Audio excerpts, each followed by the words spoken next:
So anime fans, the series name is What If Naruto Went into Star Wars, so let's start the series. Alright brat, you got everything I told you to pack? Jiraiya asked, looking down at the blonde-haired young shinobi standing next to him. Yes, Ero-Sennin, now can we go already? I know how to pack for a trip, the boy replied, impatience all but dripping from his voice. The Sannin's eye twitched at his student's careless attitude, but he carried on regardless. Naruto wouldn't get out of a gear check that easily. Spare clothes? Yes. Kunai and shuriken? Yes. Passport? Yes. Secret ramen stash? Yes. Now can we wait, what?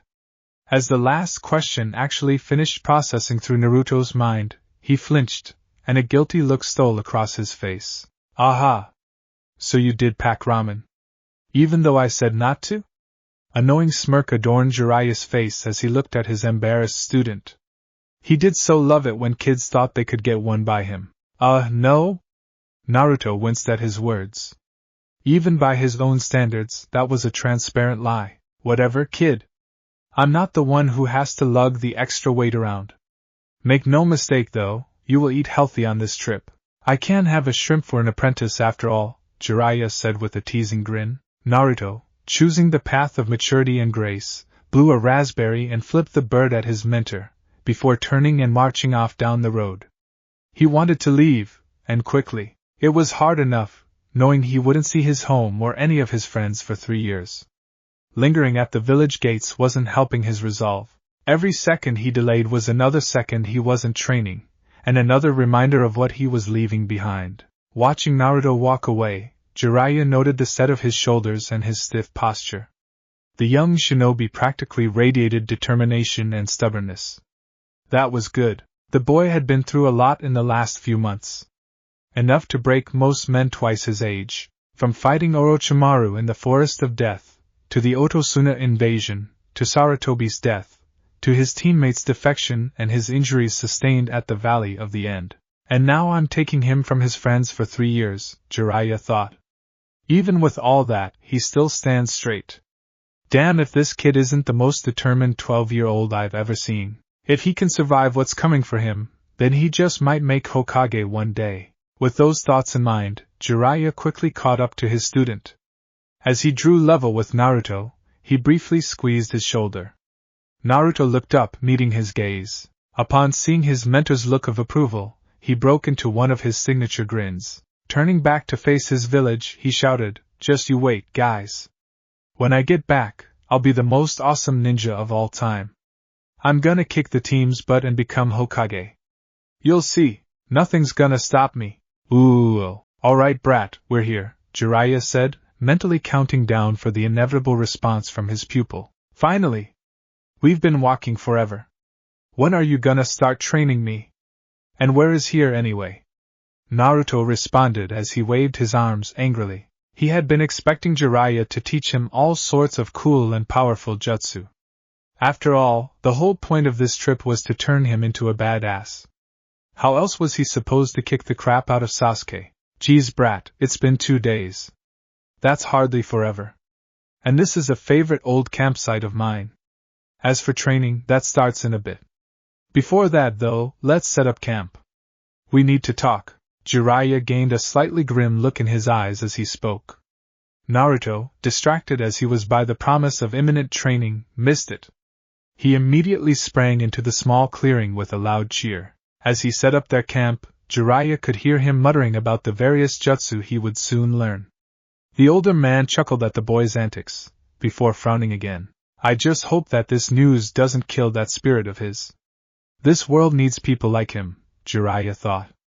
Still, whatever the outcome, I've kept this from him for far too long. I owe him the truth, at the very least. Sighing at his own thoughts, the Sannin started forward and joined his student in pitching the camp.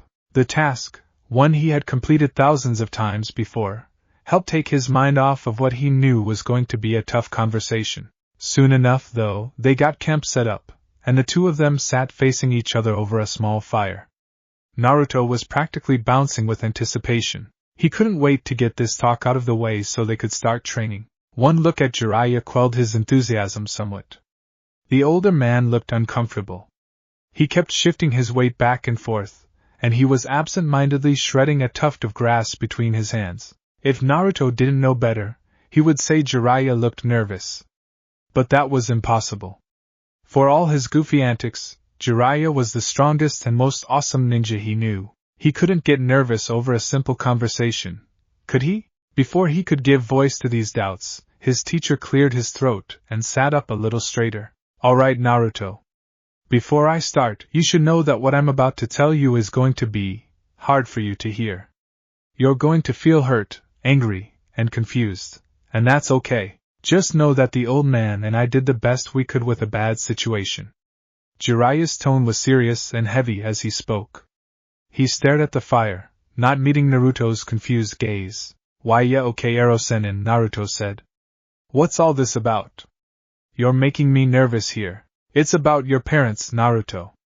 Naruto inhaled sharply and froze, his eyes wide. 1,000 thoughts seemed to pass through his mind in an instant, but only one rose to the top. You know who my parents are? Naruto asked softly, his voice tight with a mix of hope and pain. Pain born from too much bad news, and too many dashed hopes over the years. Yes, I do. Hiruzen ordered Kakashi and I. Wait, Kakashi knows too? Naruto shouted, a look of betrayal flashing across his face as he leapt to his feet. Yes, he does. Now don't look like that, the Sandaime ordered him not to tell you. Kakashi fought that decision every step of the way, but in the end he is still a Jonin of Konoha, and he couldn't disobey a direct order from the Hokage. He requested you for his team as his way of trying to make it up to you. Somewhat mollified at this, Naruto sat back down. After a moment's thought, he sighed and nodded. Jiraiya took this as a sign to continue and resumed speaking. I'll start with your mother. Her name was Kushina Uzumaki. She was a Jonin of Konoha, and one of the most amazing women I have ever met. What was she like? Naruto asked, desperate for any knowledge of his family. She was a lot like you, Naruto. Brash, loud, impulsive. She hated bullies and gained quite a reputation for her temper. But she was also incredibly kind. She loved her friends, and they loved her. She would have been a pretty awesome mom. As he spoke, Jiraiya's voice grew wistful. He had tried not to think of these memories too often over the years, and it was still painful bringing them to the fore of his mind. In a very small voice, Naruto asked the one question that had tormented him for as long as he could remember. Did she love me? Raising his face to meet his student's eyes, Jiraiya said yes, she did. Your mom and dad were both incredibly excited to become parents. They loved you from the moment they found out Kushina was pregnant, and they sacrificed their lives to save yours. No matter what you may think of them when I'm done talking, never, ever doubt that they loved you and wanted to raise you. Naruto nodded and sniffled. His normally bright eyes were filled with unshed tears, but his mouth twitched into a small but genuine smile. He took a shaky breath before nodding to himself. Looking back up at Jiraiya, he asked, What about my dad? Who was he? Your dad is where things get complicated. He is ultimately the reason that you weren't told any of this as a kid. What? What did he do? Why is he so complicated? Your dad, well, there's no easy way to put this, so here it is. Your dad was Minato Namikaze, the Yondaime Hokage, and my old pupil. Naruto's mouth opened and closed repeatedly, but no sounds came out. Disbelief waged war with shock and joy across his features. Shock won, and his eyes nearly popped out of his head as his brain finally accepted that, yes, he had in fact heard that right. What? Just what? Naruto shouted as he, once again, leapt to his feet, his arms waving about him wildly. My dad is the fucking Yondaime. The guy I idolized. The guy who? Naruto suddenly froze, his burst of exuberance fading away. One fist clenched, while the other gripped his jacket directly over his stomach. Why? He asked, his voice trembling slightly. Why me? Why use his own son for that? I thought you said he loved me. So why would he do that to me? Why? Listen to me, Naruto, Jiraiya said, his firm voice cutting through Naruto's distress. Your father did love you. He just didn't have a choice when it came to the ceiling. Naruto dropped his arms and sat down again. The tension in his body was visible, but he forced himself to be still, and motioned for Jiraiya to continue. The first thing you should know is that your mother was the Jinchuriki of the Kyuubi before you. It was sealed into her when she was just a girl, when its first host, Mito Uzumaki, was dying. Wait, Naruto said. Every Jinchuriki for the fox has been an Uzumaki.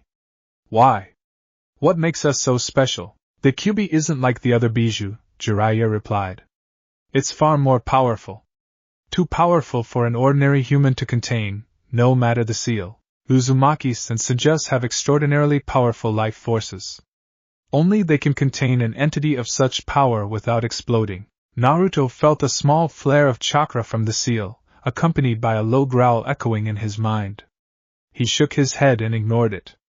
If the fox didn't enjoy hearing about this stuff, Naruto needed to know this stuff. When I arrived after the Kyuubi's attack, Jiraiya continued, I investigated how it had escaped your mother. The seal on a female Jinchuriki weakens when they are giving birth, but your father had prepared for that. It turned out that an unknown shinobi somehow broke into the chamber where they'd hidden, and released the Kyuubi from Kushina, dooming her. What do you mean dooming her?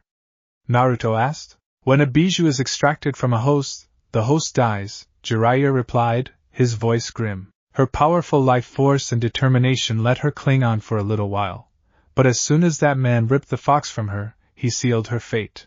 Naruto looked pale and sick at that revelation. Jiraiya couldn't blame him. He had just learned someone had murdered his mother just to get to the beast now sealed in his own belly. What happened after that? Naruto asked. Pretty much what you learned in the academy, Jiraiya answered. The fox ran rampant, destroying everything it could reach. We think your father was busy dealing with whoever attacked your mother, and released the Kyuubi. Eventually, the Sandaime pushed it out of the village, and your father showed up to seal it. He and your mother pinned it down, and then they sacrificed their lives sealing it into you. So I was just convenient. He sealed it into me because he needed someone who could hold its power. That's it? Naruto asked, his voice bitter. Not quite, said Jiraiya. Your father lived just long enough to tell the Sandaime his last words. Hiruzen then told them to me, and now I'm telling them to you. He said, tell Naruto that I gave him this burden because I believe in him. After all, it's a father's job to believe in his son. I know he will grow up to be a hero. That was his final message for you, word for word. This last revelation proved too much for Naruto's already flimsy emotional control. The tears that had been threatening to fall for the last few minutes finally began to flow freely down his face. As Naruto's shoulders shook with quiet sobs, Jiraiya walked around the fire to sit next to his student. Sensing the proximity of his teacher, Naruto buried his face in the older man's shoulder. He desperately needed something, anything, to cling onto as he weathered the storm of emotions these revelations had brought to him. Neither said anything for several minutes. Jiraiya merely sat there, offering silent comfort to the distraught boy crying into his shoulder. He had enough experience in life to know that Naruto didn't need words right now. That could come later. Right now, Naruto just needed to express his pain until he found he could handle it. It was perhaps 10 minutes later that Naruto's sobs lapsed into more muted hiccups. Not too long after that, he stopped crying altogether. After one final, unsteady breath, Naruto regained control over himself. After removing his face from Jiraiya's, now very wet, shoulder, Naruto quickly wiped the snot from his nose and looked away, embarrassed. Jiraiya chuckled internally a bit at that. Just minutes ago Naruto had been concerned over whether his parents had even loved him, and now here he was, all red-faced and mortified that someone had seen him cry. I don't know what you're embarrassed about, kid. I'm the one who has snot all over his clothes, Jiraiya said with a laugh. Naruto shot him a glare, but he ignored it and continued, nothing wrong with crying at something like that. That was some heavy stuff. I'm sure you have questions. Naruto recognized when he was being given an out, and he seized it, grateful to distract himself from his recent breakdown. Clearing his throat, he said, well, yeah. First one, why was I never told any of this before? You said that Gigi made it in order to keep it quiet, but why would he do that? Jiraiya nodded, having expected that very question. If anything, he was mildly impressed that Naruto had managed to ask it so calmly. He had been expecting an outburst of rage and pain, especially after how Naruto had cried just now. He could see the anger there, but Naruto had control of it for now. Kakashi must have been working with the kids since he last saw him. Shaking himself from his thoughts, he answered his student's question. Hiruzen believed it was the only way to protect you. You have to understand, Minato had a lot of enemies. A lot of enemies. The Third War was still fresh in everyone's mind, and your dad was a big reason it ended with Konoha on top. Plenty of people, especially in Iwagakure, hated him for that. If they found out that he had a son, a Jinchuriki no less, they would have stopped at nothing to get to you. So what? He thought I would have blabbed it to everyone. I wouldn't have done that. Naruto protested. Jiraiya just raised an eyebrow at that and stared. After a few seconds, Naruto started to twitch. Alright, fine, he exclaimed. Maybe I would have told people. That doesn't mean I have to be happy about this. It sucked not knowing who my parents were, or if they even wanted me. Stupid Gigi. No one expects you to be happy about this, Naruto. You got dealt a raw deal, especially after the knowledge that you were a Jinchuriki leaked. But if you want to be mad at anyone for how you grew up, be mad at me. You? Naruto asked, confused. What do you have to do with this? Why should I be mad at you? You should be mad at me, because I am the man who should have raised you, Jiraiya said, his voice leaden with guilt. I'm your godfather. Naruto didn't say anything at first. Jiraiya wasn't brave enough to look at his godson's face, for fear of seeing the hatred he knew he deserved. He just stared off to one side, waiting for the shouting. After a couple more seconds, he heard a tiny voice from beside him. Why? Did I do something wrong? Jiraiya's heart lurched at that. It took every ounce of self-control he had not to storm back to the village, find whatever subhuman pieces of filth had done this to his godson, and rip the bones from their still living bodies. The boy had just found out that his appointed guardian had abandoned him without a word, and his first thought was it was somehow his fault. How dare they? He ought to dash. No, Jiraiya thought to himself. Revenge solves nothing, and I have a much more important job right now than satisfying my own anger. Namely, setting his godson straight. No, Naruto. Listen to me very closely. You did nothing wrong. How could you, when you were just a baby? No, I left you for several reasons, some good, and some selfish. Do you want to hear them? Naruto paused for a moment, before slowly nodding his head. I'll start with the most practical reason. My duty to the village. We lost over a third of our forces and our leader in the Kyuubi's attack. Not even 6 months later, Orochimaru fled, taking even more of our strength. Konoha looked like a tempting target. You know I'm the village's spymaster, right? Naruto nodded his head again. He thought he could see where this was going, but he wasn't ready to talk yet. Well, I was back then, too. I needed to be out in the field, making sure we could neutralize the threats of war before they even materialized. I couldn't take a baby with me on missions, and I couldn't refuse them either. Protecting the village kept you safe, too. At least, that's what I told myself. And what was the selfish reason? Naruto asked, his voice completely flat. I was scared, Jiraiya said. By the time I wasn't constantly needed in the field, you were 8 years old. You have to understand, I thought of your parents as my own children. After I lost them, I was scared that if I let myself get close to you, I would just lose you too. Jiraiya took a deep breath at that. Even now, it still hurt so much to think of Minato and Kushina. Still, he owed it to their son, his godson, to continue, so I convinced myself that you were better off without me. I told myself that you looked so much like Minato that if anyone saw us together, they would make the connection. Naruto blinked at that last bit. Hesitantly, as if the words were somehow fragile, he asked, I look like my dad? Yeah, you do. You got your nose and your cheekbones from your mom, but everything else? That's all Minato. But that's not the point. The point is, I was just grasping at straws, because I didn't want to face you. I wasn't just scared of losing you. I didn't want to face my failure to look after my pupil's son, and I'm so sorry for that. With that done, Jiraiya turned his head to the side. His eyes were clenched shut, burning with unshed tears. He sat and waited for the inevitable judgment. He didn't have to wait for long. Thwack! HRK! The Toad Sage's eyes bulged out as he felt a small but very strong foot kick him straight in the balls. He slipped sideways off the log he was sitting on and began to curl into a ball. Well, that's it, he thought through the fog of pain.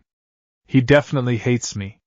Not that I don't deserve dash. Wumph. Jiraiya's self-recrimination was interrupted as a blonde-haired, orange-clad rocket latched onto him in a desperate hug.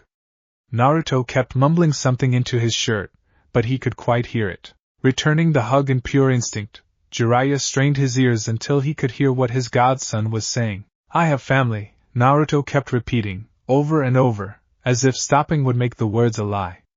I have family. I have family. I have family. Yes you do, Naruto, Jiraiya whispered as he squeezed his godson a little tighter. Yes you do. Ooh. The next day, Naruto awoke to the heavenly smell of ramen. Upon extricating himself from his sleep roll, he found his godfather busily stirring a pot of the divine dish over the campfire. As he stretched out his stiff muscles, Naruto froze mid-yawn. His godfather. That was right. It hadn't been a dream, like he half hoped, half dreaded it would turn out to be last night. Glancing up, Naruto sighed. He still wasn't sure how he felt about everything that he was told last night. They had stayed up half the night talking, with Jiraiya answering every question Naruto asked him about himself and his parents. It had been nice, but also confusing. He couldn't figure out what he was feeling. Happy. He was definitely happy to know who his parents were, and that they had, in fact, loved him. That secret fear, that he had been unwanted, had poisoned more than a few of what should have been happy memories for him. Anger. He was certainly angry. Angry at the man who murdered his mother. Angry at his father for not finding some other baby to sacrifice. Angry at the fox for even existing, and angry at Jiraiya for not being there when he needed him. But he was there, Naruto thought. He was there for me before the third round of the Chunin exams. He was there to help me find Tsunade and learn the Rasengan. He was there when Sasuke hurt me and I needed advice. And he's here now, telling me the truth, and willing to train me even more. Ah, but what about all those cold nights, lonely and afraid? Another part of his mind whispered. What about all those times I was yelled at, or thrown out on the street, or had rocks thrown at me? Where was he then? Naruto shook his head to rid himself of those thoughts. He had never been one to live in the past, and he wasn't about to start now. Jiraiya was here now. That was what mattered. That and the ramen. Never forget the ramen. Deciding that a bowl of ramen would help him untangle the knotted string of his thoughts, Naruto stood up and walked over to the fire. He silently scooped a bowlful of ramen and sat down next to his godfather to eat it. They sat there in silence for several minutes, each eating their ramen. After some time, Naruto looked up at his godfather and said, I thought you were going to make me eat healthy on this trip, Erosenin. Does this mean that ramen is healthy? Jiraiya blinked at this, not having expected such a normal, by Naruto's standards, question. Still, it was a chance to break the awkward tension that had been building for the last few minutes, so he chuckled before responding. No, brat, this does not mean ramen is healthy, he said with a teasing smirk on his face. Just think of this as a please don't kick me in the balls again bribe. Oh, said Naruto, before smirking himself. So when I kick you in the balls, I get ramen? Oh. That definitely hadn't been the conclusion Jiraiya had wanted his godson to draw. Fervently shaking his head, while covertly covering his groin, Jiraiya put a stop to that notion. Hell to the fuck no. That fucking hurt, brat. You do that again, and I'll burn every ramen shop in the country. A look of horror crossed Naruto's face before they both burst out laughing. It wasn't so much that what Jiraiya had said was funny, it was just a relief to know that they could still have this teasing banter, even after everything from the previous evening. After they had both calmed down and finished their breakfast, Jiraiya suddenly sat up straight. He smacked himself on the forehead and cursed, drawing Naruto's attention. What's the matter, Erosenin? Did you forget something? Naruto asked. Yeah, I did, Jiraiya said as he reached into his vest to pull out a scroll. I meant to give this to you last night, but with everything well, I forgot. Anyway, it's from Tsunade. Have a look. He tossed the scroll over to Naruto, who neatly caught it. Unrolling the scroll, he scanned it quickly before his eyes widened. A grin broke out across his face as he looked up at his mentor. This is, yep, so I'm, When? Grinning, Jiraiya reached over and clapped his newest student on the back. Kakashi and I recommended you right after the retrieval mission. Tsunade signed it the day we left. Look at the bottom of the scroll. Naruto's eyes flicked down to where Jiraiya had mentioned. He saw a small storage seal drawn right next to the Hokage's signature. Biting his thumb to draw blood, he smeared it across the seal. A brief flare of chakra and a puff of smoke later, he had 2 mid-sized bundles sitting in his lap. He grabbed the larger one first. With a quick tearing noise, he ripped the paper cover off and unfolded its contents. In his hands was a brand new green Konoha flak vest, a symbol of his new rank. Ha! I knew Bachan would have to promote me. I can't wait to see everyone's faces when they see I made Chunin. That'll show them to doubt Naruto Uzumaki. Satisfied that he had made a suitably awesome proclamation, Naruto turned his attention to the second package. Picking it up, he looked at his mentor, slightly confused. I already have the vest. What's in this one, Naruto-senin? I'm not sure, Jiraiya said. Kakashi put it in there.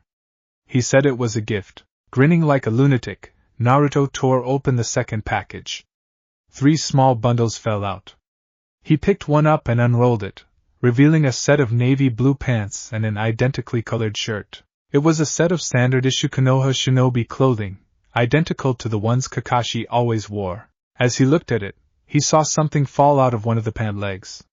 Setting the clothes aside, he picked it up and examined it. It turned out to be a mesh armor bodysuit wrapped around a pair of metal-plated gloves and lobstered steel vambraces. Naruto quickly checked the other 2 bundles.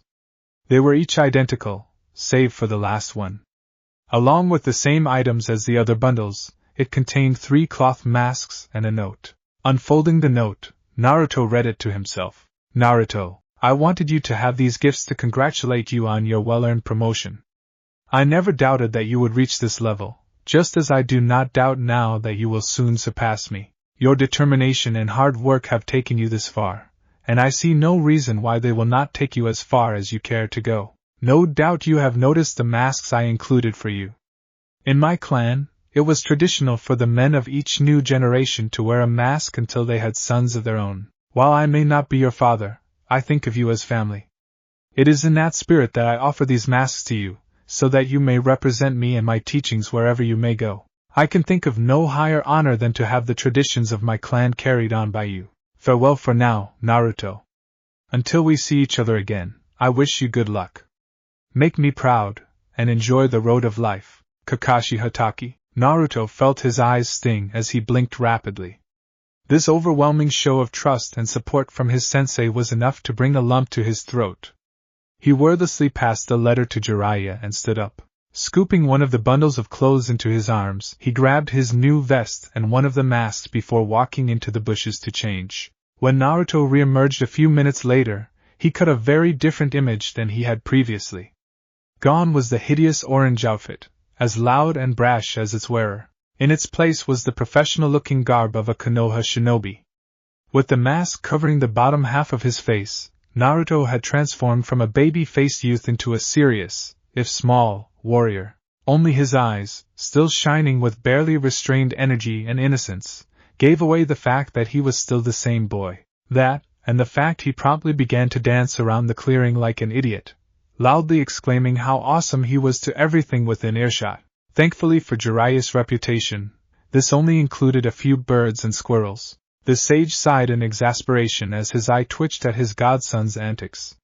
He was seriously going to have to teach that kid how not to spoil a cool moment like that. This was just ridiculous. Sighing again, he had been doing that a lot lately. He reached out and plucked Naruto off the ground by the back of his collar, earning a startled yelp from the hyperactive Jinchuriki. Okay, that's enough celebrating for now, brat. Settle down, we've got training to do. Yada! Naruto cheered as he swung in Jiraiya's grip. The mention of training instantly drove any other thought from his head. Grinning in spite of himself, Jiraiya set his godson down. Oh, he was so going to enjoy this. The enthusiastic ones were always the best. They made the funniest faces when they realized what they'd signed up for. Ooh, I'm dying. No, you're not, brat. You're just a little tired. Nope. I'm definitely dying. You certainly seem to have enough energy to bitch and moan. Maybe we should go again, Nah, no. I'll shut up. Haha. Any casual observer who happened upon the scene between Naruto and Jiraiya would have immediately noticed several things. The first was that the two of them evidently took a dim view of the world's casual observers, judging by the remarkable number of traps that ringed the clearing they were in. If they survived the various pitfalls, explosives, and pointy metal implements that awaited the unwary, the second thing they would notice was that Jiraiya looked utterly fine. His clothes were clean and unwrinkled. He had a distinct lack of sweat dripping from his brow. He wasn't even breathing hard. The third thing this casual, and apparently very lucky, observer would notice was that Naruto looked far from fine. Very far indeed. He was covered in muck, sweat, and a multitude of small cuts and bruises. His breathing was ragged, as he desperately gasped for air. He would have been swaying on his feet if he had had the energy to stand. As it was, he was kneeling on the ground, panting with exhaustion. He had only been pushed this far once before in his life, in his fight with Gaara. That had been a fight with a manifested Bijou, after he had already fought Niji and a dozen invading Odo Shinobi. This had been one guy, and he hadn't even laid a finger on him. I'm really glad that I don't have to fight you, for real, sensei, Naruto gasped out as he staggered to his feet. It was a testament to his incredible stamina that he could already stand after his most recent sparring session with Jiraiya. You should be proud of yourself, brat, the older ninja said. You've come a long way in the last 2 weeks. I'm impressed. Naruto nodded at the compliment, too tired to do anything more exuberant. He shifted into a ready stance again, but a raised hand from Jiraiya stopped him. We're done for now, brat. Take a break and clean yourself up. Naruto nodded wearily, before stumbling off towards the river to clean all the muck off himself. Internally, he wept with relief. Jiraiya was an absolute sadist when it came to training. He allowed nothing less than perfection in each new technique, and he would demand that Naruto repeat a kata at least 5 times without flaws before he could move on. When it came to sparring, Naruto felt like he was trying to lay siege to a castle with an army of feather dusters. Jiraiya blocked every attack, countered every trick, and evaded every trap, all seemingly with minimal effort. He never went on the offensive against Naruto. Instead, he waited for his pupil to grow frustrated and make a mistake, or overextend himself. The instant that happened, Jiraiya would brutally counterattack, putting Naruto on his back within 1 or 2 moves. Then he would point out his mistake, and have him stand and try again. And again. And again. Still, he was making progress, Naruto reflected as he washed the grime from his clothes. He was lasting longer before Jiraiya spotted an opening. He was also managing to block the first of Jiraiya's lightning-fast counterattacks more often. Blocking the second strike was still beyond him, but he was close. He could feel it. 10 minutes later, a freshly washed Naruto walked into camp. Upon spotting the campfire that Jiraiya had started, Naruto pouted slightly, a pall falling across his typical good cheer. What's got you looking down, kid? Jiraiya asked when he spotted his student's sudden attitude shift. I'm still pissed off that you burned my tracksuit, Naruto muttered. You're still hung up on that? For the last time, I did you a favor. That thing was hideous. I mean, it was orange for crying out loud. Hey! I've told you, orange is an awesome color. Why can't anyone else see that? Shinobi don't wear orange, brat, Jiraiya said, an air of finality to his voice. Naruto just shook his head at that. Some people just couldn't understand. So what if it wasn't subtle? Orange was great. It made everything better. Sure, he loved the new clothes that Kakashi-sensei had got for him. But he still mourned the death of his tracksuit. It had served him for years, it had been comfortable, and most important of all, it had been orange. Fortunately, in this case at least, Naruto was easily distracted. This time it was a strange humming in the air that pulled him from his plots to avenge the death of his beloved tracksuit. Glancing around, he didn't see anything that could be causing the noise. Frowning, he palmed a kunai. Jiraiya also heard the unusual hum and immediately went on guard. He moved next to his godson, ready to protect him if the need arose. He was pleased to see Naruto had the good sense to arm himself. All the lessons in preparedness and suspicion were finally paying off. Before either of them could do more than tense, the humming spiked in volume.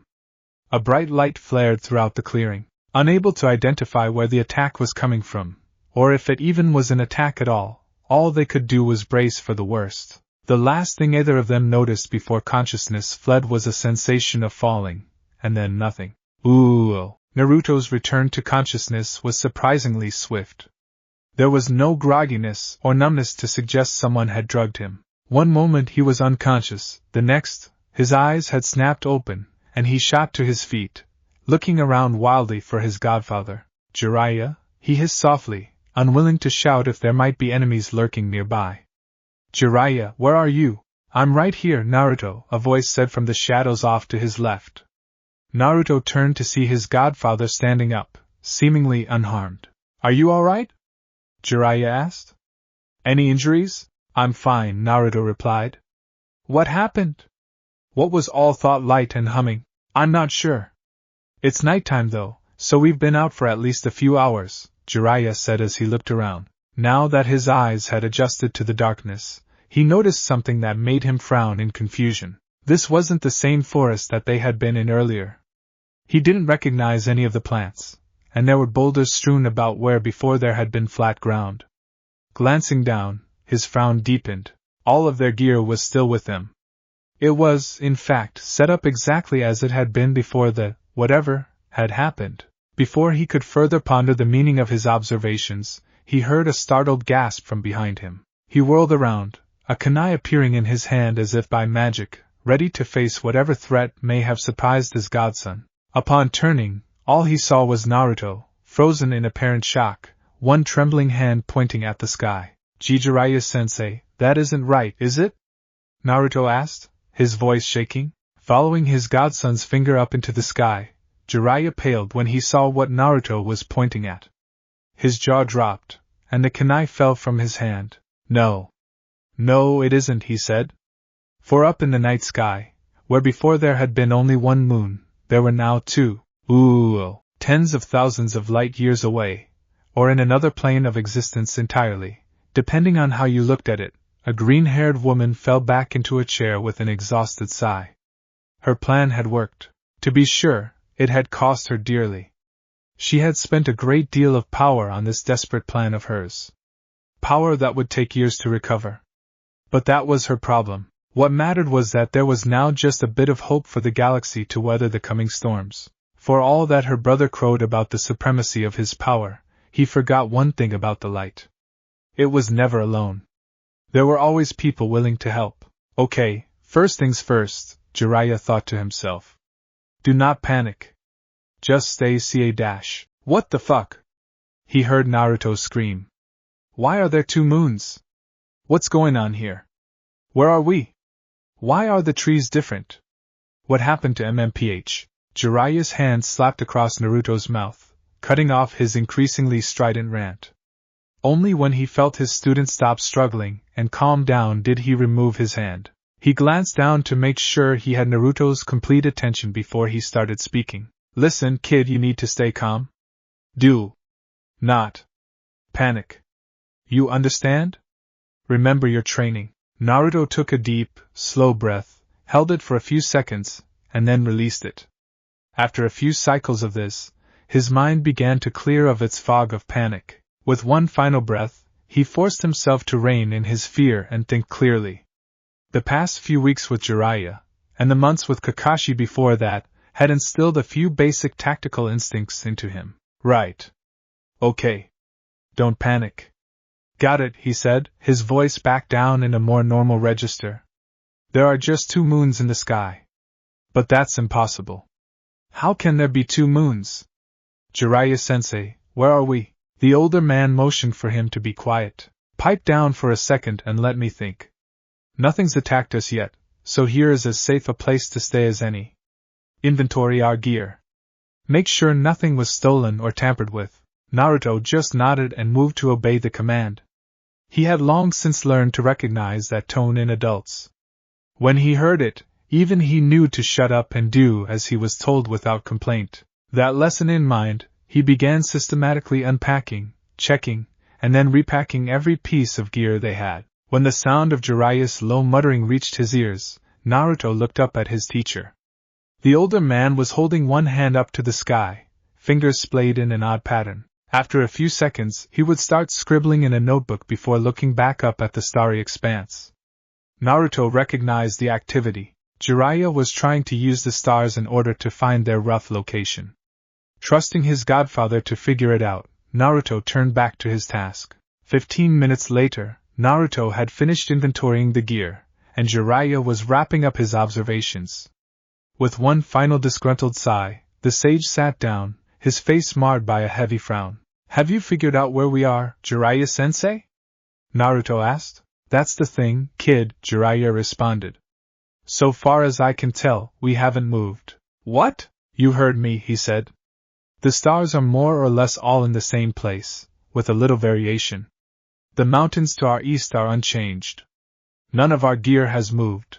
All signs point to us being in the exact same place as we were yesterday. But then, how are there two moons?" Naruto asked loudly. "And why are all the plants different? Unless wait. Maybe I'm in a genjutsu." "Yeah."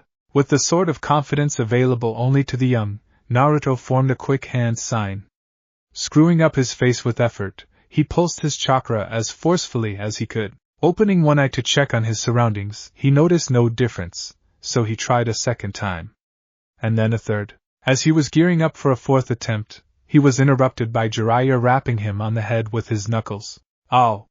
What was that for, you old sadist?" Naruto cried out, rubbing his bruised cranium. "For being stupid, brat," Jiraiya said. "Genjutsu was the first thing I checked for. Besides, you were gonna give me a headache, pulsing your chakra like that. I thought maybe you were a part of the genjutsu," Naruto muttered, looking hurt. Jiraiya blinked at that. That was a level of critical thinking he hadn't expected from his young student. He smirked a bit at the progress the boy was making. It always felt good when his students demonstrated what they had learned from him. Sadly, in this case, it also made him feel like he had clearly offended his student with his harsh words. He reached out to pat Naruto's shoulder. His godson tensed for a second, as if torn between shrugging off the hand or accepting it as a peace offering. "I'm sorry I called your idea stupid, Naruto," he said kindly. "It was smart of you to check if I was real. We're both clearly on edge. Let's sit down and take a breath. Remember, getting angry won't solve anything." Naruto nodded and sat down on a nearby rock. He opened his mouth as if to speak, but seemed to think better of it. Pausing for a moment to collect his thoughts, he reached down and pulled up his mask. He had lowered it during his last sparring match with Jiraiya. He had learned the hard way early on that puking with the mask on was definitely not fun, and Jiraiya wasn't afraid of making Naruto taste his lunch twice. With the mask raised, he felt himself calm down fractionally. The feel of it against his face reminded him of Kakashi's lessons. Ironically, after all the times the lazy Jonin had futilely preached patience, it was now, when he wasn't here, that Naruto brought those lectures to mind. With his eternally hyperactive mind now somewhat less turbulent, Naruto could focus on the problem at hand. They were lost. Except they weren't lost, because Jiraiya said that they hadn't moved. But there were two moons in the sky, and weird plants everywhere. Naruto groaned and rubbed his temples with his palms. This was so confusing. It felt like one of those stupid logic puzzles that Iruka-sensei had always loved to assign him. He had always hated those things. He wasn't Sakura. Puzzles like this made his brain hurt. Still, Naruto was nothing if not stubborn. So, headache or not, he thought about what he could do to help. To his minor amazement, an idea popped into his head after less than a minute of thinking. Excited at this rare moment of his brain being useful, he quickly lent voice to his thoughts. "Jiraiya-sensei, why don't you just summon a toad? Maybe they'll know what's going on." Jiraiya nodded slowly before responding. "It's a good idea. I just don't like the idea of summoning the toads into a completely unknown situation. Still, I don't think we have another option." Naruto's eyes crinkled as he smiled beneath his mask. He had had an idea, and it had been useful. While not completely unheard of, it was still rare enough that it felt like a major achievement. Before he could dive further into his self-congratulatory thoughts, he felt the seal on his stomach flare with power. He could feel the QB flexing its power. He clenched his teeth when he heard a deep bass voice sound in his head. "What have you done, you stupid human?" the fox growled. "What are you talking about, stupid fox?" "I didn't do anything," Naruto thought silently. He didn't want to distract Jiraiya from talking with the toads. Get in here, Nigen. I refuse to converse this way. Before Naruto could even finish thinking his response, he felt an odd tugging sensation. It felt as if someone were trying to pull his brain down into his stomach. His vision went black, and the ground seemed to vanish from under his feet. With a scream, he fell into pitch-black nothingness, only to land, mere moments later, in a filthy pool of ankle-deep water. Looking around, he saw cracked sewer pipes and stained walls stretching off into the gloom. Dim, flickering light shone from somewhere above him, its source impossible to determine. A soft, steady whooshing sound filled the air, accompanied by a hot wind on his back. Swallowing his trepidation, Naruto turned around, knowing what he would find. Sure enough, towering before him, were the immense steel bars of the QB's cage. Behind them, red eyes glowing with barely controlled hatred and anger, sat the beast itself. As always, its size was the first thing Naruto noted. It was huge, with most of its vast body disappearing into the darkness beyond the seal. Its eyes alone were over 2 meters tall. Its whole head was the size of one of the stone faces on the Hokage monument. A snarl parted its lips, revealing ivory teeth taller than a grown man. It did not look happy. "I will ask again, Ningen," it growled out. "What did you do? Hey, what's the big idea?" Naruto shouted, ignoring the Biju's question. "Why did you bring me in here? How did you even do that? Bah, insolent wretch. You should be honored to be in my presence. Now, answer my question. What did you do? Not until you answer me first. How did you pull me in here?" The QB roared in anger and lunged at the bars. The entire room seemed to shake when it crashed against the door of its cell. The sound was deafening, blowing Naruto back onto his butt. He stayed there, watching nervously as the enormous fox beat against the bars of the seal. Eventually, after a seeming eternity of clanging and roars, the QB ceased its assault on the bars. It glared down at Naruto, its tails twitching with fury. "Curse you and your insolence, Ningen. But for this seal, you would even now be digesting in my stomach." "Yeah, but we both know you can't do shit about it," Naruto said, smirking at the snarl of rage he elicited from his unwilling tenant. "So, are you gonna answer me, or should I just start looking for a way out of here?" The fox looked down at its jailer for a long second. Just when Naruto was about to turn and walk away, it exhaled with a sharp huff. The titanic Biju settled on its haunches and lowered its head onto its front paws. "Very well, Ningen," it snarled. "I shall play your game, for now. It was simple for a being of my magnificence to draw you here. When your feeble mind is distracted, I can call you into the seal." Naruto blinked at that revelation. He did not like the implications of that one bit. "Cease your pathetic worrying. I have no interest in bringing you here more often than absolutely necessary. Now you have your answer. Give me mine." Naruto glared up at the fox for a few seconds before answering. "I didn't do anything. There was this weird humming noise, and then this really bright light knocked me out. When I woke up, all the plants were weird, and there were 2 moons in the sky. But Jiraiya looked at the stars and the mountains and said we haven't moved." The fox hummed at his answer and closed its eyes. Naruto looked down impatiently, eager to get the conversation over with. He wanted to get back to Jiraiya and see what the toads had to say. Thankfully, before too long, the QB opened its eyes and sat up sharply. "Well, this is unexpected," it drawled. "It seems the old toad lover was correct. You have not traveled in space. You have somehow been pulled forward in time.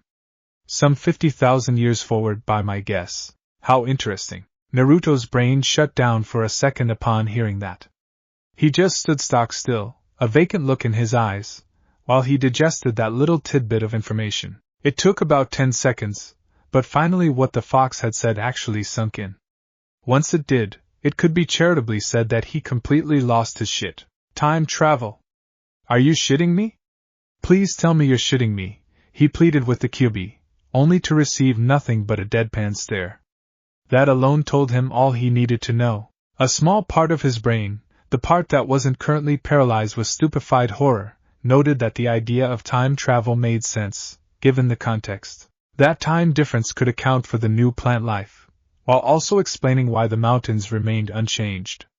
It might even explain what Jiraiya had mentioned about the stars being subtly out of place. Stars moved over time, right?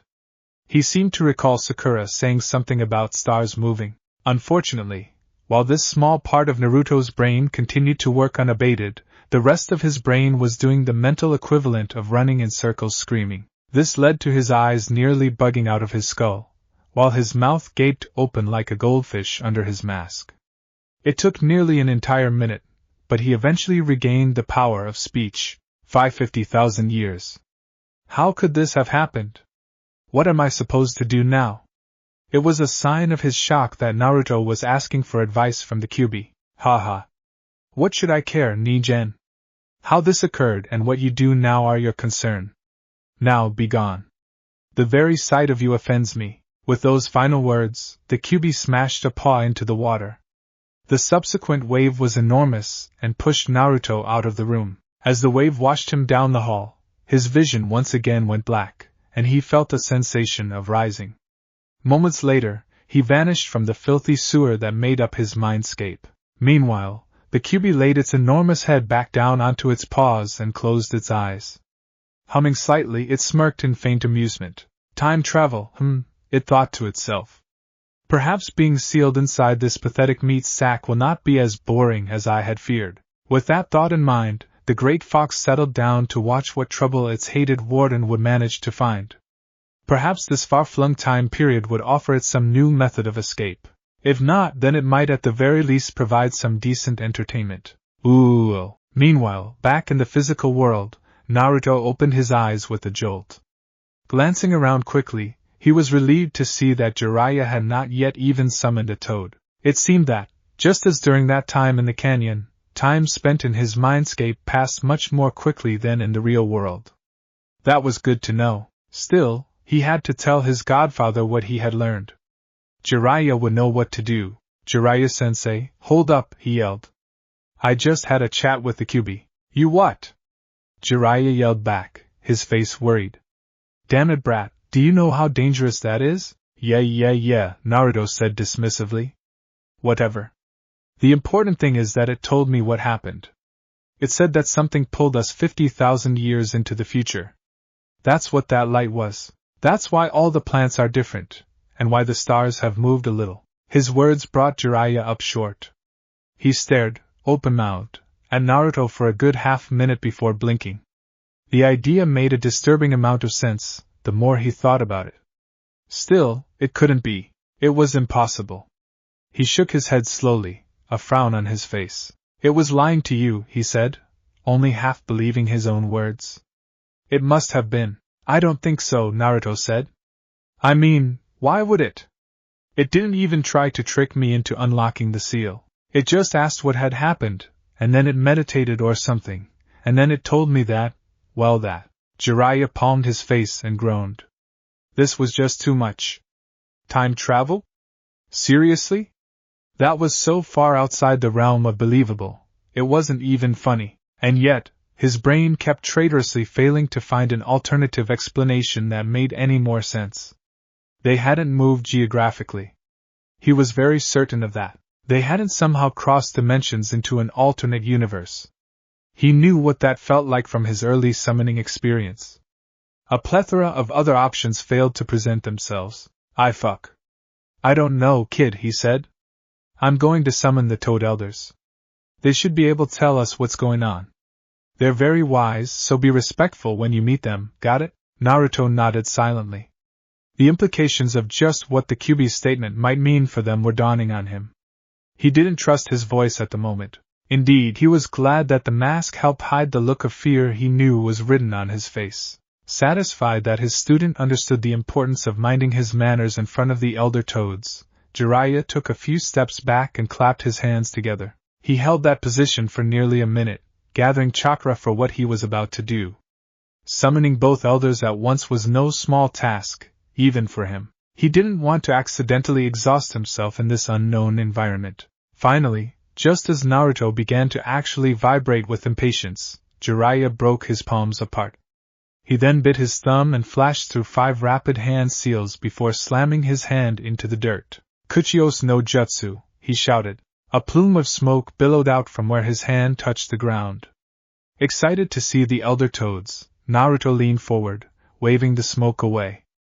As it cleared, he finally saw, Jiraiya-sensei, I think you messed it up. I thought you were summoning the toad elders. These are just 2 tiny old geezers, Naruto whispered loudly, his eyes confused. Apparently, age had not affected the male toad's hearing, as he immediately shot the 2 humans a glare. Then, with remarkable speed, he leapt up and smacked Jiraiya on the head with his staff. Gah! Damn it, Naruto, these are the toad elders, Jiraiya moaned as he clutched his throbbing head. Why did you have to go and hit me, Pa? He's the one who said it. Yeah, but you're the one who didn't teach him to show respect towards his elders. Now quit your whining, you big baby, the male toad said sharply, before turning to Naruto. Now who are you, you disrespectful little tadpole? Speak up. Naruto struggled to find his voice for a moment.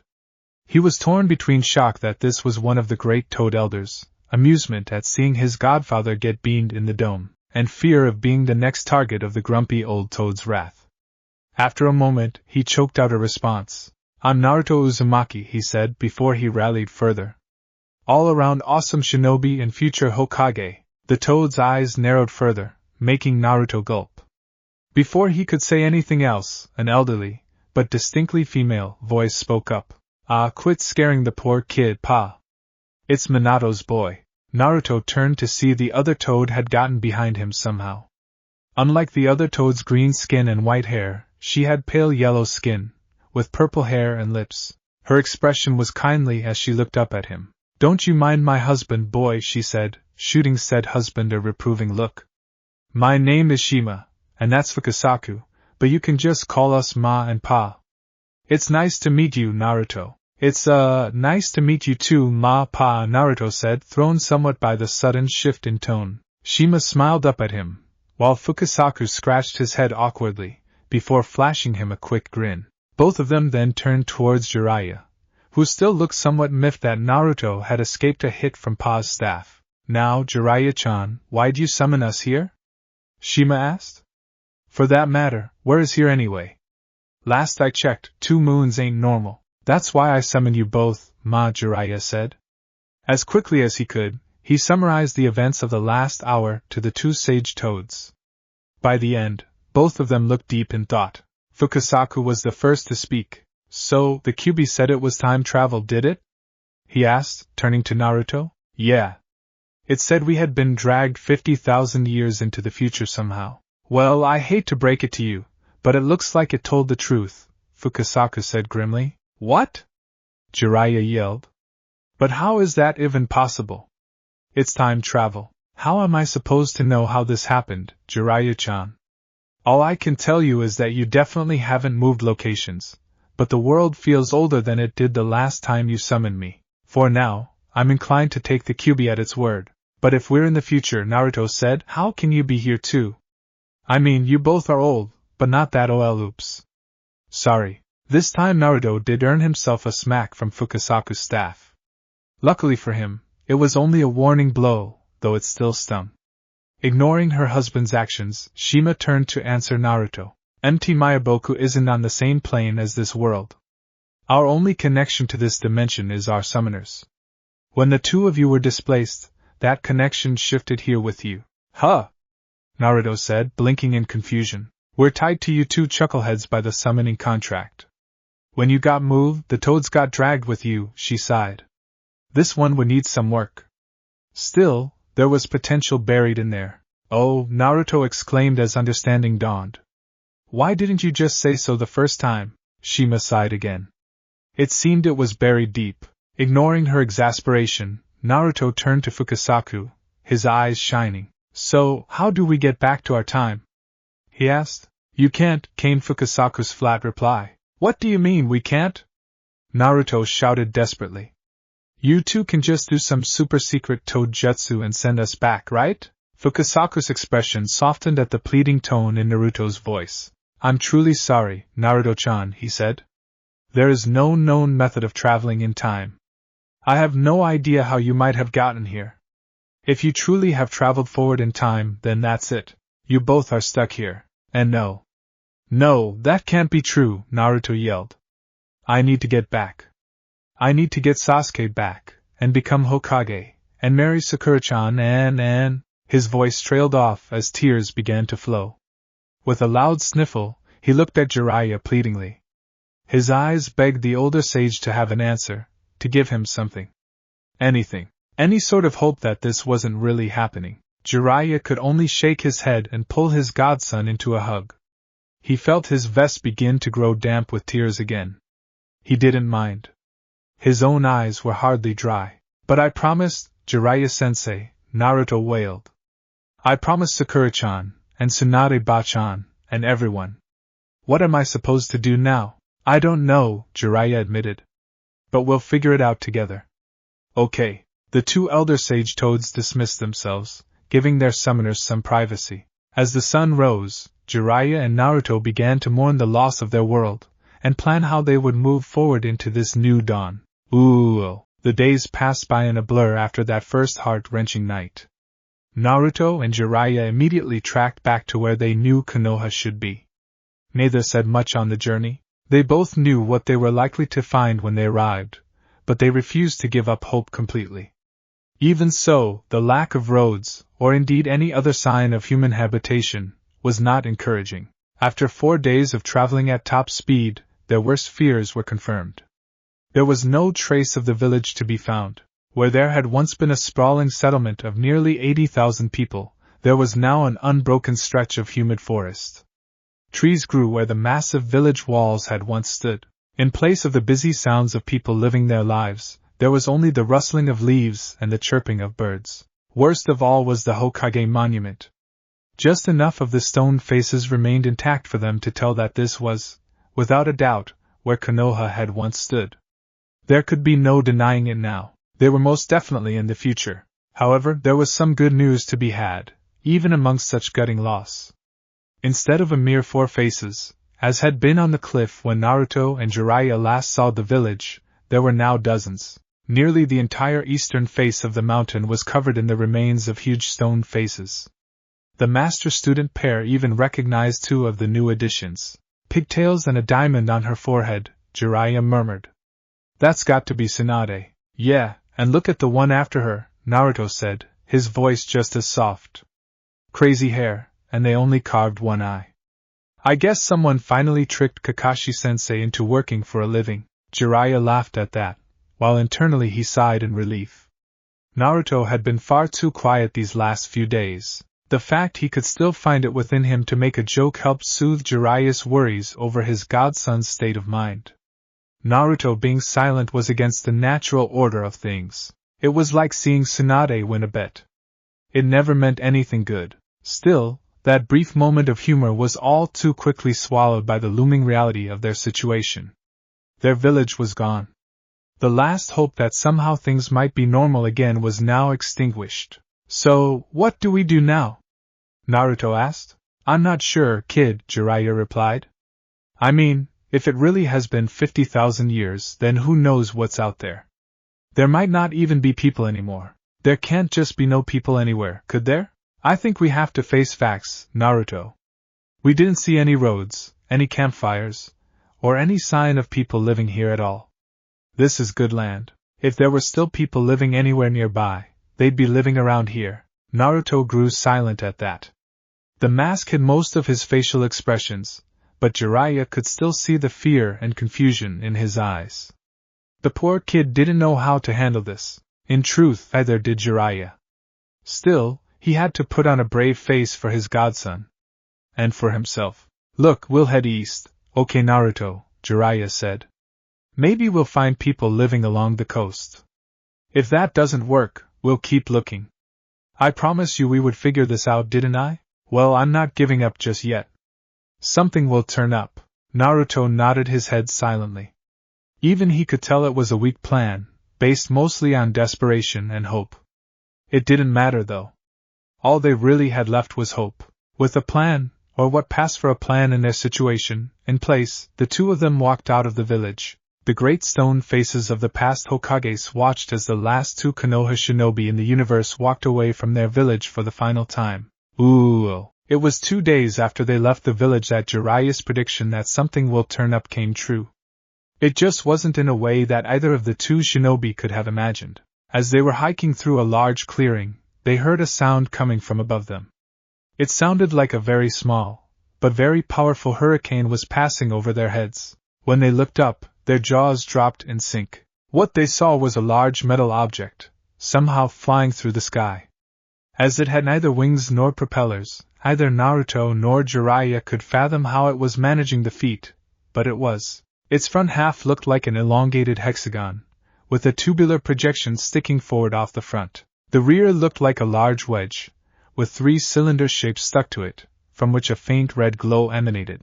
Jiraiya suspected those were somehow responsible for the object's seemingly impossible flight, but he had no notion of how they might work. As they watched, the object slowed and swung about, facing perpendicular to their path. It then slowly descended towards the ground. A series of leg-like metal struts emerged from the bottom of the object, and mere seconds later it touched down onto the ground of the clearing. Jiraiya watched cautiously, unsure of what to do.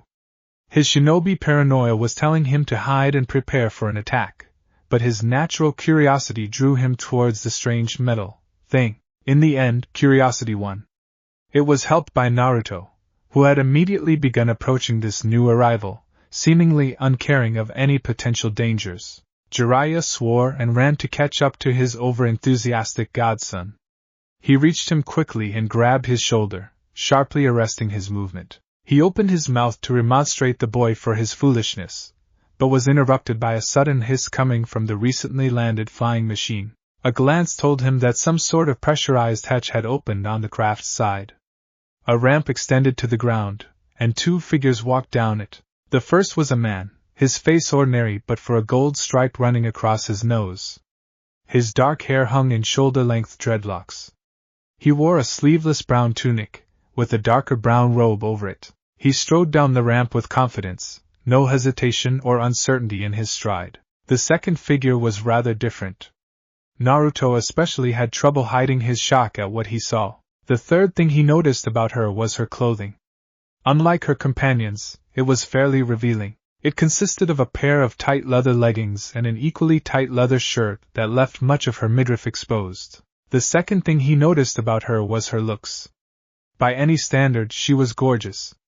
She looked to be in her late teens or early 20s and had an amazing figure. She was clearly athletic, and her toned limbs and stomach spoke of many hours spent training her body to perfection. The first thing that he noticed about her, however, was that she was not, by any stretch of the imagination, human. Her skin was a vibrant cerulean blue. She had cone-like projections on the side of her head, where her ears would have sat. Most striking of all were the 2 thick tentacles that took the place of her hair. They were draped behind her body, where they extended to her lower back. All in all, she cut a striking, if highly exotic, figure for the 12-year-old boy.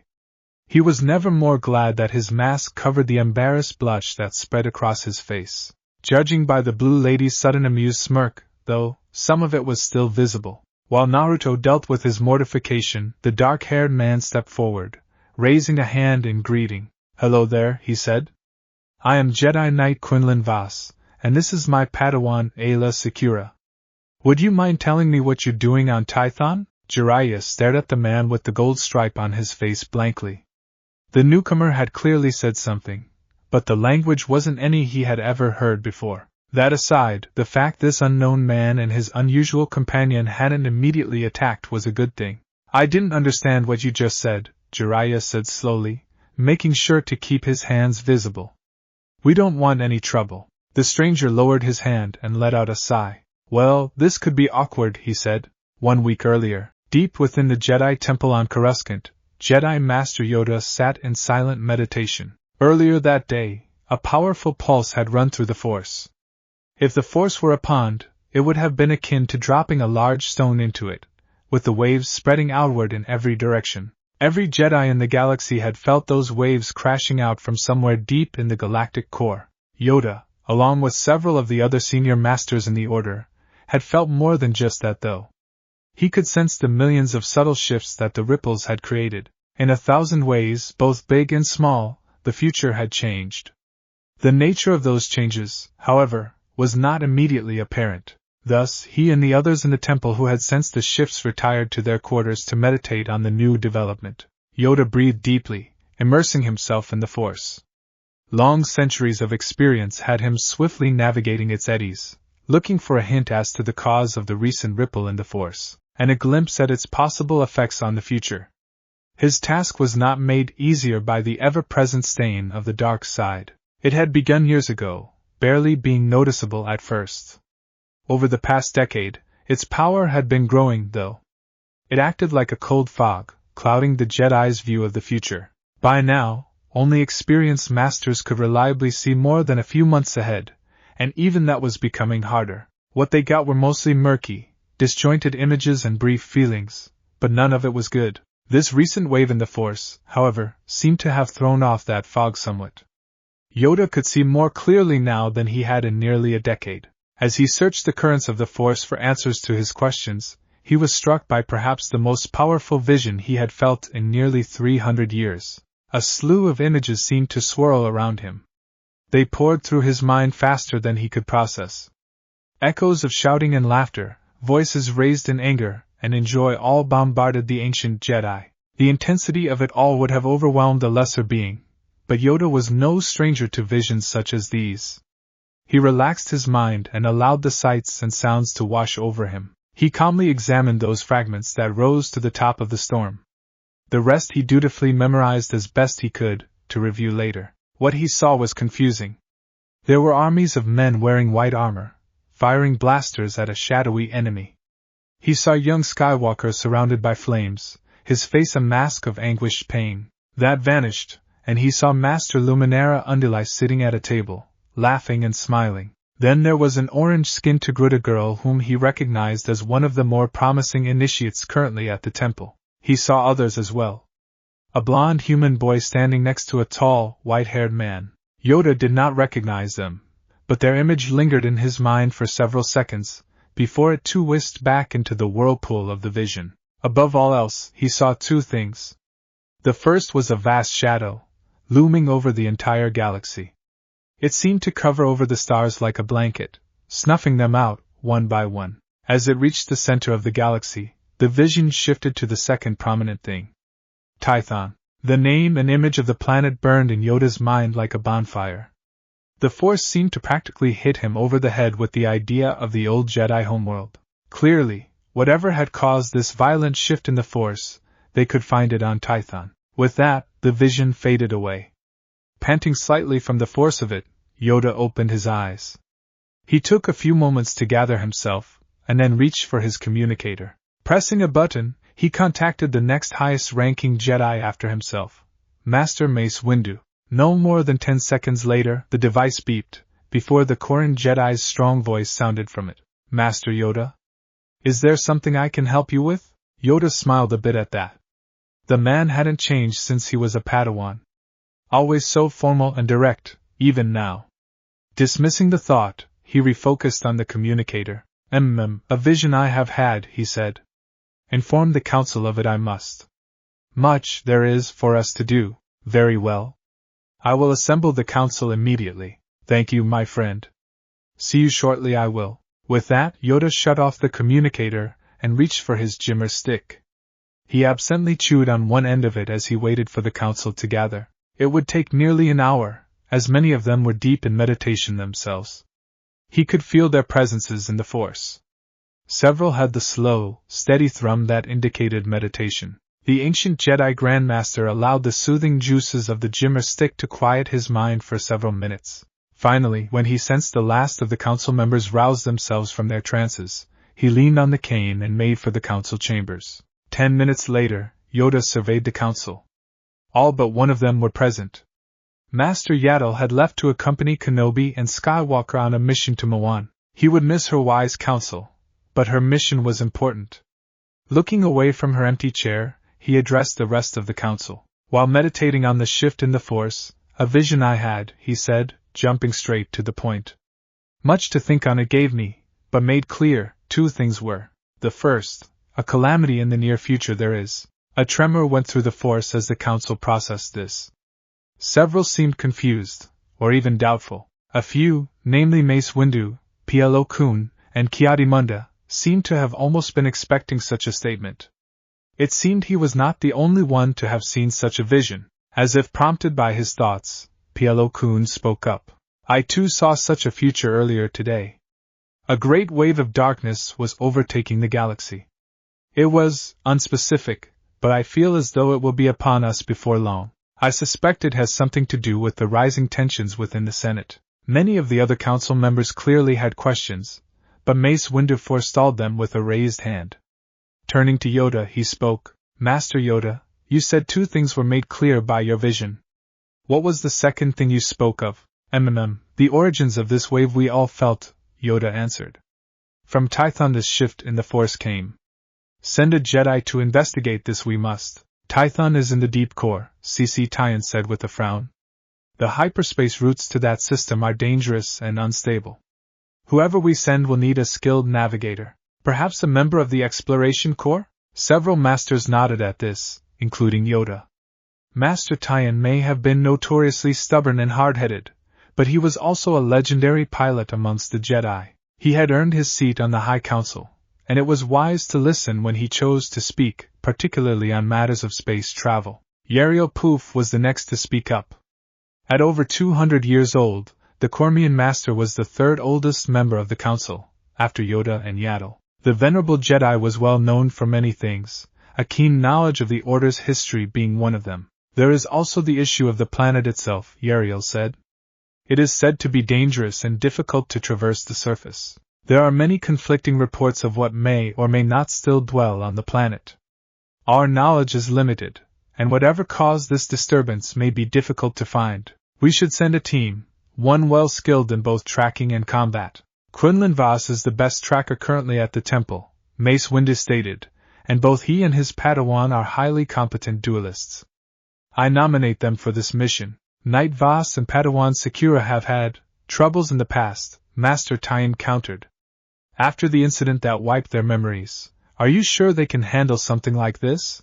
I retrained Vos myself, Mace said, his voice calm but unyielding. Master Tholm cleared Padawan Sakura, with my approval. They are ready to handle this. Master Tyan nodded his assent to that. Any objections the other council members may have had faded away in the face of such complete surety. Yoda took that as his cue to move things along. Decided it is then. To Tython, Knight Vos and his Padawan shall go. Inform them of their mission now, I will. Meditate further on these visions we must. Tomorrow, discuss them more we shall. With that, the diminutive Jedi Grand Master slid off of his chair and hobbled out of the room. The rest of the Masters followed soon after, each going to seek some measure of insight into the revelations of the day. 1 week later, Aayla Secura breathed a sigh of relief when the ship dropped out of hyperspace for the last time. She could feel both of her companions shared her good cheer. The journey had been stressful for everyone on board the Consular-class cruiser the Exploration Corps had provided. Even with an Explorer pilot, hyperspace travel this far into the deep core was a risky and tedious proposition. Fortunately for them, their pilot, a male Surian who went only by Vec, was an expert at this sort of off-the-grid hyperspace navigation. As a pathfinder of the Explorer Corps, he used the Force to guide their jumps, doing in a week what would have taken the best Navicomputers 3 months to manage. Even so, the constant start and stop travel, along with the ever-present danger of a misguided jump sending them into a star or a black hole, wore on the nerves of all three beings on the ship. With her empathic abilities, Aayla could feel the anxiety and frustration of their pilot as he plotted their treacherous course, as well as her master's concern for their potential demise. It all served to give her a triple dose of stress that she was constantly having to release into the Force. Thus, she was quite glad to see their target planet looming in the viewport. Her master must have sensed her feelings through the Padawan bond, as he sent her a quick smile before turning serious again. Focus, he sent her through the bond. This will probably be dangerous. We can't afford to be distracted. Ayla accepted the advice without complaint. There was no heat behind his words, only experience and concern for her well-being. Breathing deeply, she centered herself in the moment, putting any irrelevant concerns to the side. Quinlan nodded his approval before turning to their pilot. Vec, get us in range for a bioscan and hold there, please. You got it, the now cheerful pilot replied. While Vec maneuvered the ship into position, Quinlan gestured for his Padawan to join him at the viewport. She hurried to his side, sensing his intentions. You wish to search the planet together, she said. It wasn't a question. She was familiar with her master's methods. Hopefully, whatever caused that pulse should be easy to find. It would be a pain to do this the hard way, he said with another quick smile. Reaching out through their bond, he placed one hand on her shoulder and the other on the transparasteel of the viewport facing Tython. Their minds linked together as they stretched their senses down towards the planet. With their powers working as one like this, they could sense the whole planet. Ayla gasped and nearly let her hold on the gestalt slip when she felt the planet through the force.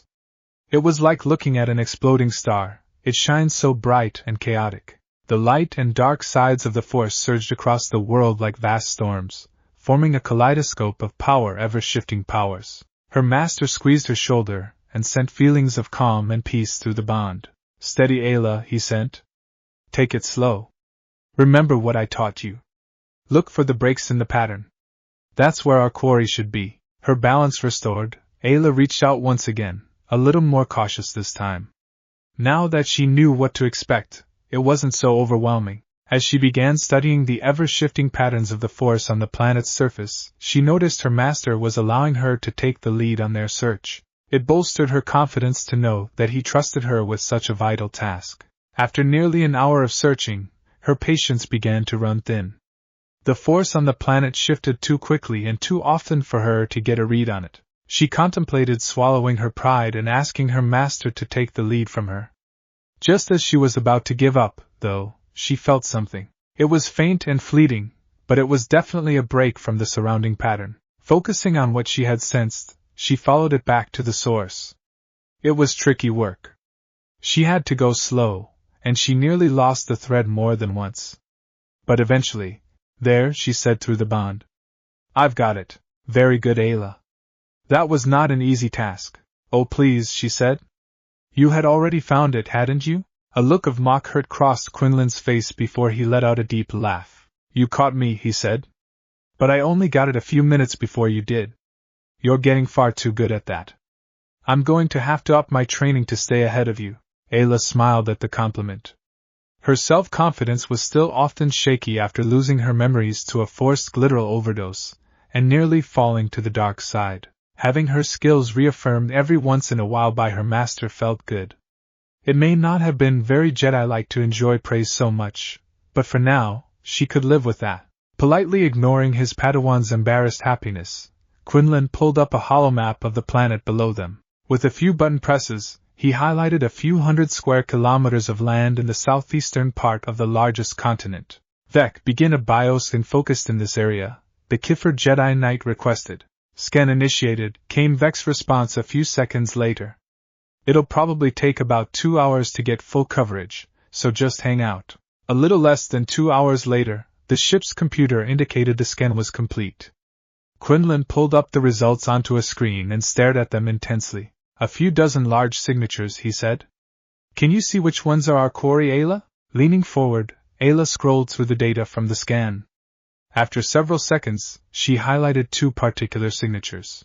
These 2, Master, she said. He motioned for her to explain. They're the only 2 signatures that don't match the rest. The Force tells me that these 2 are what we are looking for. I agree. Vec, lock onto these 2 signatures. Take us down and land as near to them as you can manage. I don't want us to have to track them across the surface. Vec nodded in acknowledgement, and started bringing their ship down towards the area where the 2 bio-signs were located. It seemed to be mostly covered by a vast semi-tropical forest. Here and there, clearings and meadows dotted the verdant landscape. It was into one of the larger of those clearings that Vec eventually piloted them and began the landing sequence. As the ship landed a short distance from the two bio-signs, the two Jedi moved to stand by the boarding ramp. Once the ship was on the ground, Quinlan lowered the ramp and walked down it, followed by his Padawan.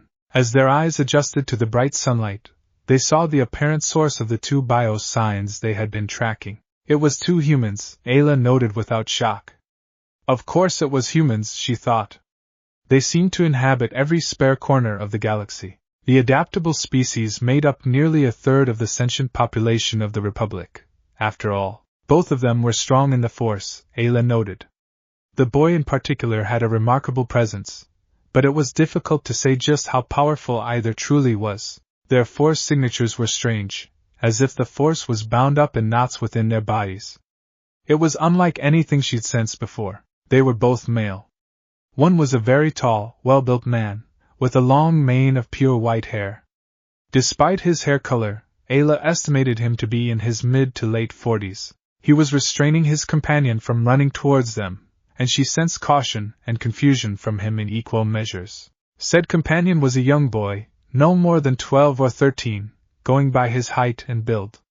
He had bright golden blonde hair, and the most brilliant pair of blue eyes Ayla had ever seen. The rest of his features were obscured by a cloth mask that covered the bottom half of his face. His clothes comprised a pair of navy blue pants and an identically colored shirt.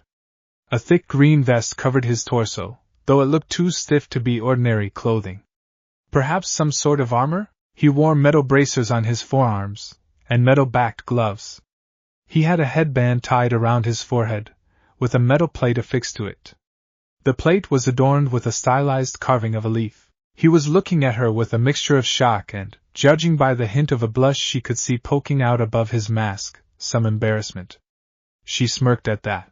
The poor boy looked hilarious, trying to hide his embarrassment. Ayla knew she was beautiful. It wasn't pride or arrogance. It was just a fact, like her skin being blue. She also knew many people considered her typical outfit somewhat risque. While the leers she often got from men were, at best, wearisome, she tried to approach situations like this with good humor. The boy wasn't being lecherous. He was simply young and embarrassed. It was a little funny. She frowned a little when she sensed what lay beneath the embarrassment, though. Both of the strangers held strong feelings of loss and grief. Clearly, they had suffered some terrible loss recently. The white-haired man was dealing with it as well as could be expected, grieving, but trying not to let it destroy him. She sensed feelings of duty towards his young companion. The boy was a different matter. His pain was wrapped up in a shell of denial and buried beneath a veneer of calm. He was suppressing his grief rather than dealing with it, and Ayla did not like the feel of how much anger and pain he had locked away. It disturbed her that a child would suffer so much, but sadly it didn't surprise her. Before she could say anything, though, her master stepped forward, raising one of his hands to greet the strangers. "Hello there," he said. "I am Jedi Knight Quinlan Vos, and this is my Padawan Ayla Secura. Would you mind telling me what you're doing on Tython?" The two humans looked at him blankly, no hint of understanding on their faces. Ayla had a feeling she knew where this was going, one that was confirmed when the older of the pair opened his mouth. "I didn't understand what you just said," the white-haired man said. His language wasn't one either of the Jedi recognized. "We don't want any trouble." Quinlan lowered his hand upon hearing the bizarre language the man spoke. He sighed with some exasperation. "Things just couldn't be easy, could they?" "Well, this could be awkward," he said. Ooh. Jiraiya was at something of an impasse. On the one hand, these two were strangers. He didn't know their intentions, and he couldn't speak their language. The typical Shinobi response to such a situation would have been to capture them, tie them up, and grill them for information. Possibly literally. On the other hand, either of the two had made any hostile moves. Judging by the shape and position of the metal cylinders he'd spotted on their hips, they were armed, but neither one had made any move to draw those weapons. That didn't necessarily make Jiraiya trust them, but it was a definite point in their favor. He also couldn't ignore the fact that these two represented the only sign of civilization he had seen since Naruto, and he were brought to this time. Their flying machine told him they probably came from a larger group. Such a device would require more than two people to build it. There was also the fact that the woman wasn't human. He didn't know what she was, but she definitely wasn't human. The part of him that often played the pervert idly took note of her stunning form and features, but the rest of him simply shoved the mystery of what she was to the back of his mind. He could deal with that later, preferably with the help of alcohol. Lots and lots of alcohol. Before he could come to a decision, the dark-haired man with the stripe across his face spoke again. "Let's try this again," he said.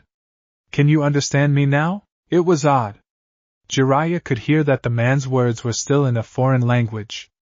Now, however, their meaning also seemed to come across to him, despite none of the individual words making sense. He raised his guard a little higher, but nodded slowly. "Ah, good. Now, as I was saying, I am Jedi Knight Quinlan Voss. This is my Padawan, Aayla Secura. Would you mind telling us what the two of you are doing on Tython?" "What's Tython?" Naruto asked loudly. "And how come I can understand what you're saying now?" "Tython is the name of this planet," the newly named Aayla Secura said. "And you can understand us because we are using the Force to translate our words in your mind." Jiraiya tensed at that. He didn't know what this Force was that they had mentioned, but he definitely didn't like the idea of two total strangers having access to his mind, let alone his godson's. Before he could take a step forward, a guttural roar echoed across the clearing. It was followed by a series of harsh snarls and growls, all coming from the tree line at the closest edge of the clearing. All four of them turned as one to look for what had caused the unnerving racket. They didn't have to wait long to find out. From out of the trees burst dozens of what could only be labeled as monsters. They were roughly 2 meters tall and powerfully built, with broad shoulders and heavily muscled limbs. Their wrinkled skin was mottled gray and red and looked to be tough and leathery. Their heads were flattened, with their eyes set out on the ends of a pair of short, horizontal stalks. They all had sharp claws and mouths full of jagged teeth. Many carried primitive spears and clubs, made mostly of wood and stone. The two Jedi could sense even more, though. These creatures were soaked in the dark side. It permeated their every cell. They radiated nothing but hatred, hunger, and a low, vicious cunning. Whatever these things were, talking would not be an option with them. Jiraiya was the first to react. He flashed through hand signs in a blur before holding 2 fingers up by his mouth. Katon Endin. A 5-meter-wide ball of flame shot out of his mouth, speeding towards the center of the group of monsters. Before the creatures could react, the attack hit them, burning one to a crisp, and severely wounding several others. "Damn, their skin is tough," he swore. That should have taken out at least 4 of them. The Jedi were staring at him in naked shock. They had never seen the Force used in such a manner. It had felt quite unlike anything they had encountered before. It was only the cries of their attackers that shook them out of their daze and spurred them to action. With the galaxy-renowned snap hiss, their lightsabers sprung to life. Quinlan moved first, a Force-enhanced leap bringing him within striking range of the foul beasts. His lightsaber blurred into motion, turning into an emerald arc of pain and death for his foes. The first monster before him lost its head before it even knew it was in danger. A second fell to a quick thrust through the heart, and a third to a short slash across its neck. By then, the Jedi Knight had to dodge out of the way of a spear thrust. It seemed the rest of his opponents had recovered their wits. Aayla and Naruto were the last to move to face the new threat.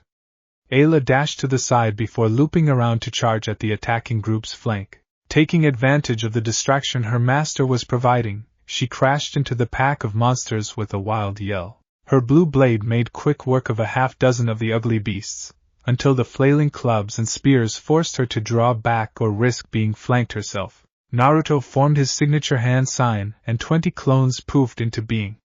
Most of the clones pulled out a kunai and charged.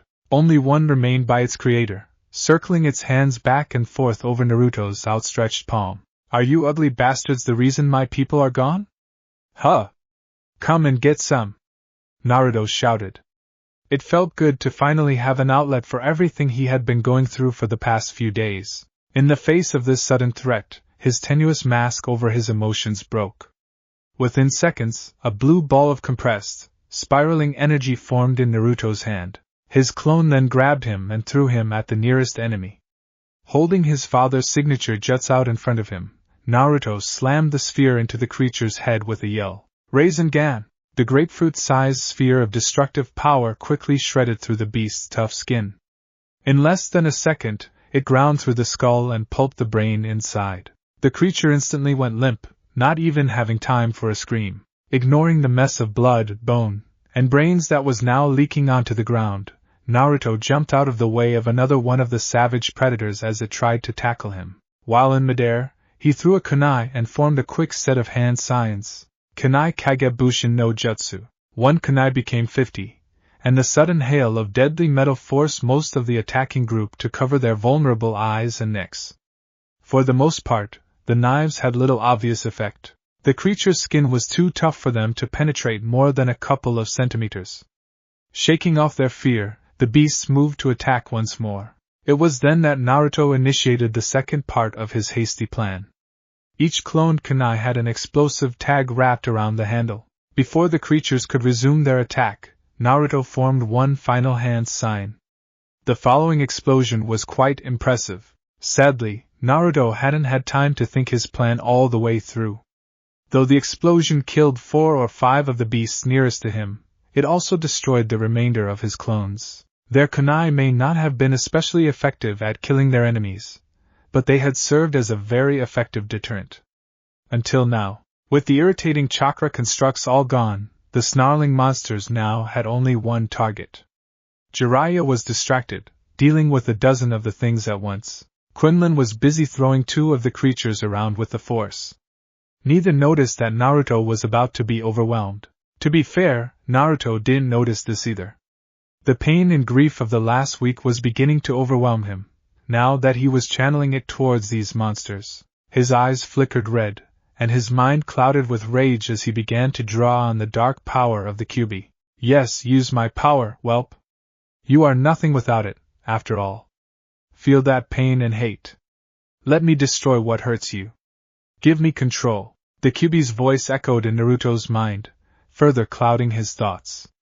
It was so tempting to just wallow in his grief and rage, to let the fox's power fuel him into a rampage. Between the potent rush of the fox's power, the whispers in his mind, and the emotional pain of the last week, Naruto snapped.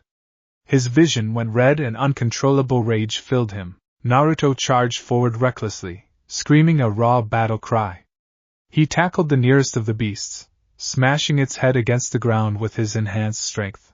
Dazed, it offered no resistance as Naruto crushed its skull. He moved on to the next one, tearing out its throat with a swipe of his newly elongated claws.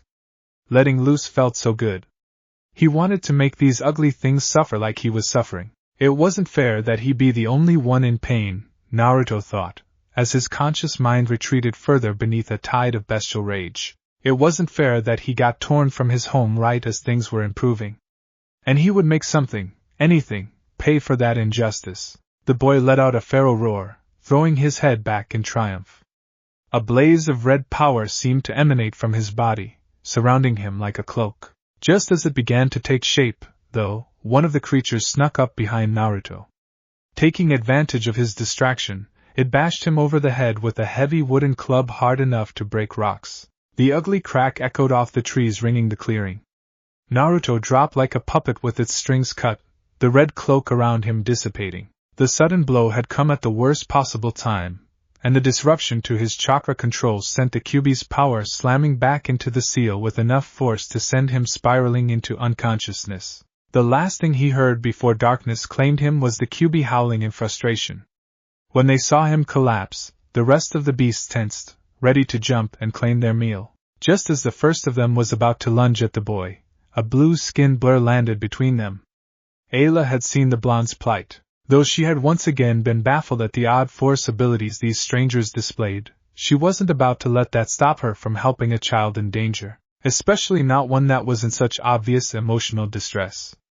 She recognized the signs of emotional trauma in the boy's reckless use of the dark side. They had been present in her not all that long ago, after all. She vaulted over her current opponent before pushing off its back like a springboard.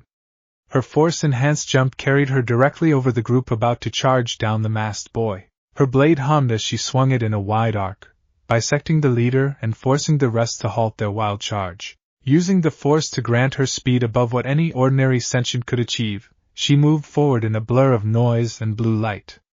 The first 2 creatures didn't even have time to mount a defense. She cut them down with swift, sure motions of her lightsaber. The next two raised their primitive weapons to ward off her strikes, but in vain. Her superheated plasma blade seared through the wooden spears as if they weren't there, before carrying on into their bodies. The last few were cleverer than their fallen brethren. One threw its spear at her head, forcing her to dodge. While that commanded her focus, another one closed the distance and slashed at her with its claws. The razor-sharp implements carved deep, bloody furrows in her arm, forcing her to drop her lightsaber. It deactivated with a hiss and bounced out of her reach. Before she could use the force to retrieve it, the last creature smashed her twice in the head with its club. Stars exploded in her vision, and she nearly passed out from the pain. As she rolled over, she dimly saw the three beasts approaching her. She tried to stand up, to do something, anything, but her limbs refused to respond. It seemed that this was it. She probably should have been afraid, but honestly, her head hurt too much to feel anything else. Right as Ayla accepted her imminent demise, she saw a yellow-haired blur smash into one of her would-be killers. It seemed the boy had awakened. He held another of those strange blue spheres, and he had thrust it into his victim's lower back. The technique, whatever it was, seemed to have some kick to it, as it propelled the squealing creature into its fellows. Her savior didn't waste any time. He immediately drew a knife and charged the closer of his two downed opponents. He put all of his weight behind his first thrust, using his body mass to pierce the tough skin of the beast's throat. It felt like stabbing through cured leather, but he managed it, putting an end to one of his remaining foes. The last creature, though, had regained its footing. While the boy was finishing off the other one, this one grabbed the spear Ayla had dodged earlier. As the boy turned around, it charged at him with the primitive weapon. Ayla tried to shout a warning, but all that came out was a weak croak. As the beast neared her savior, she felt a twist in the force, as though he were trying to use another of his strange techniques.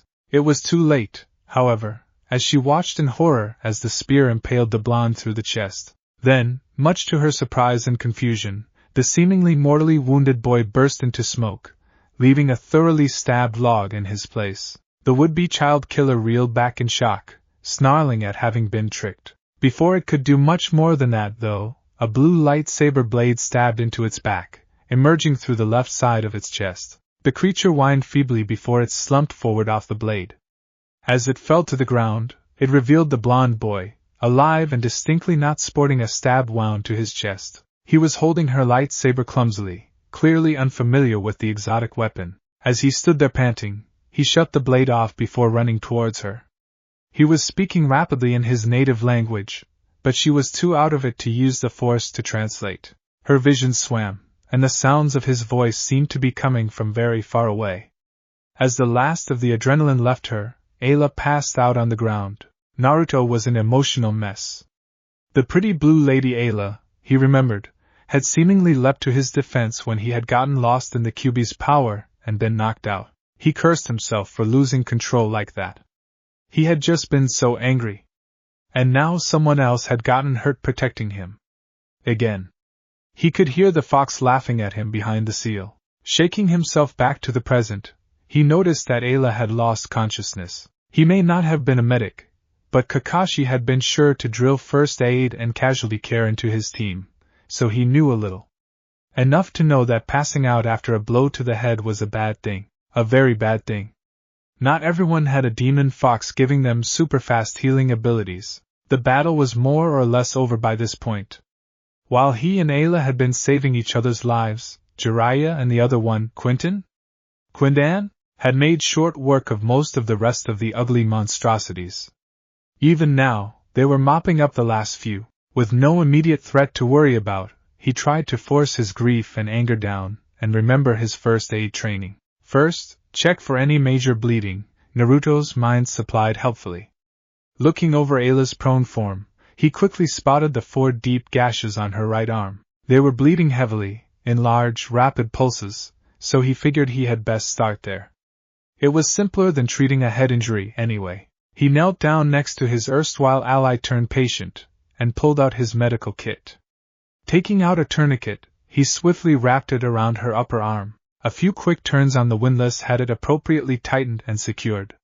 He found himself momentarily grateful that she was unconscious. He remembered from training that tourniquets hurt like a bitch. That done, he moved to the cuts themselves. They were deep, almost to the bone in some places. He cleaned them out as best he could, and then wrapped them in bandages. As he did that, he heard a voice cry out a few meters away. "Ayla," Quinlan yelled. He was sprinting over to them, looking worried. He knelt down next to Naruto, immediately placing his hands on either side of Ayla's head. "What happened? How was she hurt?" "She got clawed up and then hit in the head," Naruto answered.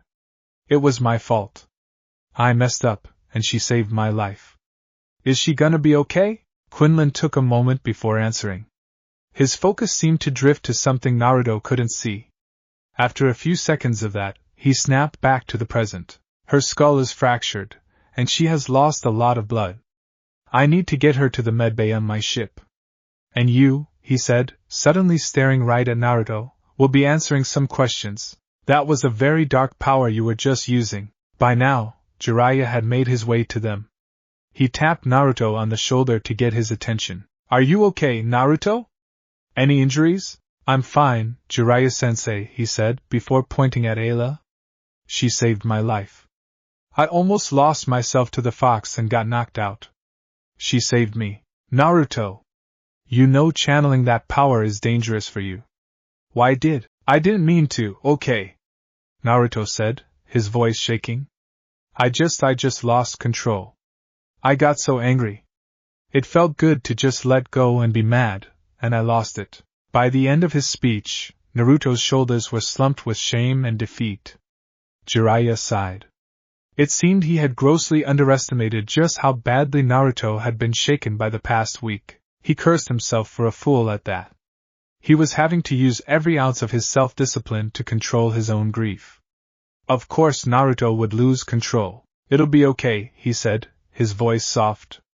"We'll talk about it later." While they were talking, Quinlan carefully levitated Ayla's limp form off the ground. He gently guided her back towards the ship, making sure not to let her head or neck move around. Without turning back, he yelled out to the two strangers behind him, "You two should come with me." That battle made a lot of noise. More of those things, or worse, will be on their way here. And I have questions for both of you. Jiraiya hesitated, but only for a moment. This man had fought with them, and his companion had apparently risked her life to save Naruto's. Besides, they didn't have much of a choice. Jiraiya didn't fancy another fight with those creatures, let alone anything worse. After Naruto's little slip, the last thing they needed was him anywhere near a battle. Gently pushing his godson towards the ship, he began following. Naruto sent him a questioning glance, but he shook his head. Questions could wait until they were safely away from this place. As they walked up the ramp, Naruto was amazed at what he saw. Not even the technology of Yuki no Kuni could compare to this. Once again, it truly hit home for him that he was in the future. Even something as basic as a boarding ramp looked sleek and high-tech to his eyes. He felt a pang of loss and sorrow as he thought of the simple wooden buildings of Konoha. Everywhere he looked, there was something he found he didn't recognize. Everything from the blinking status board by the door to the computer screens on one side of the narrow hallway was vying for his attention. His natural curiosity over the unfamiliar sights fought with his melancholy as everything reminded him of how far from home he now was. As he followed Quinlan and Jiraiya down the corridor, the sight of Ayla's limp form being somehow levitated down the hall didn't help matters. Had the situation not been so urgent, Jiraiya would have stopped to offer Naruto some comfort. As it was, the sage was picking up on more nuanced details of their surroundings than his student. The blue carpet on the floor was somewhat worn in the middle, and some sections had clearly been replaced. Additionally, there was the odd scuff or scratch on the various bulkheads. This ship obviously saw regular use and had for some time. It wasn't the toy of some rich businessman, or noble either. This ship, and the people on it, worked for a living. That meant that the two strangers who wielded the glowing blades probably weren't bodyguards. Soldiers, maybe? He also saw, on many of the parts of the ship, long strings of strange characters. Jiraiya could not read the symbols themselves, but their length and placement left him sure of their purpose. They were serial numbers. He'd been a soldier long enough to recognize serial numbers when he saw them. That meant those components were mass-produced. It also meant this ship, or others like it, was mass-produced to some extent. Judging by the airtight seals around the access hatch and general non-aerodynamic design, the ship was likely meant to travel through space. Overall, the picture forming in Jiraiya's head was one of a space-faring civilization.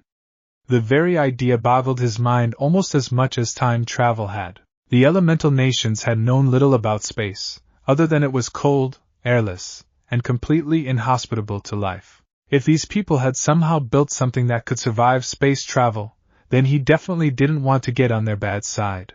As Jiraiya was making his deductions, they arrived at what could only be the med bay. It had the overly white walls, the clearly sterile medical instruments, and a faint toxic chemical smell that let you know the place was clean. Naruto shivered with an almost instinctive dislike. He was not a fan of hospitals, and apparently super high-tech future hospitals were not exempt from his disdain.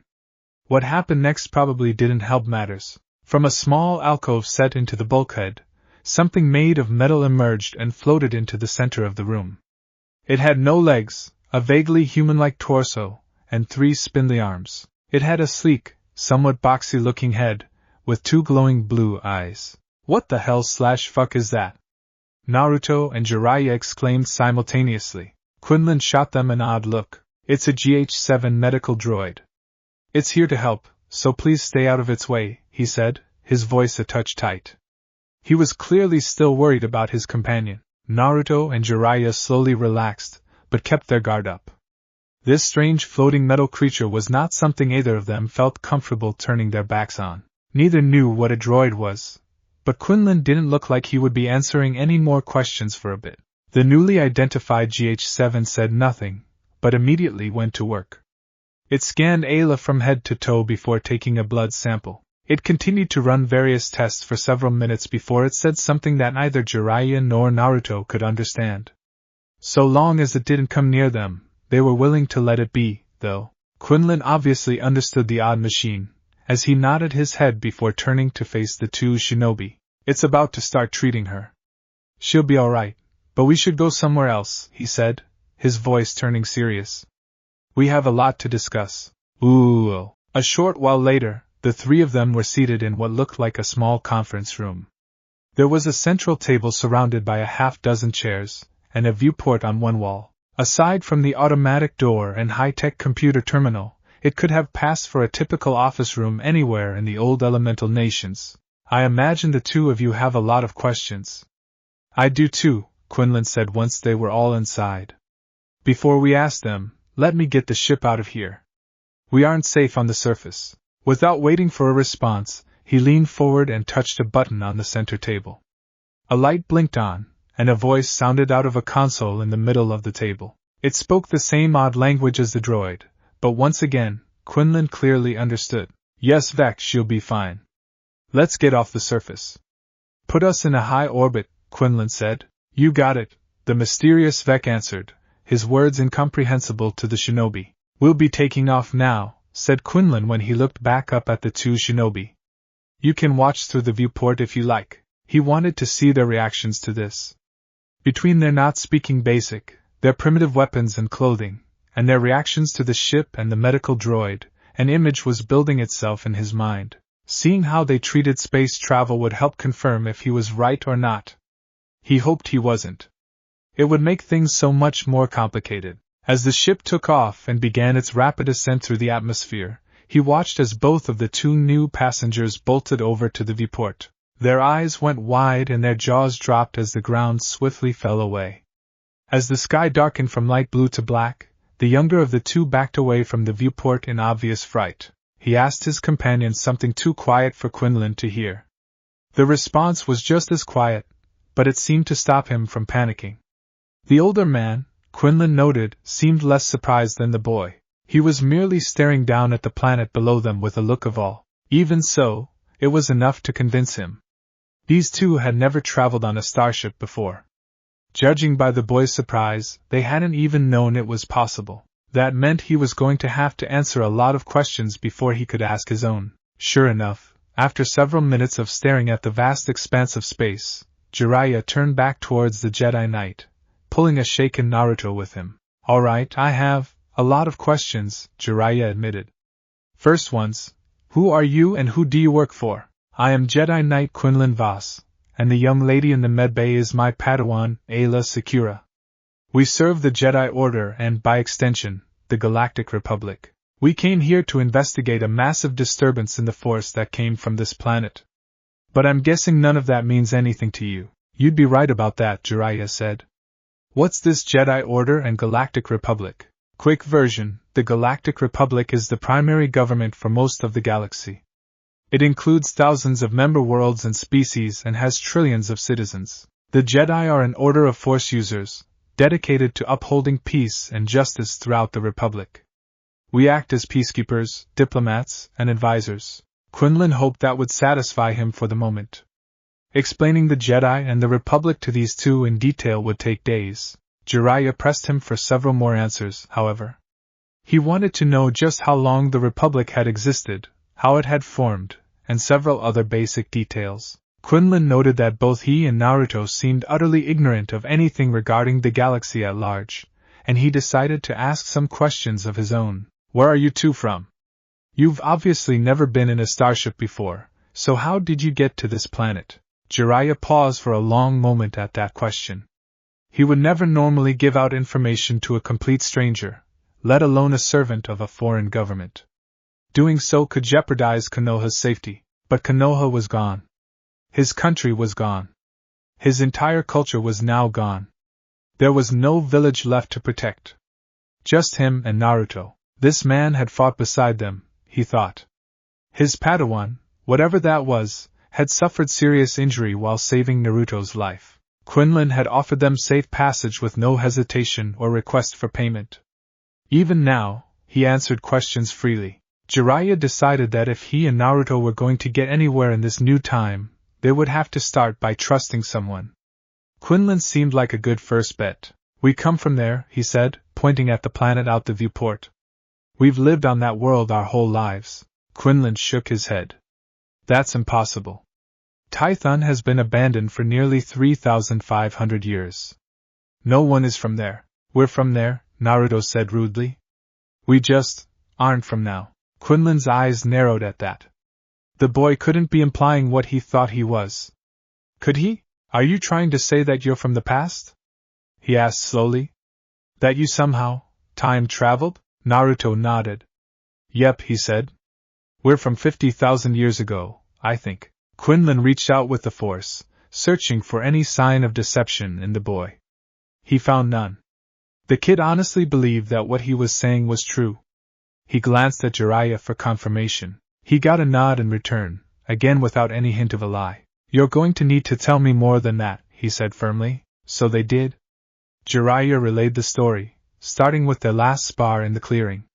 At the end of the story, Quinlan leaned back in his chair and stayed silent for a minute. He seemed to be digesting everything he had just been told. After a long pause that bordered on the uncomfortable, he finally spoke. I'm not sure what to believe, he said. I suppose it's possible a powerful Force technique somehow brought you here and caused the disturbance, but I've never heard of such a thing. And what is this Force? Jiraiya asked. You mentioned it before, said it lets you translate your language into our thoughts. The Force is a field of energy that all living things possess. Jedi can sense the Force and use it to perform feats beyond what an ordinary being could achieve. It sounds a lot like chakra, Naruto said suddenly. Chakra? Quinlan asked. Is that what you call those techniques you used? The fireball and such? Those are jutsu, Naruto replied.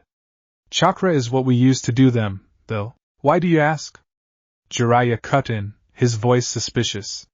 He shot a look at his godson that told him to stay quiet. Because those jutsu of yours use the Force, Quinlan said, unfazed by the suspicion. What you call chakra is a way of using the Force, one I've never seen or heard of before. I'm guessing it also has something to do with that dark power Naruto tapped into during the battle. I'm going to need you to explain that. And if we choose not to? Jiraiya asked, his voice taking on a hard edge. Then I can't take you two away from here, Quinlan replied, suddenly serious. I'm not trying to start a fight, but I can't just let something that dark and powerful go unquestioned. Jiraiya looked ready to fight over the issue. His body was tensed, and his hands had drifted into a defensive position. Before the situation could escalate, though, Naruto's voice cut through the tension. It was the QB, he whispered. That was the power I used. Naruto!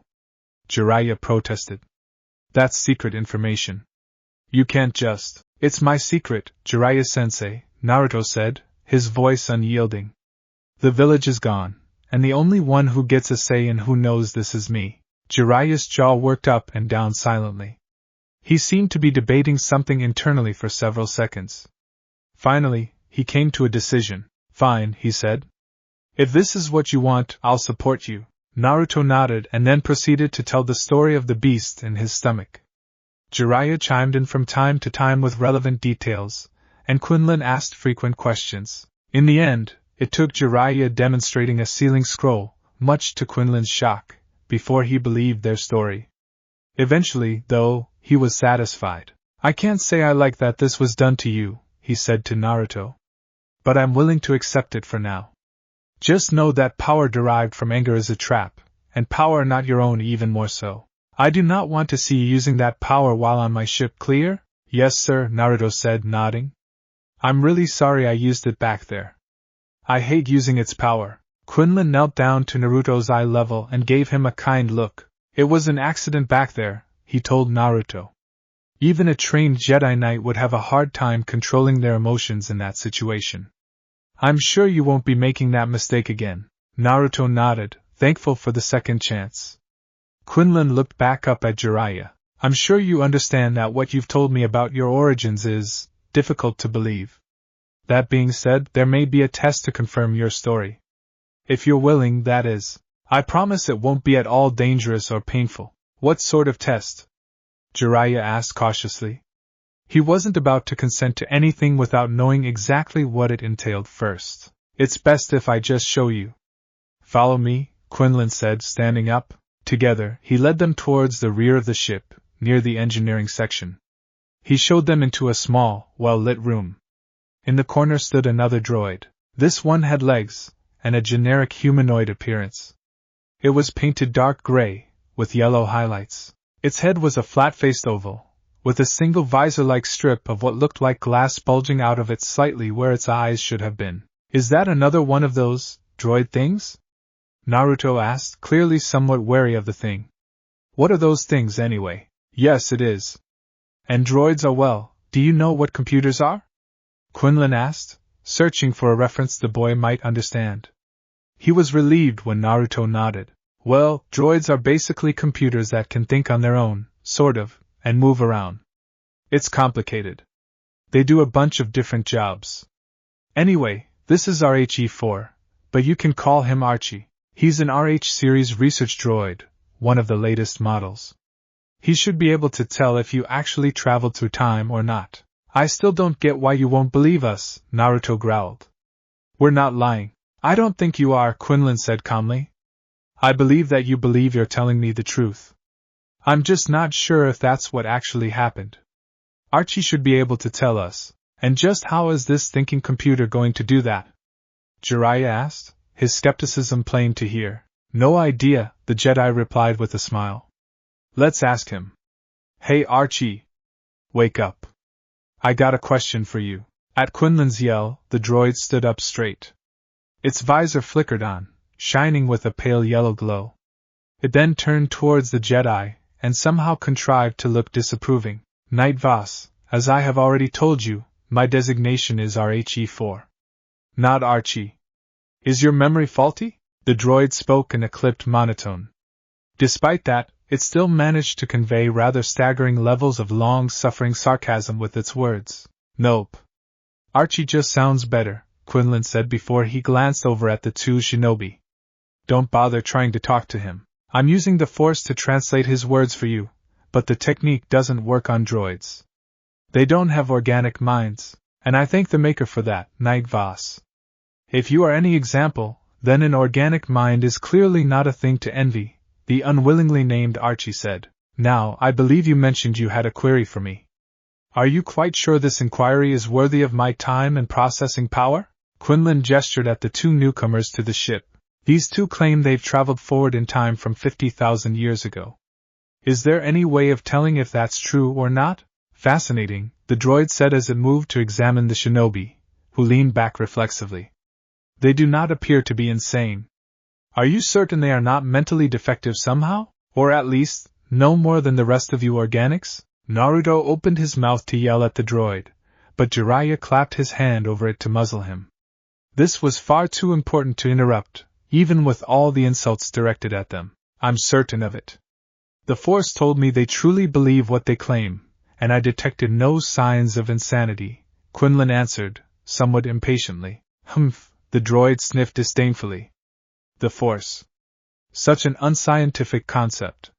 Still, I suppose I can indulge you. A simple tachyon scan should tell us the truth of the matter. Do you wish to proceed?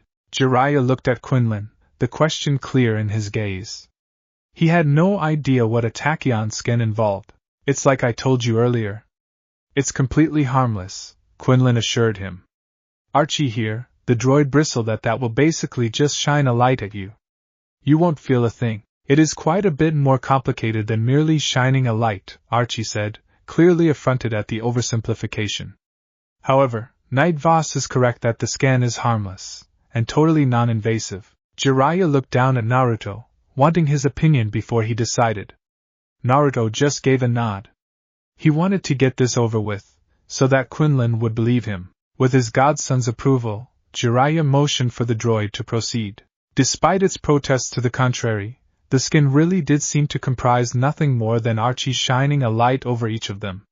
The whole process took no more than 5 minutes. At the end of it, the droid stepped back, its eyes flickering rapidly, before it turned back to Quinlan. Congratulations, Knight Voss, you have successfully found a problem worthy of my attention.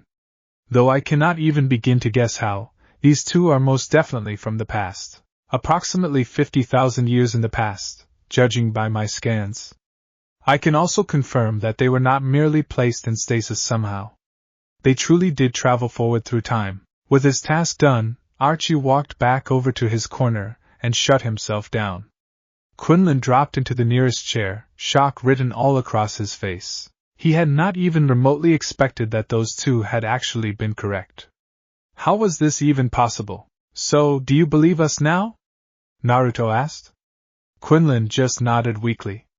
What was he supposed to say? I am sorry. For the loss of your home, he offered lamely. Still, they appreciated the thought. I know this is probably the last thing you want to hear right now, but I really should take you to meet with the Jedi Council. They'll want to hear about this, and they may be able to offer help. You mean they could send us back? Naruto said hopefully, his head perking up. Probably not that, Quinlan admitted. Naruto wilted at that. If the Council knew the secrets of time travel, I'm pretty sure I would have heard about it. But they could offer some insight into what happened to your people, and maybe some help in starting over. They would do that for us. Jiraiya asked. What would they want in return? Nothing, Quinlan answered. They will probably ask you some questions, but you could choose not to answer them. The Jedi Order does its best to help people. It doesn't always work, but we try. And they won't care about the Kyuubi? Naruto asked, suspicion coloring his voice. Oh, they'll care, Quinlan said frankly. Some of them won't like it at all, but I think Yaddle, Plo-kun, and a few others will be understanding. They should be able to convince the more stubborn ones to give you a chance. If what you told me about the seal is true, then you aren't really at any greater risk of falling than any other Force-sensitive kid your age. And you're sure they'll be that understanding? Jiraiya asked. He wasn't about to risk Naruto's safety without more information. Quinlan sighed and rubbed his face. Listen, about a year back, Ayla and I had some trouble, he said. I'll spare you the details, but we both pretty much fell to the dark side. We basically lost control like Naruto did, but without the animal rage. The Council gave both of us second chances, and I'm willing to fight for them to do the same for you. Why? Naruto asked, confused. He was still unused to people, let alone complete strangers, being willing to help him. Because I believe the Jedi should help everyone we can, Quinlan said, conviction flooding his voice. I have a chance to help you too, and I'm taking it. Jiraiya nodded slowly at this. Internally, he was cautiously excited. He had spent most of his life trying to find a way to bring peace to the world, to stop the endless cycle of hatred and violence. After decades of effort, though, he hadn't succeeded. He hadn't even known where to begin. But he had always figured that helping people in times of need was as good a place as any. From Quinlan's description of them, he definitely wanted to meet this Jedi Council. "What do you think, Naruto?" he asked. He wasn't about to make a decision this big for his godson without at least consulting him. Naruto frowned at the question, his mouth working beneath his mask. Eventually, after nearly a minute of thinking, he spoke up. I think we should go. There isn't anything here for us, and I don't want to tangle with more of those shark people things. Not after what just happened. If Quinlan says they might accept me and help us, then I'm willing to take that chance." "Well, it's settled then," Jiraiya said. "We'll go with you to talk to this Jedi Council. Now, could we get a moment alone? I have to speak to my godson." "No problem," Quinlan said as he stood up. "I'll be in the medbay with Ayla." As soon as he had gone, Naruto seemed to lose the last of his emotional fortitude. With a yell of anger, he punched the nearest bulkhead. "Hey there." "Easy," Jiraiya said. "No need to hurt yourself. Just talk to me. We're really never going home, are we?" he asked. "I just can't believe we're never going to see them ever again." Jiraiya sighed and pulled Naruto in for a hug. He held his own tears back as best he could, but he knew a few were still trickling down his cheeks. "I don't think we will, no," he breathed. "But like I said back in Konoha, we'll figure this out together. These Jedi seem willing to help. Just take it one day at a time, and don't bottle this up anymore. That's what led to you nearly losing it out there." "I was just so angry," Naruto said. "I didn't even notice until it was too late, and I almost got that lady killed." "But you didn't," Jiraiya said firmly. "You saved her life. Don't wallow in your mistakes, Naruto. Admit them and make reparations. When Ayla wakes up, you can apologize to her. I'm sure she'll forgive you." Naruto hesitated for a bit, then nodded. Returning to Jiraiya's hug, he took refuge in the comforting embrace. It was the one small light he had, that even in this strange new world, Jiraiya was here for him. Together, they stood and bade farewell to their world. Ooh! Consciousness returned to Ayla slowly. The first thing she was aware of was that her head ached. It was a sort of dull throbbing pain, a pain that indicated that it had recently been altogether more severe, and was eager to return to past glories. Keeping her head still seemed a commendable notion all of a sudden. The next thing she noticed was her master's presence in her mind. He was sending her feelings of calm and comfort, easing her discomfort.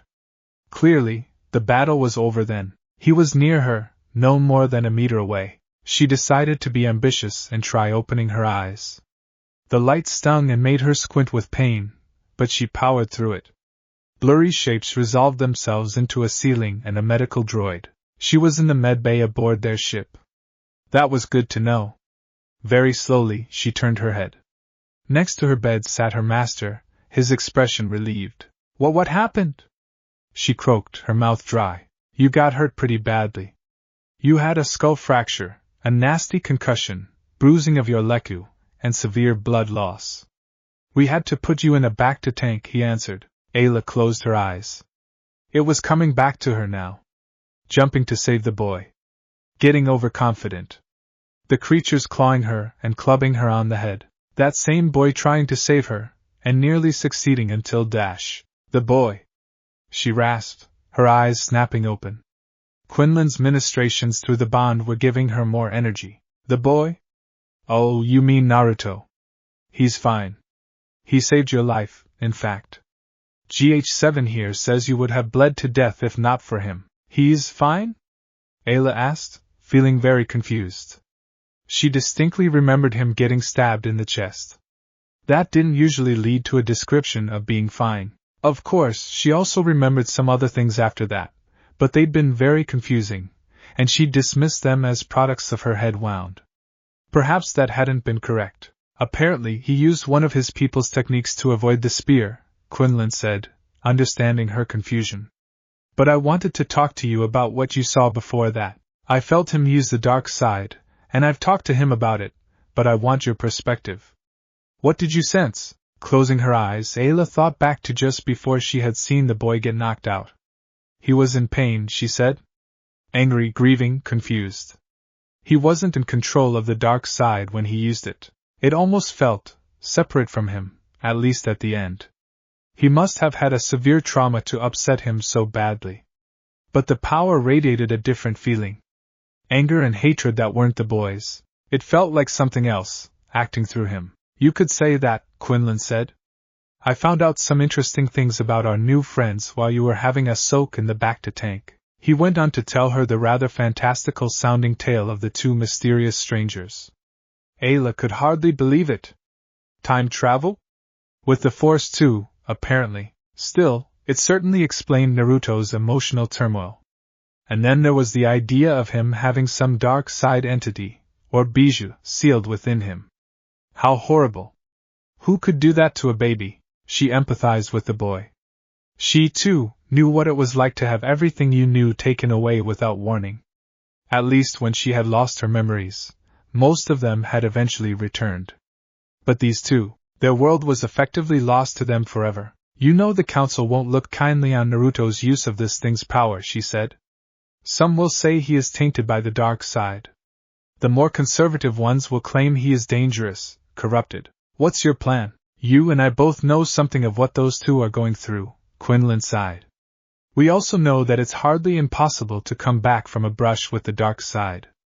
The Council gave us a second chance. I hope to get them to do the same for these two. You think they will? She asked. I hope so. They gave us second chances. Why not these guys? He answered.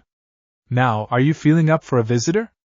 Naruto will probably want to see that you're alright. He was feeling pretty guilty about your injury. Ayla nodded her assent, and Quinlan left to retrieve the two newcomers. A few minutes later he returned, Naruto and Jiraiya in tow. Naruto looked at her guiltily. She could feel the self-blame radiating off of him, mixed with an overwhelming sense of loss and confusion. At Jiraiya's prompting, he walked towards her bed. Hi there, Miss Ayla, he said awkwardly. I just wanted to say, I'm really sorry you got hurt. It was my fault. I should have. Ayla raised her hand to silence him, stopping his rambling before it could truly begin. I don't blame you, she said kindly. You were hurting and angry, and you lost focus. It's okay. You regained control and saved my life. Being angry after a loss is natural. For one not trained as a Jedi, it is not unexpected for your power to manifest as it did, Quinlan said. Take some time to mourn. I believe you are stronger than you give yourself credit for. Jiraiya was gratified to hear the advice being given to his student. These two Jedi, at least, seemed to have a worldview he could get along with. Remember what I taught you about the cycle of hatred, the sage added. It is our responsibility not to perpetuate that cycle in our own lives. Don't waste energy on blaming yourself when no one else does. Naruto sniffled a bit, then nodded. He felt a little lighter knowing that Ayla and Quinlan didn't blame him for this. Okay, he said before a determined light returned to his eyes. I'm never going to lose control like that again. That's a promise. An admirable goal, Quinlan said. Now come. Ayla needs to rest, and we have a lot to do before we reach Coruscant. Ooh. Quinlan had not been lying when he said they had a lot to do. Fortunately, they would have plenty of time to do it in. According to Vec, without the pressure of a potentially time-sensitive mission, he was going to take a longer but safer route out of the deep core. Their return journey would take 4 weeks instead of 1. Quinlan didn't mind, as it gave them time to get some things done. The first, and most important, thing on his list was getting both of the time travelers started on learning Galactic Basic. Force translation was great and all, but it would be impractical for them to need a Jedi translating everything for them for forever. Besides, the constant focus needed for the technique was rapidly giving him a headache. There was a reason the temple offered language classes, after all. Fortunately for them, they were on an Explore Course ship. As such, alongside top-notch medical and scientific facilities, all of their deep exploration ships like this one were equipped with a protocol droid. In this case, it was a TC model called TC-1H.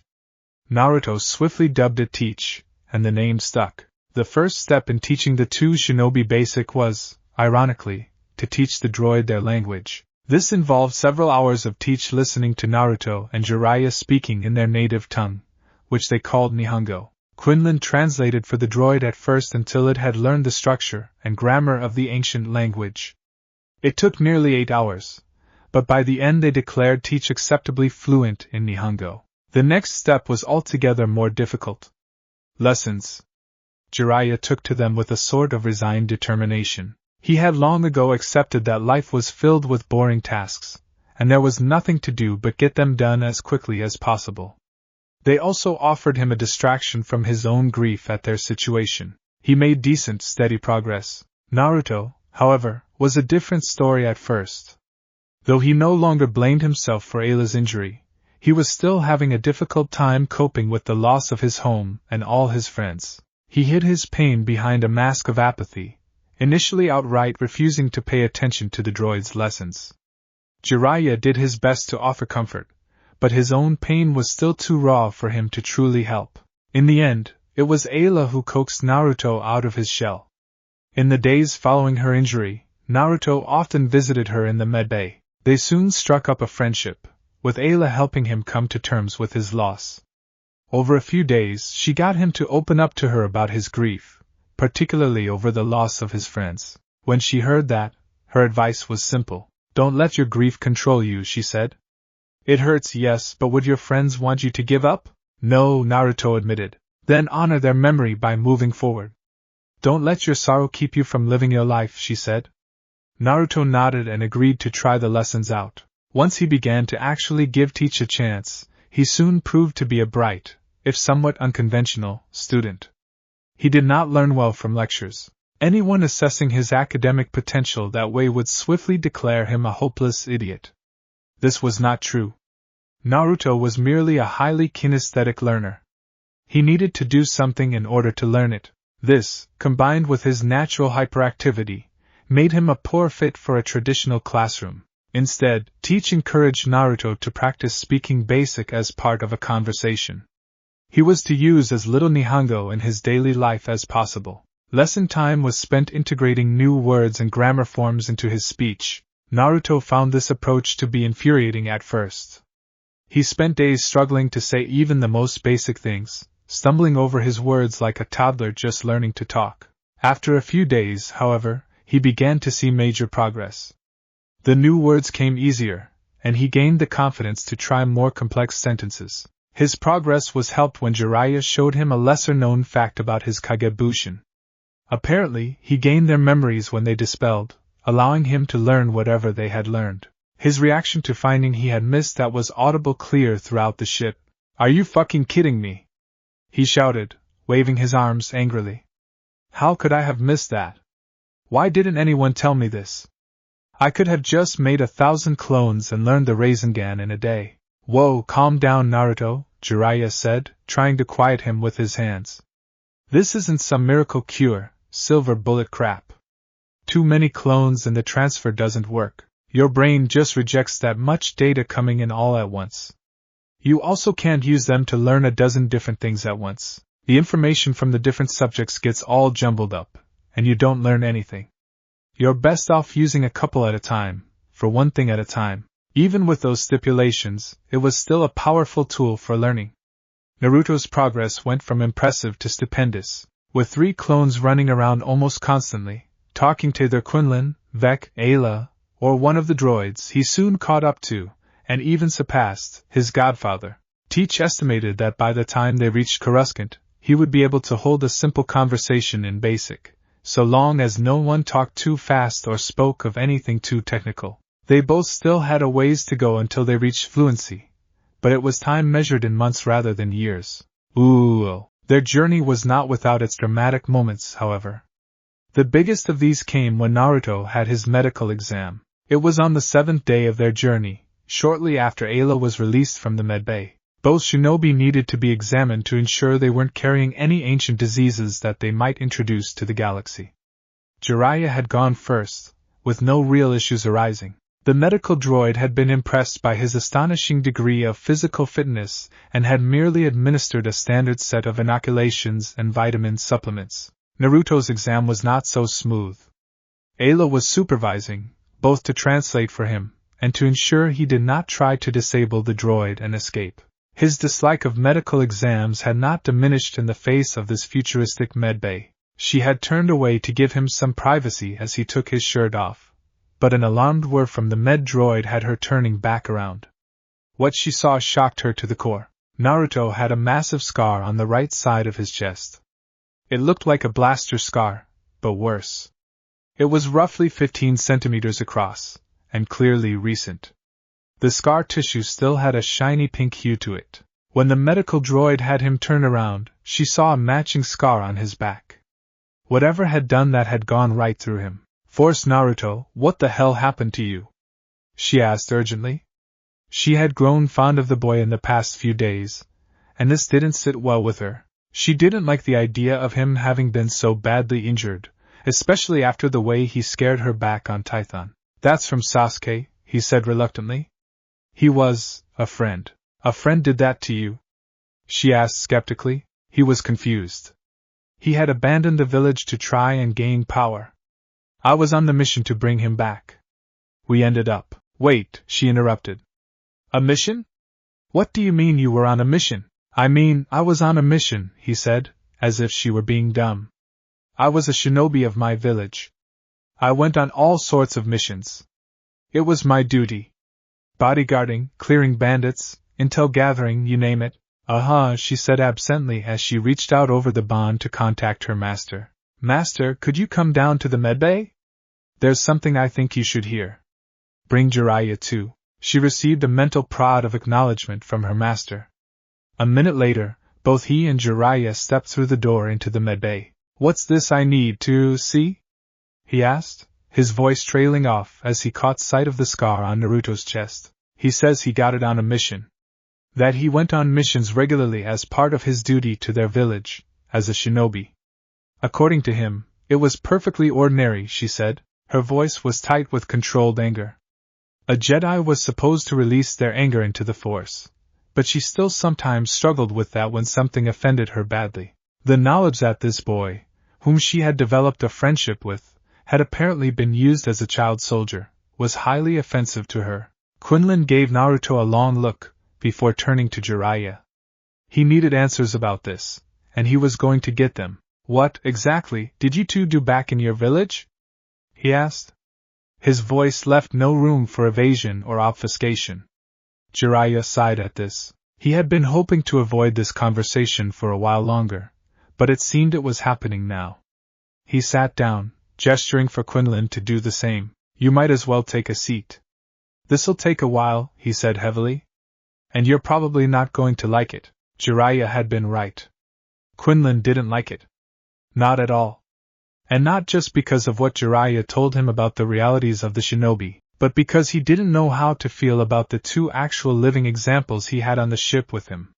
His own impressions of the two were very much at odds with what they had admitted about their culture. On the one hand, the description of the shinobi culture those two had grown up in horrified him. Using child soldiers, carrying out political assassinations, building entire villages centered around training kids to become silent killers and saboteurs. It was as if someone had taken the worst aspects of the Outer Rim and designed a culture around them. The fact they had been Force users made it even worse. Their usage of the Force was focused almost entirely inward. They had not sensed or connected to the world around them, with rare exceptions.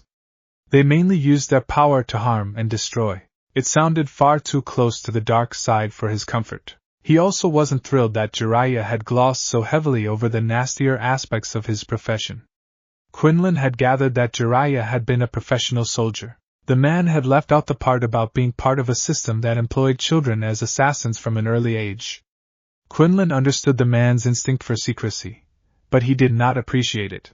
On the other hand, Naruto and Jiraiya both struck him as being very different from the world that had created them. Jiraiya in particular had been passionate in his description of his quest to bring peace to their world by promoting understanding between people. By his expression, Naruto was an equally ardent believer in his godfather's philosophy. That philosophy resonated deeply with the Jedi Knight. It was in many ways a simplified version of the Jedi Order's own mission to uphold the peace as diplomats and mediators first, and warriors second. It formed a sharp contrast with what both of them had been called upon to do as shinobi. Besides that, there was the fact that he just plain liked the two of them. They did not radiate with the darkness he would have expected of two former professional killers. Indeed, they both shone brightly in the light side of the Force. Naruto in particular seemed to possess very little true inner darkness. It was there, but it was buried beneath his innate kindness and desire to do good. His grief over losing his home and people was more of a temporary pall than a true innate darkness. It would pass in time, Quinlan was confident. Jiraiya had more darkness in his soul than his pupil, but he was well aware of it, and kept it firmly in check. He reminded Quinlan of some of the older Jedi Masters, the ones that had been in the field for decades.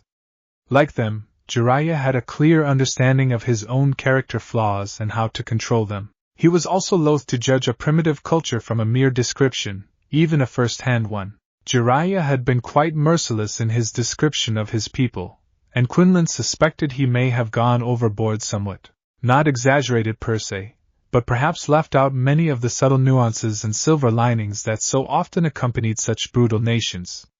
Ultimately, Quinlan had not been there. He was seeing this from a very, very far-removed perspective. He also could not deny that there would be a certain hypocrisy in condemning the shinobi for using child soldiers when Jedi Padawans were often considered children by the standards of their race.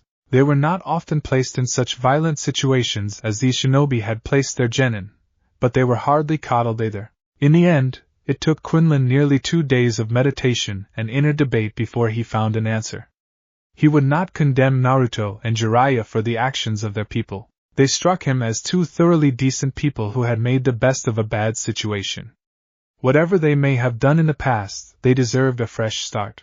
If anyone understood the importance of a fresh start, it was him, after all. When Quinlan emerged from his quarters, he immediately found Jiraiya and had a long conversation with him. He told him of his decision, but also gave him a warning. If Jiraiya abused his trust and used his skills for evil, Quinlan would personally hunt him down and bring him to justice. He then had a somewhat less intense version of the same conversation with Naruto. Ayla came to much the same conclusion as her master, though for slightly different reasons.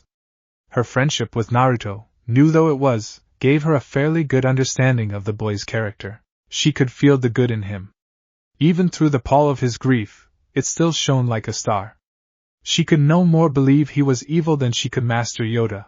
Naruto was nervous at first after the truth of the shinobi world came to light. He was afraid that his new friend would abandon him. Ayla quickly assuaged those fears. "I won't judge you for things in your past," she said. "It's the Jedi way to judge people for who they are in the moment, and to offer redemption to those who are lost. I don't think you're a bad person, Naruto. You may have brushed the dark side before, but you found your way out again." Naruto frowned slightly at that. A question had been itching at the back of his mind for a while now, but it had never really seemed like the right time to ask. He asked it now, though. "Ayla, what is the dark side?" he asked. "I've heard you and Quinlan talk about it a bunch, but I don't really get what it is." Now it was Ayla's turn to frown. How was she supposed to explain the concept of the dark side to someone who had never touched the Force like a Jedi before? "The dark side is the aspect of the Force that is fueled by our worst impulses," she said eventually, drawing on her own memories of the dark to guide her explanation. "When you use the Force out of fear, anger, or selfish desire, that is using the dark side. If you do that too long, eventually those become the only things you can feel. It consumes you until you think only of your own power and wants." "So, when I used it, I was evil?" Naruto asked, sounding both confused and worried. "No," Ayla hastens to say. "You weren't evil. Using the dark side doesn't instantly make you evil, nor does being evil mean you use the dark. If you had kept going though, if you had continued to draw on your anger and hatred, eventually you would have been evil. That's the great trap of the dark side. It twists you, leading you on with promises of power, until you become someone you don't recognize, a monster." "I've been called a monster before," Naruto said quietly. "Whoever said that was wrong," Ayla said. "You aren't a monster, Naruto. I didn't think so when you drew on the QB, and I don't think so now. I'm not going to condemn you for what you contain. You shouldn't either." Naruto smiled at her, his joy at not losing his friend shining like a beacon in the Force. She smiled back and gave him a hug. He was making progress, she mused. His grief was still powerful, and probably would be for some time, but she was confident he would be all right. And the council would help him, she would make sure of that. Ooh. The second dramatic moment was, thankfully, less serious. It was actually a series of moments that came when Naruto and Jiraiya demonstrated some of the techniques they could perform using chakra, despite having already seen some of their abilities, including a sealing scroll and a Rasengan. Ayla and Quinlan were still left astonished at some of what the shinobi could do with their odd usage of the Force. They were both able to independently confirm that what Naruto and Jiraiya called chakra was a form of Force usage, but one unlike any other had ever felt or heard of. Quinlan thought it most resembled the ways of the Matukai, with their focus on using the Force to enhance their own bodies, but taken much further. The Force was tied up within their bodies to a degree Quinlan had never thought possible, but he was not an experienced enough sensor to figure out exactly how it worked, or how to replicate it. Both he and his Padawan were fascinated by watching it, however. Ayla was especially interested in the elemental ninjutsu Jiraiya displayed. In a cleared-out room, he demonstrated a small fireball and a small swait unjutsu. Ayla was fascinated by the ability to not only alter the physical world with this Force discipline, but also to create solid matter for a time. Quinlan found the sealing arts to be the more interesting branch of study Jiraiya demonstrated. The ability to warp space and reality using arcane symbols imbued with the Force was a legendary skill amongst the Jedi, but such knowledge had been all but lost over the millennia. To see it now, performed with such speed and ease, made Quinlan more determined than ever to convince the Jedi Council to help these two displaced shinobi find a fresh start. Alienating people with access to this knowledge would be stupid, as well as morally wrong. One major talent that Jiraiya refused to demonstrate while on the ship was summoning. When Quinlan explained the basics of how hyperspace travel worked, Jiraiya decided it would be far too risky to try to summon a toad during flight. He did not know if the summoning would be affected by the quasi-subspatial nature of hyperspace flight, but he wasn't willing to risk it. For their part, Naruto and Jiraiya were most impressed by the two Jedi's sensory abilities. Jiraiya estimated that, based on their claims regarding their powers, Ayla and Quinlan had greater sensory prowess than even the finest sensor-type shinobi. He was further impressed when he heard their skills were not considered especially rare amongst the Jedi. As time passed and the time of their arrival on Coruscant drew closer, both groups became eager to get to the capital planet. Ayla and Quinlan were eager to share these new and exciting discoveries with the Jedi Council, as well as to see about getting their new friends help with their unique situation. Naruto and Jiraiya were equally eager to hear what the Jedi Council had to say about what had happened to them, and what would happen next. Neither truly held out hope that the Council could send them home, but they were hopeful that the Jedi Order Quinlan and Ayla had told them so much about could help them find a new home in the galaxy. Naruto was also excited about meeting new people. The past few weeks had dulled the ache of his loss somewhat, thanks in no small part to Ayla and Jiraiya's continued efforts to cheer him up. As such, much of his natural enthusiasm and friendliness had returned. It was a fragile thing, easily turned to melancholy, but it was a far cry from the mess he had been when he first had come aboard. The prospect of meeting a whole new group of potential friends was enough to have him nearly vibrating with anticipation. As the hour of their arrival approached, he began mentally compiling all the questions he wanted to ask the Jedi Masters who he had heard so much about. If done properly, a ship dropping out of hyperspace wasn't an especially dramatic affair. There was generally a slight change in the tone of the engines, and a sense of the sudden lack of a vibration you weren't truly aware of until it stopped. Beyond that, nothing. An exciting exit from hyperspace usually meant that something expensive probably needed repairing. For those aboard the unnamed Consular-class cruiser that had just dropped out of hyperspace and orbit above Coruscant, however, the event felt very dramatic indeed. It represented different things to each of them, but they all felt the same sense of relief upon arriving at the Republic capital. For Vec, it represented the end of one of the most difficult navigation challenges of his entire life. He was eager to return to his job of scouting new hyperlanes in the Outer Rim. For Quinlan and Ayla, it represented the successful completion of the most stressful mission they had been on since regaining their memories more than a year ago. It was a chance for them to return to the peace and tranquility of the temple for a time. For Naruto and Jiraiya, it represented the next step on their journey into this new, much larger world. It was also the first truly alien world either of them had ever seen, let alone visited. As it loomed large in the viewport, they both found themselves holding their breath. The planet glowed silver and orange as it hung in space. City lights seemed to form a spiderweb across the surface. Both of them had heard about the Ecumenopolis, but seeing it was an entirely different matter. For two people from a time when a city of 250,000 people was considered huge, seeing a city that covered an entire planet kilometers deep was rather overwhelming. After a moment spent staring at the city world, Quinlan moved over to the nearby communicator. A few button presses later, and a small hologram of Yoda appeared in the air above it. "Night Voss, good to see you safe, it is. A success your mission was?" "Yes, Master Yoda," Quinlan said respectfully. "My Padawan and I have identified the cause of the disturbance in the Force. I am transmitting my report now." Done well you have. And yet I sense that more there is, you wish to say." "Yes, Master. I encountered two beings while on Tython. They need assistance. I believe the Council will want to speak to them immediately. It concerns my mission." Yoda was silent for a moment after that. His ears twitched back and forth slightly before he nodded. "Always willing to offer help, a Jedi should be. If so important this is, then convene the Council I shall. Your new companions, to the temple bring them." "Yes, Master. I'll have Vec bring the ship to the temple docking bay as soon as we get clearance," Quinlan said, before ending the transmission.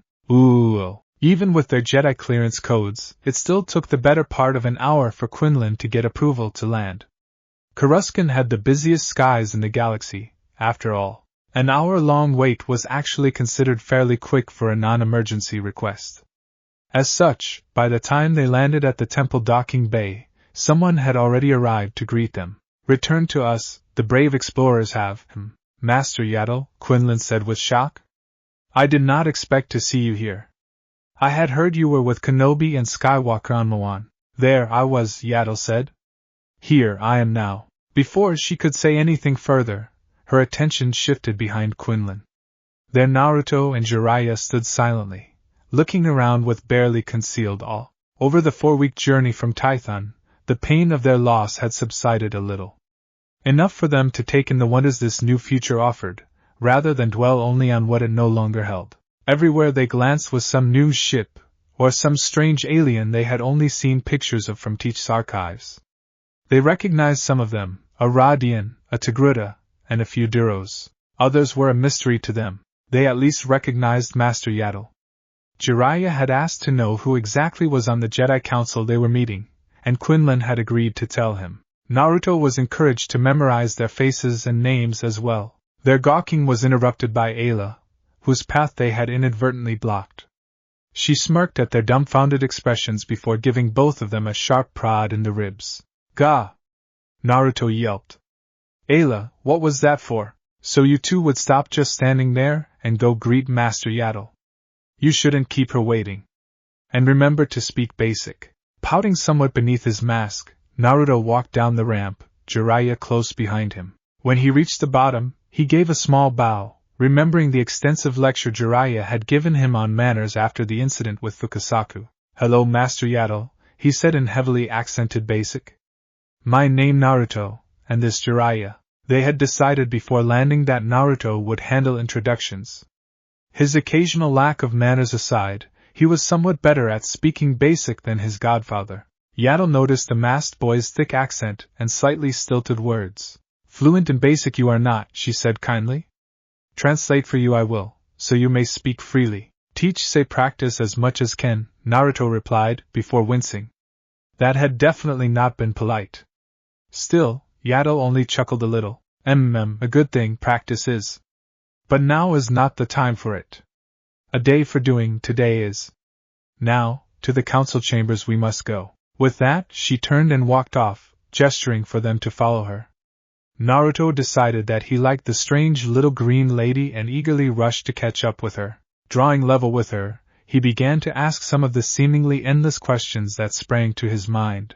The rest of the group could only watch with a mix of embarrassed amusement as he interrogated the kind Jedi Master. Yaddle herself found the rapid-fire questioning endearing. She answered each as best she could and watched as the masked boy's eyes seemed to shine with delight as he slaked his curiosity. His presence in the Force was like a storm of positivity. It swirled and crackled with uncontrolled happiness and a strong sense of hope. Beneath that, though, Yaddle could sense pain. He was mourning a great loss, and he was afraid of what came next. Understandable, if Quinlan's report was accurate.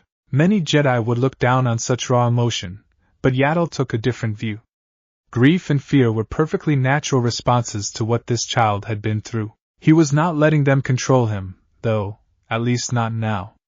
His sparkling eyes and almost glowing optimism told her that. Besides, the boy had not received Jedi training.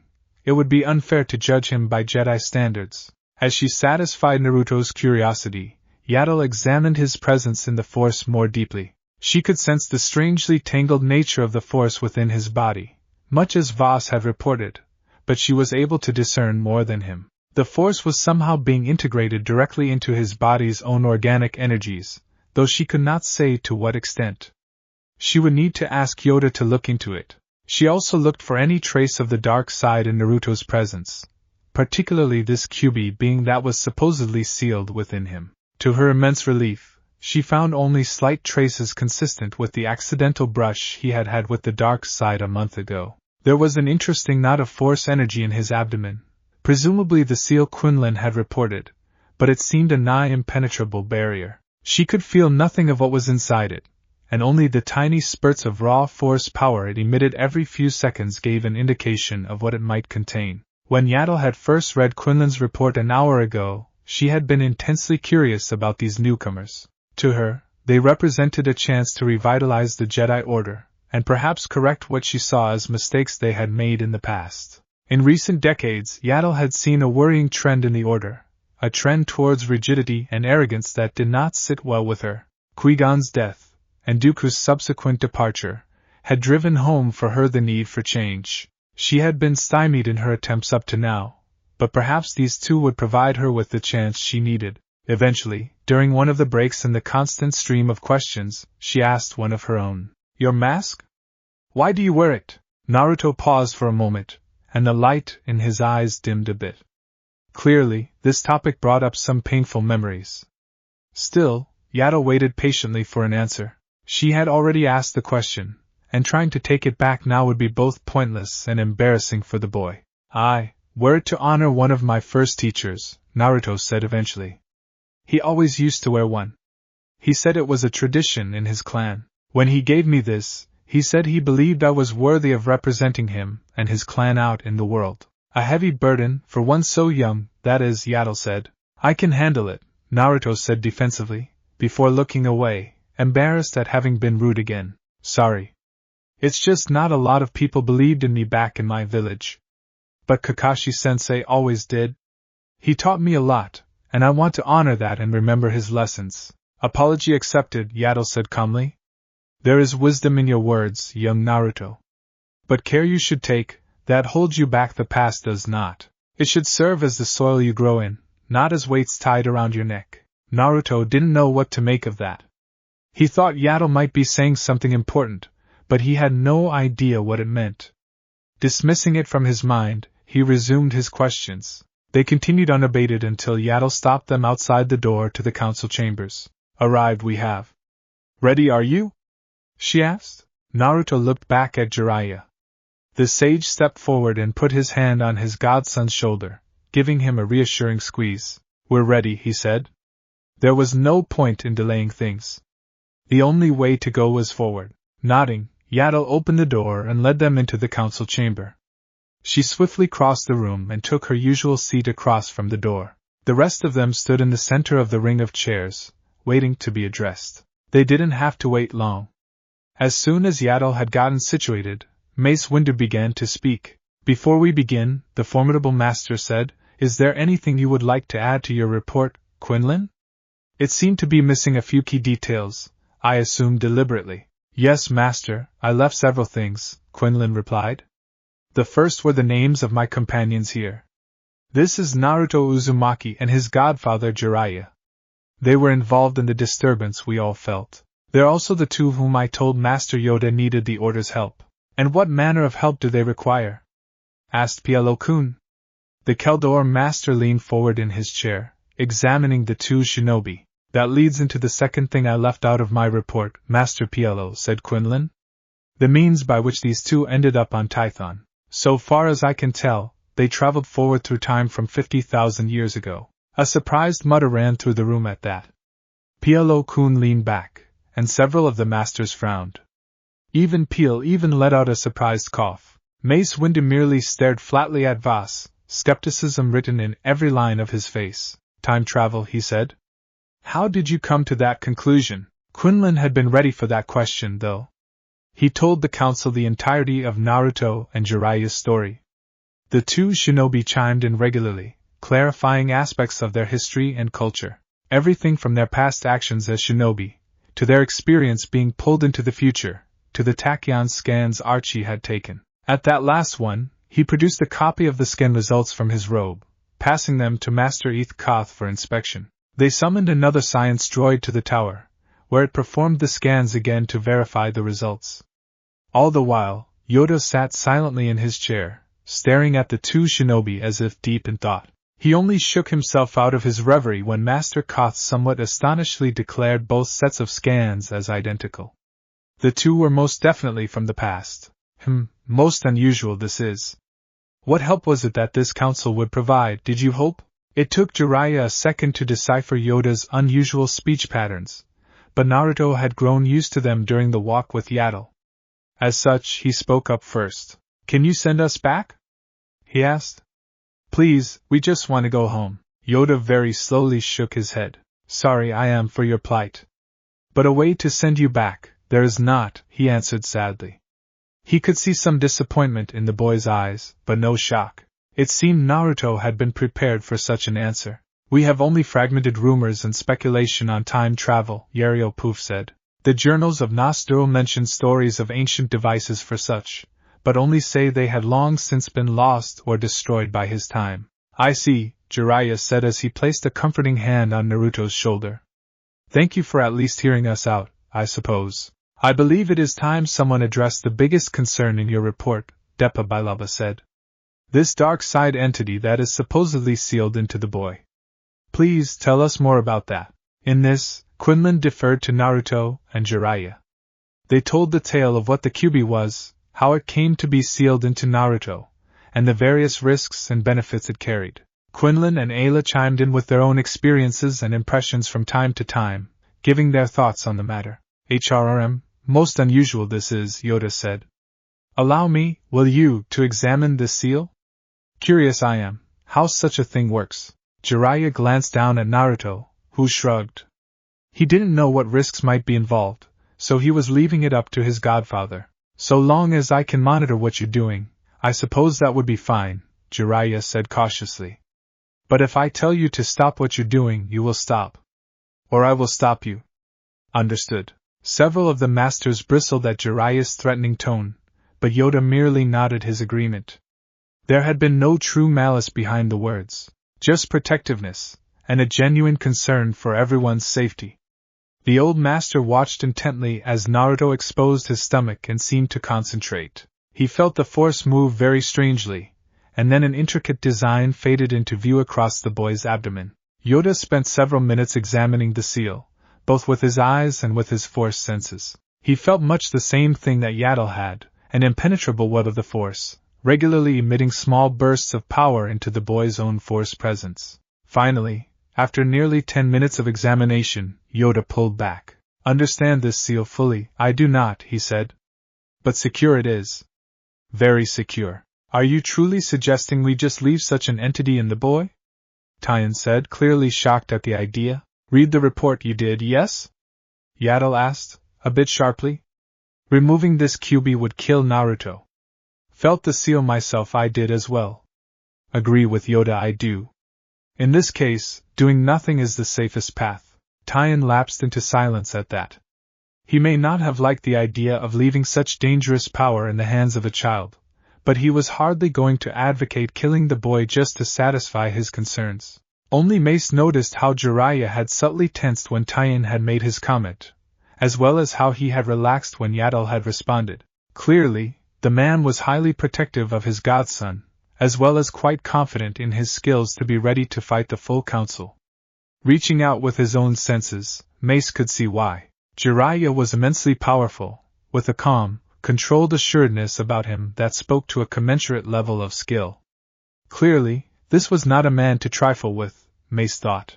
He was shaken from his thoughts by Jiraiya's voice. Is that it, or did you have more questions? He asked.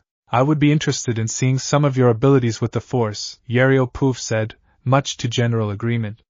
From the report, they sound quite fascinating. Jiraiya was somewhat impatient with the idea, but Naruto was never one to avoid a chance to show off what he could do. As such, they spent most of the next 2 hours giving demonstrations and answering questions about their powers. Much like with Quinlan, the council seemed most interested in Jiraiya's skill in sealing. It seemed it was one of the few skills the Jedi did not have even a vague analog for, at least not anymore. The other bit that the council found particularly fascinating was when Jiraiya had Naruto summon Gamakichi. The young toad seemed to take the new environment in stride, though he was somewhat stunned at seeing so many alien species. Mace and Yoda found the concept of a summoning contract rather disturbing at first, worrying that it may be a form of slavery. A swift conversation with Gamakichi served to dispel those worries, though. Jiraiya was just glad that he hadn't had to summon Shima or Fukasaku. He did not yet trust the Jedi so much he would show all of his trump cards. Finally, after a long series of questions, Yoda decided he had seen enough. Thank you for your patience with us, I do, he said. Tired and hungry you must be. Escort you to a dining hall, Padawan Sakura will. Your situation difficult it is. Debate we will, on how best to help you. Signal you we will when options for you, we have. Decide on what you wish to do then you will. Jiraiya wasn't thrilled with the thought of not being present when the council was debating, but he wasn't about to make a stink about it. For one, he was hungry, and so was Naruto. For another, he understood them, not wanting to talk about their fate with them in the room. So he simply inclined his head respectfully and guided Naruto out of the room behind Ayla. Ooh! As the door closed once more, Yoda turned to Quinlan. Your opinion of them, what is it? The old master asked. I think they're good people, Quinlan said immediately. They come from a culture of spies and assassins, Tython objected. They even admitted to multiple crimes under Republic law. But they weren't under Republic law, Master Tython, Quinlan protested. I'm not defending their culture, but both of them were adamant that they were trying to change the system and bring peace to their world. And you believe them, do you? Tython asked, his voice somewhat disdainful. Yes, I do. I am very good at knowing when I'm being lied to. Neither of them were lying to me. Do you doubt my skills, or is it my word you don't believe? Enough, Yoda said sharply. In doubt either your skills nor honesty are, Knight Voss. In your report, you mentioned the boy tapped into the dark side during the battle. That led him to nearly losing himself to this QB he has sealed in him, Depa Bailaba said. You stand by your assessment, even after that display? I do, Voss replied. My Padawan and I are living proof that a brush with the dark side does not automatically corrupt you. Naruto had just lost his entire world, and was then thrown into a battle. How can we judge him for acting out of anger when he was never taught a different way? Neither of them were ever given Jedi training. From the report, it says the boy regained control as soon as he woke up, and immediately saved Padawan Sakura's life, Ethkoth said. He also expressed regret for his loss of control, and determination never to allow it to happen again. I believe Quinlan's assessment of his character is accurate. Padawan Sakura is perhaps the best empath currently in the Order, Adigalia said. She also has more experience with the dark side than even most of us here. If she says that Naruto was not tainted by his brush with the darkness, then I do not believe we should doubt her. Agree also, I do, Yoda said. Sense them both we all did. Not evil were they. Hurt and mourning, yes. But evil? This I do not believe. That will be all, Knight Voss, Mace Windu said. You may join your Padawan to eat. Quinlan bowed and walked out of the room. He knew he was being dismissed so that he would not get into another argument with Tython. Even so, he was grateful that Yoda had backed him up. It was nice to know that the wise Grandmaster had faith in him. It was also nice to be allowed to eat. He was starving. I agree with Knight Voss, said Plo-kun when the door had closed, surprising many there. The Keldor Master was known for his strict, almost black and white view of justice. They have broken no Republic laws, he continued. We have no authority to punish them for things that happened 50,000 years ago. They struck me as good people, making the best of the world they had. I believe we should give them a chance to make the best of this one as well. There was a general nodding of agreement to this. Even C.C. Tython reluctantly conceded the point. If Plo-kun was willing to look past their actions as shinobi, then he felt he could too. The issue of their character aside, we still have the question of what to do with them, Mace Windu said. We cannot simply give them transport, and send them on their way, said Yario Poof. They know nearly nothing of the galaxy. They would starve, or else be forced into crime. There is also the matter of their powers, said Adi Gallia. They both are powerful Force users, with highly unusual abilities. If the Sith were to somehow capture them, those abilities could be used against us, or worse, the Republic. That isn't even touching on what might happen if that entity gets free. Their powers could also be of great value to the Republic, Poof responded. There are dark days ahead, and some of their techniques could save many lives if used properly. Indeed, Yoda said. Important to the future, both of them are. See them in my vision, I did. Allow them to fall to the Sith, we cannot. Not just for their sakes, but for the whole Republic. Unending darkness I sense, if the Sith gain control of them. There was a long pause after that. All the masters contemplated the problem at hand. It was after nearly 5 minutes of silence that Yaddle spoke up. If into Sith hands we cannot let them fall, then I may have a solution, she said slowly. What do you suggest? Asked Mace. Train them as Jedi we could. Teach them how to use the Force, how to recognize the dark we could. Strong are they in the Force? The boy especially. If into the Order we bring them, then away from the Sith they would be. Her suggestion was met with a number of reactions. Most present dismissed it almost instantly. Plo-kun and Yario Poof were unreadable. Mace was frowning slightly, but did not immediately nix the idea. Yoda, however, looked contemplative. They are too old, said Tython. And the boy is far too emotional. Training them would risk them falling to the dark side, added Apo Rancisis. Always present, that risk is, for every being we train, retorted Yaddle. These two are no different. As to their age, too old was Skywalker. Too old was I. Too old was Yoda. Too much weight to age, this order gives. We would still be giving them dangerous skills. If they were to fall. Peel trailed off. They already have dangerous skills, said Plo-kun. By Quinlan's report, Jiraiya would be a match for most of us here. Naruto is already the equal of many Padawans. Training them would not make them more of a threat than they could already become. It would merely show them a different path. It sounds as if you are actually considering this, Tython said, shocked. Think of the damage they could do if they fell. Think of the damage they could do now, Plo responded. At the very least, training them as Jedi would let them recognize the dark side and avoid it. While the council continued to debate the idea back and forth, Yoda and Mace stayed silent, both deep in contemplation. Yoda was thinking about his vision. The two shinobi were vitally important to the future of both the Jedi Order and the Republic. That much he was certain of. Their arrival had already changed things. Yaddle's suggestion, however, flew in the face of every tradition the Jedi had established in the last 1,000 years. Naruto, and most certainly Jiraiya, were far too old to be trained. They were emotional and attached, and many of their jutsu flirted with the dark side. Despite this, the image of young Skywalker sprang unbidden to his mind. That boy also had been too old, too emotional, too attached. He'd been full of fear and anger, both paths to the dark side. Yet Kagan had supported him until his last breath, and now look. 6 years later, and the boy had become a passable Padawan, no closer to falling than he had been at the age of 9. Indeed, he seemed determined to stay in the light, and had a promising future ahead of him. His training was far from complete, and he struggled with both emotion and attachment. But if Yoda was being honest with himself, he was progressing very well. Had he been wrong to oppose Skywalker's training? Yoda found himself reluctant to admit the possibility, but it seemed unavoidable. As he re-examined his decisions, He found something he did not like. Fear. Fear and pride. The same emotions he had so often criticized Skywalker for, he found within himself now. When had those crept in? The fear of taking even the slightest risk on a potentially promising child, and the pride keeping him from admitting his mistake, even to himself.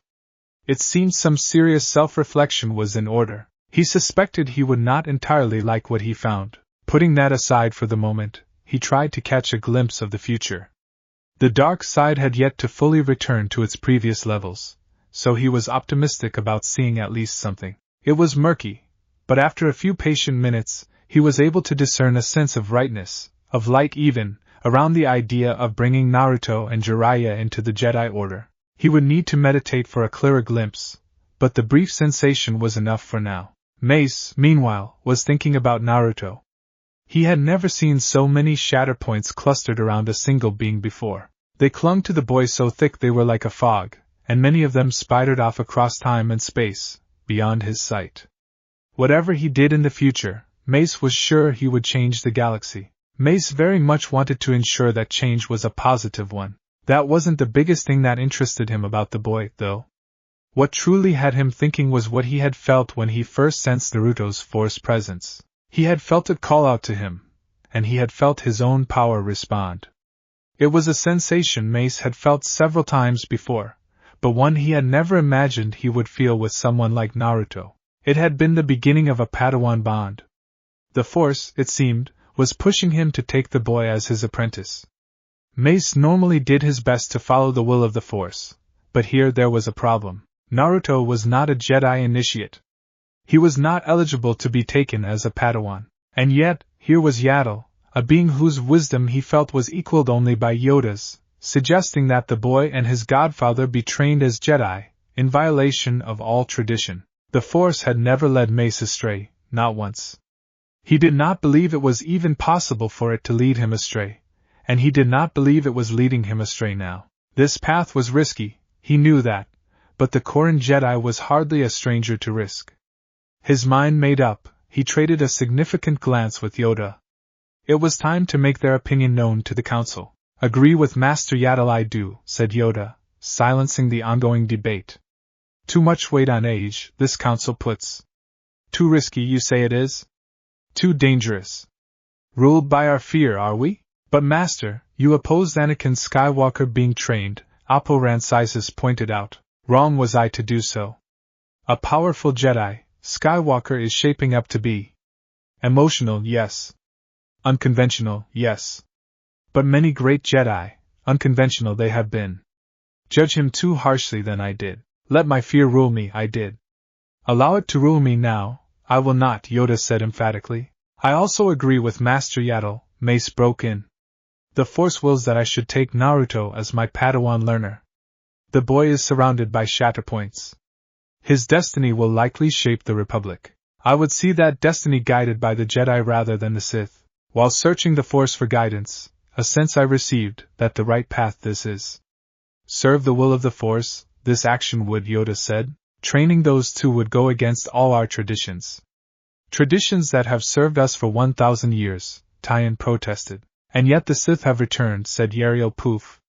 They have lurked unseen beneath our noses for all of those 1,000 years, causing who knows how much pain and suffering. Now, they feel confident enough to act openly, revealing their existence. So, have those traditions truly served us well? Or have they, perhaps, blinded us? The Rusin Reformation was 1,000 years ago. Even if it was the right decision at the time, are we truly going to act as if we need never change again? That strikes me as a road to destruction. There was silence at that. None of the masters knew how to answer those questions. The idea of 1,000 years of tradition having been a mistake was not something any of them wished to consider. Still, the facts Yariel brought up sat there like mountains, tough to ignore, and difficult to get around. Finally, after several minutes of quiet pondering, Mace broke the silence. Let us put it to a vote, he said. Further debate will get us nowhere. One by one, the masters cast their vote as to whether or not the two time travelers would be trained. In the end, only C.C. Tython, Even Peel, and Oppo Rancisis voted nay. The result was clear. Naruto and Jiraiya would be offered a chance to become Jedi. Now the only issue left to debate was how to go about doing that. Naruto and Jiraiya had long since finished eating by the time the council contacted Quinlan to summon them. Quinlan had joined them halfway through the meal, before offering to give them a tour. He had been showing them around some of the more famous parts of the temple.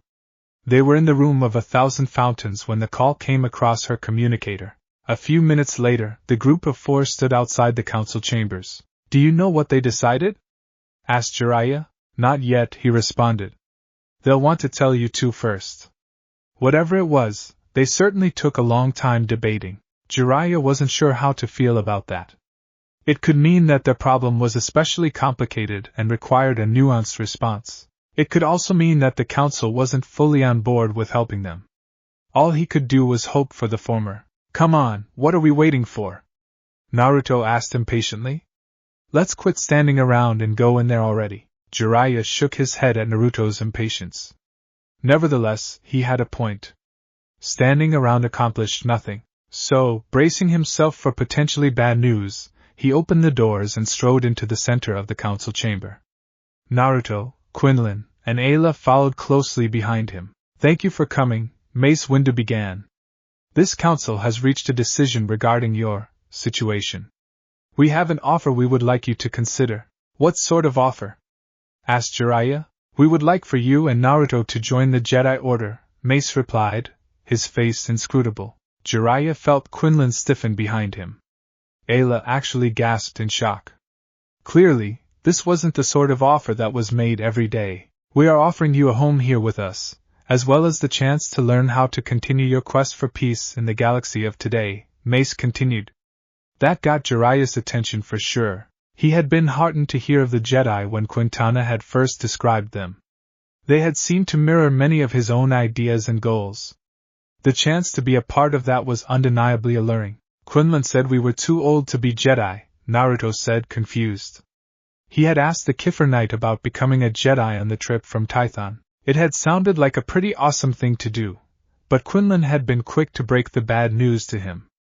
According to him, only infants and young toddlers were accepted for training. Even so, there was no mistaking the tone of hope that colored Naruto's voice, nor the feeling of it in his forced signature. Clearly, the offer of a home had grabbed his attention. "Traditionally you would be. In this case, however, circumstances have convinced us that a certain flexibility would be appropriate," Mace replied. Judging by the uncomfortable shifting of some of the masters Jiraiya noticed, that decision had not been unanimous. That, however, was not what concerned him regarding that statement. "What circumstances would those be?" he asked. He wanted to be sure of all the angles before he even considered accepting this offer. "Your abilities with force, concerning they are," Yoda answered. "Dangerous they could be in the wrong hands. Other groups, take advantage of your skills they would. Use them against the Republic. Avoid this we wish to. Understand, we do not make this offer lightly," Mace said. "If you accept it, we will be placing a great deal of faith in you." Jiraiya nodded at that. He was, ironically, comforted that Yoda had admitted they weren't making this offer solely out of the goodness of their hearts. The fact they were willing to be honest and admit it was, in part, a tactical decision, told him the Jedi were already extending Naruto and him a lot of trust. He was grateful to them for that, but he wasn't the only one affected by this decision. "What do you think, Naruto?" he asked, looking at his godson. "I'm willing to take them up on this, but only if you are too." Naruto was quiet for a long time. Internally, a debate raged inside his head. On the one hand, he was thrilled by the offer. If he couldn't go home, then being a Jedi struck him as the next best thing. He would get to go around the galaxy, see new worlds, and make a ton of new friends. He may not have been able to be the Hokage anymore, but this way he could still find a way to protect his precious people. On the other hand, there was the QB. He knew that Yoda and the others had convinced themselves the seal was secure, but that didn't lessen the danger. He had nearly given in to the monster inside him once. Who was to say it wouldn't happen again? The last thing he wanted was to put people at risk who weren't prepared to deal with something like that. "What about the QB?" Naruto asked, giving voice to his private doubts. "What if I lose control again?" "A danger the QB may be, but allow fear to rule us, we cannot, Yoda said. Examine the seal I did? Secure it was. If weaken it does, then maintain it Jiraiya can, yes? Yes, I can do that, Jiraiya said, keeping his shock off his face. How had Yoda figured out he could alter and reinforce the seal? Deny you a chance to live a full life because of your burden? We will not, Yaddle said kindly. You should not deny yourself, either. A powerful force entity, this QB sounds like, Yoda said. Into the archives I will look, for more information on such things. Monitor the situation we will, but stand our offer does. Accept it, do you? Naruto's eyes went wide when he heard that. A huge grin broke out across his face under his mask, and he had to catch himself before he literally jumped for joy. Yes, he said. Just you watch. I'll become the best Jedi ever. A good thing to have, a goal is, Yoda said with a chuckle. But many steps along your journey there will be. For now, ready to be Padawans, you two are not. Much you have to learn about the galaxy before that. Then what'll we be doing if we aren't Padawans? Naruto asked. We have decided that for the next year, you two will receive an education here at the temple, Mace said. Naruto, you will join some of our initiate classes, to learn galactic history, basic engineering, and other essential skills. Jiraiya, Master Yoda and Master Plo-kun will give you a similar education. Additionally, Master Yoda will be teaching the two of you how to use the Force as the Jedi do. At the end of that year, if we deem you ready, then you may become Padawans. For now, Master Plo will take you where you need to be. There is one other thing, Plo spoke up. Knowledge of how you arrived in this time should be kept restricted. For now, if we must discuss it at all, we will tell others you were in stasis for all those years. Such technology exists today and has for over 100,000 years. It will draw little comment. Both Naruto and Jiraiya agreed to that, once the concept of stasis was explained to them. It seemed a reasonable precaution to not bandy about knowledge of time travel. What about the QB? Naruto asked again. What should I say about that? Nothing, Mace said this time. Until we know more, it would be best if you told no one about it at all. To do so would attract the very attention we hope to avoid. Naruto frowned, but reluctantly agreed. He did not like the idea of starting off his time as a Jedi with a lie. Lies had played far too prominent a role in his life up to this point, and he was truly sick of them. Nevertheless, he was a trained shinobi, and he understood the need for certain dangerous facts to be kept a secret. There weren't many facts more dangerous than the truth of what he had sealed in his stomach, so, for now, he would agree to the deception. He promised himself, though, that it would not last forever. Eventually, he would make it so he did not have to live in fear of the QB. Somehow. With that, the meeting was over. The Keldor Jedi walked over to two former shinobi and introduced himself. Excited once more by the prospect of being a Jedi, Naruto immediately began to ask questions of him, much as he had of Yaddle several hours earlier. The excited sounds of his voice faded down the hall as Plo-kun led them away, with most of the other council members filing out soon afterwards. Eventually, only Yoda and Yaddle were left in the room. A deeper reason you had for suggesting this than precaution against the Sith, Yoda said. It wasn't a question, but neither was it censorious. He'd known Yaddle for centuries. At times, her perception of the will of the Force exceeded even his own. He strongly suspected this was one of those times. Too rigid the Jedi have become, too cautious, Yaddle stated calmly, nodding. We nearly turned away young Skywalker out of fear. Dooku left, in part, because of our stagnation. The old ways, allowed the Sith to return they have. Our love of tradition has left us blind, perhaps. More to this, though, I sense there is. Yaddle nodded, her face turning serious. On my mission to Muan, I should have died. Killed by Granta Omega's bioweapon. When the disturbance occurred, a vision of this I had. Able to prevent it I was, but more to the vision was there. So much darkness I did, but also light. At the center of the light those two. The will of the Force it is, that they should become Jedi. Yoda listened to this thoughtfully. He had also had visions of darkness coming, but he had not seen it was Naruto and Jiraiya who would oppose it. They had appeared in his vision though, and he'd received no feelings of danger or enmity. He also, if reluctantly, agreed with Yaddle that the Jedi had failed to detect the Sith for 1,000 years.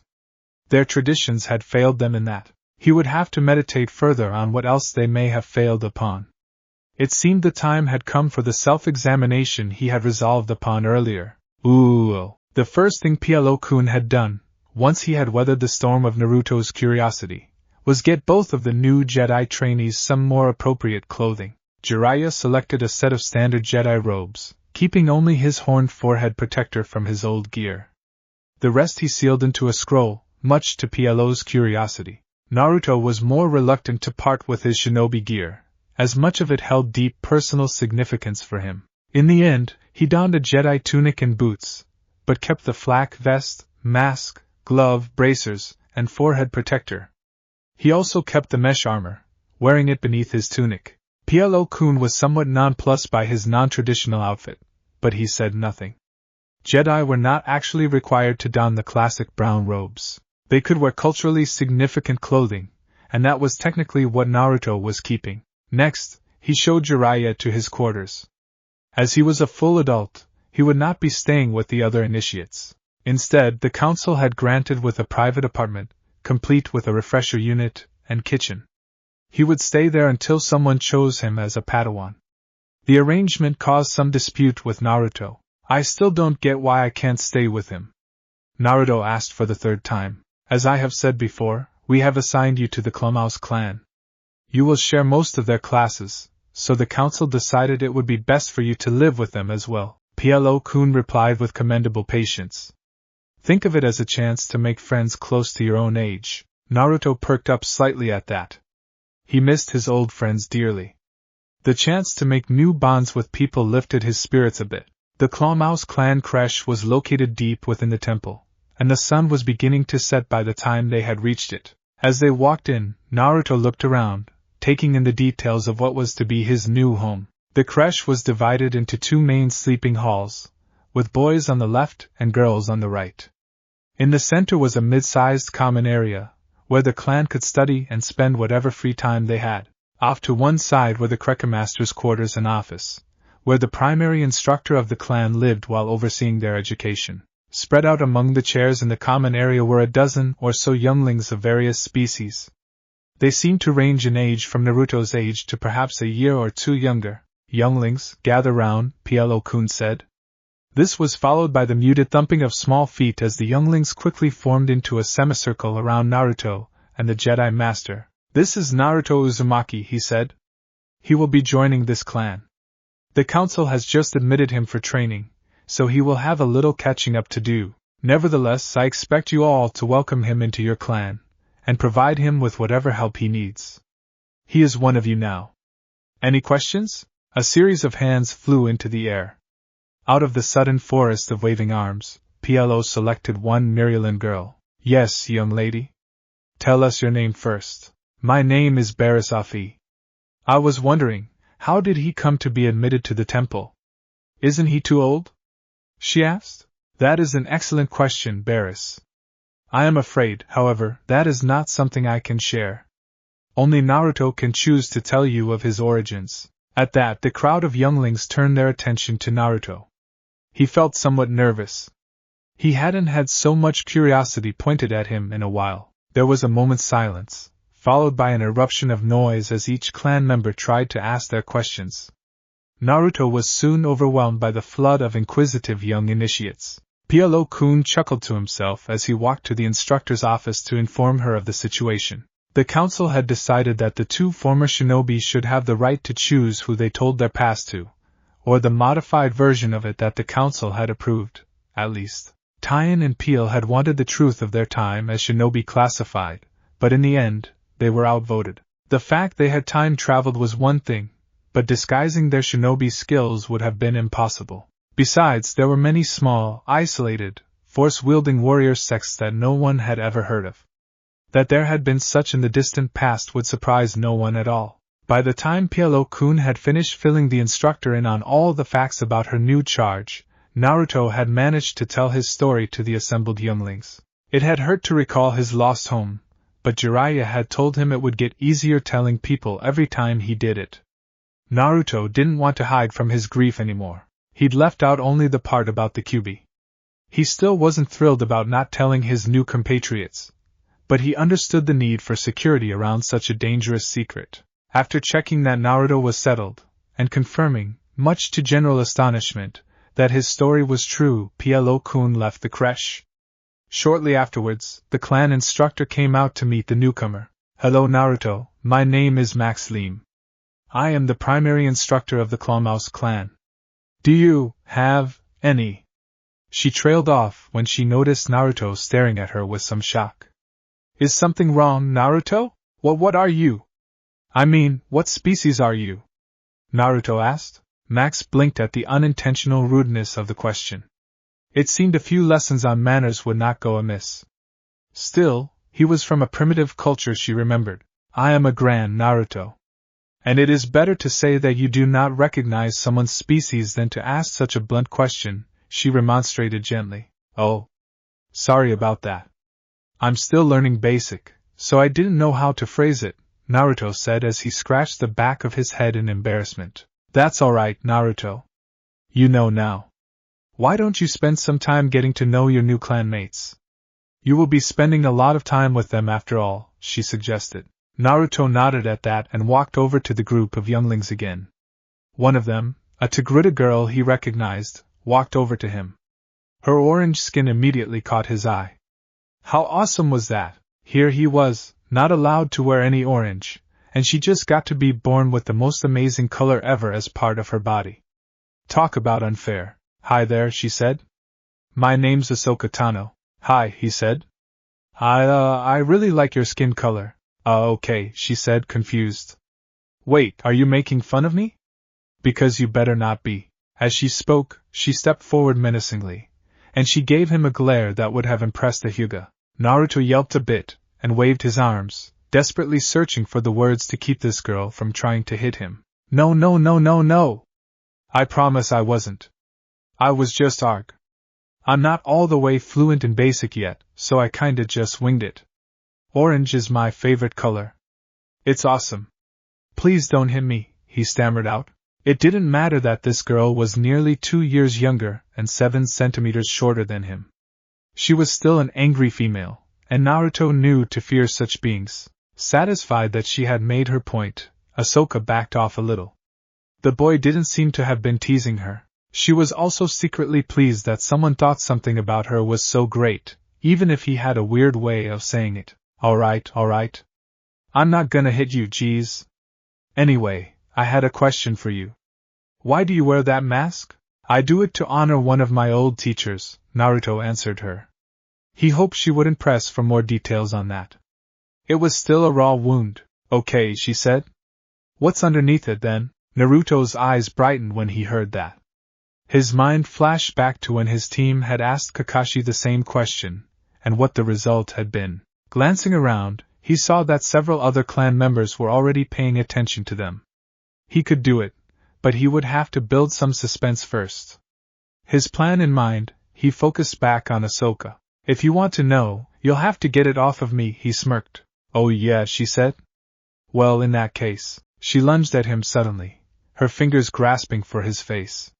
He dodged to the side before vaulting over her head and landing behind her. Grinning, Ahsoka turned around and pointed at him. Get him! She yelled, delighted at the chance to run around. Get his mask off. With that, a sort of free-for-all began. The members of the Clawmouse clan all gave chase, determined to get his mask. Naruto was no easy target though. He ducked, flipped, weaved, and generally danced around them all. He was faster than them, and far more experienced with such things. As he rolled under the outstretched hand of a male Twi'lek before doing a handspring over the heads of Barris and a human girl he didn't know yet, Max Lim came out of her office. She'd heard the sudden commotion and, like anyone who'd spent more than 10 seconds around children, figured it spelled trouble. She hadn't been expecting to find most of her charges enthusiastically trying to chase down and catch the new boy. Nor was she expecting said new boy to be evading said charges by way of some highly advanced acrobatics for someone his age. Younglings, stop this at once! She yelled. The whole of the Clawmouse clan froze instantly. A general aura of nervous guilt seemed to spread across the room like an oil slick. Only Naruto looked unrepentant. What is the meaning of this? Max demanded. Why were you chasing young Naruto? We were just trying to get his mask off, the human girl said. And why, Vire, was this so important that you had to cause such a ruckus? What do you think he has under there? The Grand Jedi asked. Do you want to see? Naruto piped up. The instructor may have interrupted his plan, but she had also just given him the perfect opening. Max looked at him with what he thought might be a questioning expression. Do you want to see what's under my mask? Naruto repeated. Every youngling in the room instantly stared at him. Max suspected Naruto was up to something, but for the life of her she couldn't figure out what it could be. Beneath my mask. Naruto's hand slowly rose to his face. His fellow initiates leaned in forward with anticipation. None of them could wait to see whatever mysteries lay beneath the time traveler's mask. Was he ugly? Was he scarred? Did he have some horrible disfigurement? Even Master Liam seemed entirely focused on him as he hooked his fingers over the cloth and pulled. Is another mask, only to reveal another identical mask still covering his face. Most of the younglings gave out the strangled grunts of brutally murdered anticipation. Several actually fell down from shock. Master Liam just sighed. The matronly Jedi shook her head. That boy was definitely going to be a handful, she thought. Naruto laughed so hard he slipped off of the chair he had been standing on. With a dull thump, he landed on the floor, still cackling like a maniac with a caffeine addiction. It was only when a shadow fell over him that he managed to pull himself together and look up. Ahsoka was standing over him, giving him a flat look. You're pretty weird, you know that, right? She said before flashing him a mischievous grin. Let's be friends, okay? Okay, he said, eyes smiling. Friends. Ooh. While Naruto was entertaining his new clanmates with his antics, Jiraiya was settling into his new quarters. He wasn't thrilled to be separated from his godson, but if this was the price he had to pay to secure their presence here, then he would count it as light indeed. A chime from the door roused him from his thoughts. Come in, he said. The door hissed open to reveal Yoda. The little goblin-esque master hobbled into his quarters and sat on a cushion in front of him. Wish to speak with you, I do, Yoda said. Much there is to tell, on both sides. What do you want to know? Jiraiya asked, cautious of the ancient Jedi. I told you most of what I could do, left out nearly as much as you told you did, Yoda said, though there was no censure in his voice. Trust each other fully, we do not. Earned, such trust is, amongst those like us. Jiraiya nodded slowly. It did not surprise him that Yoda had discerned how much he had omitted from his demonstration earlier. The old Grand Master had proven to be almost unnaturally perceptive. He supposed that having over 900 years of experience would lend a helping hand in that department. Wish to examine the nature of this chakra? I do, Yoda continued. Unlike any expression of the Force I have seen before, it is. But first, tell you I will of some of the threats you may face. Open your eyes must be, in such times as we find ourselves in. These threats, they're the ones that you wanted to keep Naruto and I away from? Jiraiya asked. Yes. The Sith they are called, Yoda said, his voice now grim. Ancient enemy of the Jedi, for many millennia they were. The dark side, anger, hate, greed, all of these and more are they. Nearly destroyed the Republic several times they did. And now, return they have. You make them sound like bogeymen, Jiraiya said, grateful that Yoda was translating so he could use such descriptive language. For 1,000 years, hidden they have been.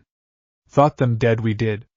If revealed themselves to us now, they have, then close to their goals, they must be. And what goals are those? Death, Yoda said, staring into Jiraiya's eyes. Death of the Jedi. Death of the Republic. Death of freedom. Wish to rule the galaxy, always they do. If into their hands you fell, use your skills to do this they would. Allow this to happen, I will not. So that's why you agreed to have us trained, to keep us out of the Sith's grasp, Jiraiya said. Well, as reasons go, I suppose it's not horrible. Yoda chuckled a bit at that, pleased that Jiraiya had understood the practical reasons behind Yoda's decision. He could tell that Jiraiya, behind his amiable, easygoing persona, was a skilled tactician, warrior, and soldier. While Yoda did not like the idea of the Jedi needing such skills, his vision had left him worried those skills would come in handy soon. Hence, he was extending a branch of trust, a reason they were. The only reason they were not. But enough of such talk. Time for that later there will be. For now, examine your powers, may I? Jiraiya considered the request for a long few moments, but eventually nodded his assent.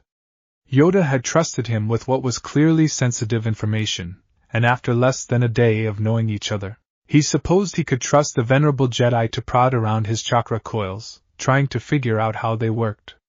After all, he mused, trust was what bonds were built on, and bonds between people were the foundations of peace. Just because he was in a new time, didn't mean he had given up on his mission to bring peace. Anakin Skywalker was feeling emotional. To be fair, this was not an especially rare occurrence, much to the apparent displeasure of his master. In this case, however, Anakin had an especially good reason for his moodiness. The recent mission to Mawan had been stressful. To start with, encountering Granta Omega had most definitely not been part of the mission plan. That had been an extremely unpleasant surprise, and one they had all been lucky to survive. Master Yaddle in particular had mentioned that she likely would have died were it not for the visions granted by that wave in the Force, and therein lay the source of Anakin's present ill temper. Yaddle had not been the only one to see glimpses of the future in the aftermath of that massive shift. Anakin had also had a vision, and not one he had liked. It had mostly been a jumble. Anakin was still relatively inexperienced with the Force, and as such most of the vision had been little more than a series of dizzying images that gave a general impression of some coming darkness. One part of the vision, however, had been crystal clear, his mother's death. He had seen it a dozen different ways. Each time, she was on Tatooine, walking in the desert. In some scenarios, she was attacked by Tuskens. In others, criminals from Jabba's gang ran her down. In still others, she simply collapsed, lost in the Dune Sea, dying of thirst. He hadn't told Obi-Wan. Not yet. He didn't know how to even begin talking about it. He didn't want to admit, even to himself, that there was a chance those visions might be real. That would mean his mother was going to die, and that wasn't something that Anakin was prepared to even consider. Amidst Anakin's inner turmoil, the door to their quarters chimed. Shaking himself from his dark thoughts, Anakin stood up and walked to the door. Upon opening it, he saw, not Obi-Wan as he'd expected, but Master Yoda. What was the Grand Master of the Jedi Order doing at his door? Ah, greetings, young Skywalker, Yoda said. May I come in? Oh, of course, Master, Anakin answered. Master Obi-Wan isn't here though. He went to the gardens to meditate. Fine, this is. You, it was that I came to see. Me? Anakin asked. That didn't make sense. He was just a Padawan. A skilled and powerful Padawan if he said so himself, but a Padawan nonetheless. Besides which, he had never thought Yoda liked him very much. Anakin knew Yoda had opposed him being trained in the first place. Aside from that, and a few lessons and council briefings, he hadn't really interacted much with the venerable Jedi. Yes, you, Yoda said, smiling a bit. Sit down, we should. Long, our conversation may be. Somewhat nervous, Anakin simply nodded and walked over to the small dining table. He sat in one chair, and Yoda deftly hopped into the one opposite. For a long moment neither being spoke. Yoda sat calmly, while Anakin desperately tried to mask the storm of emotions in his mind. Finally, Yoda broke the silence. An apology I owe you, Skywalker, he said. An apology? Anakin said, surprised. You? What do you what? Unfairly have I treated you in the past, Yoda said, ignoring Anakin's obviously lost expression. When first you came to this temple, criticize you I did, for your fear. I remember, Anakin said, a hint of bitterness in his voice. Wrong was I to do that, Yoda admitted. Because of your age, judge you I did, as I would a Jedi initiate. Unfair this was to you. When reject you I did, a hypocrite I was being. What do you mean, Master? Anakin asked. He was still trying to wrap his mind around what was happening right now. Even his inner turmoil briefly moved to one side in the face of this seemingly impossible turn of events. Criticize your fear, I did. And yet my own fear it was, that led me to oppose your training, Yoda said, his eyes never once leaving Anakin's. Your fear? Anakin asked incredulously. What could you have been afraid of? Of what you could become, if you fell to the dark side, Yoda said, his ears drooping slightly. Allowed this mere possibility to blind me to the truth, I did. For that, sorry am I. Anakin's mind seemed to have given up for the moment. He couldn't believe what he was hearing. The Grand Master was apologizing? To him? He couldn't count the number of times he had dreamed of proving that the Council had been wrong to reject him. Now, here was Yoda, calmly admitting that very thing. Master, why are you telling me this? Anakin asked. Because into the Order, 2 new students we have admitted, he said. Older than you were, both of them are. During the debate on accepting them, realized that unfair to you I had been, too much weight I gave to your age. Successful you have been, despite that. If a mistake one makes, fix it one should. In this case, an apology, all I can offer it is. I thank you, Master, he said. I accept your apology. Anakin's heart and head secretly swelled a little at hearing Yoda acknowledge his success as a Padawan. Often it had felt as if it was only Chancellor Palpatine who recognized just how hard he worked and how far he'd come.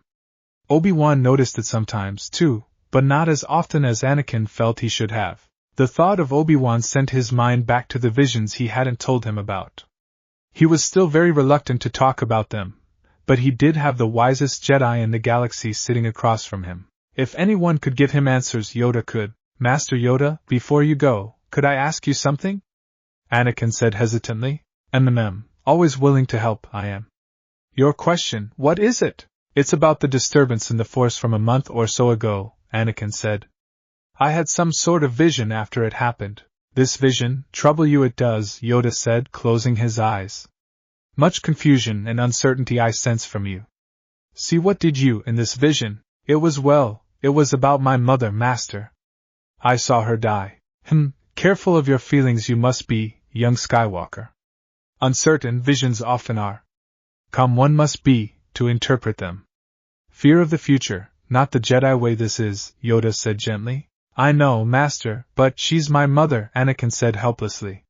He expected another lecture on attachments to come from Yoda. What he got instead surprised him. It seemed to be the theme of the evening. Share this vision with me, Will? Together, see something we may, that alone you missed, Yoda offered. The boy's obvious attachment to his mother concerned him, but now was not the time for that. The woman was still an innocent, and Anakin thought she might be in danger. Blinking numbly, Anakin could only nod his assent. Yoda reached across the table and took his hands, before closing his eyes and breathing deeply. Anakin followed suit and allowed the old master to guide him into a deep meditation. They sank quickly into the currents of the Force, much more quickly than Anakin had ever managed before. For perhaps the first time, he truly gained an appreciation of just how large the gap between Yoda's skills and his own truly was. It seemed 900-something years of training gave one a rather formidable edge. Anakin couldn't help but promise himself that he would one day reach this level of mastery. As they sank into the Force, Yoda guided the meditation towards Anakin's memories.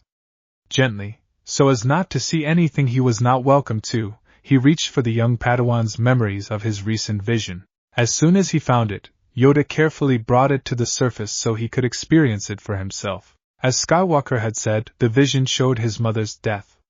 Over a dozen different scenarios of it played across Yoda's inner eye.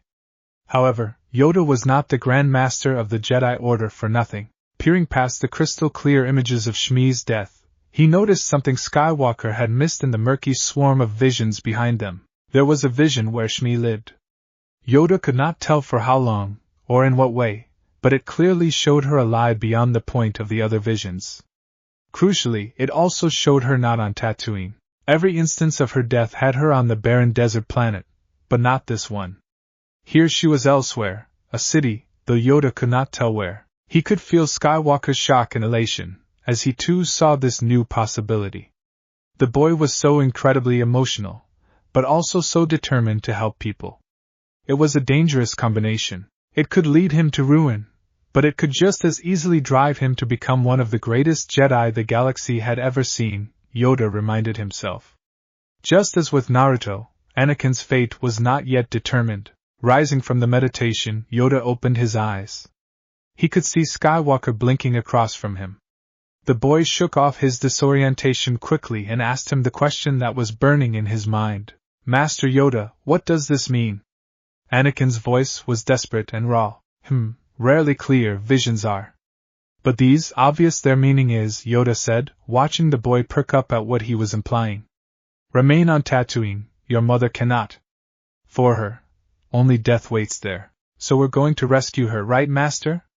Anakin asked, bouncing in his seat with excitement. Send a mission to bring her to Coruscant, I will. Work here, there will be for her. But on that mission, you cannot go, Yoda said firmly. But why not? Anakin asked, a little heat creeping into his voice. She's my mother. She needs me. In this matter, compromise your judgment is. This is why, strive to avoid attachments, Jedi do. Of course I'm attached to her, Master, Anakin cried indignantly. She's my mother, know this I do. Judge you for it right now, I will not. But on this mission, clear heads will be needed. Trust you must, that safely brought here, your mother will be. Anakin deflated somewhat at that. Yoda's tone was calm, but utterly unyielding. There would clearly be no negotiations on this. Besides, the old master brought up some good points. He was emotional about this, and he had seen how that could screw him over in the past. Sighing, he bowed his head. Of course, Master. I apologize for my outburst. He said, forgiven you are. One last thing there is. A request I have for you, Yoda said, waving aside Anakin's rudeness with a smile. What do you need me to do, Master? One of the new initiates, into the Clawmouse clan the Council has placed him. A boy of 12 he is, and new to the galaxy. Befriend him, I would have you. No, you do, the struggles he will face here. Help him, as helped you should have been. With that done, Yoda slid off the chair and onto the floor. Calling his Jimmer stick over to him, he walked out the door. Anakin was left gaping, trying to figure out what exactly had just happened, while at the same time feeling lighter and more at peace than he had in months. Naruto was feeling frustrated. He often felt frustrated when he was trying to learn something new, but this was especially bad. His mind just couldn't quite seem to grasp what Yoda was telling him to do. It had been 2 days since he had joined the Clawmouse clan.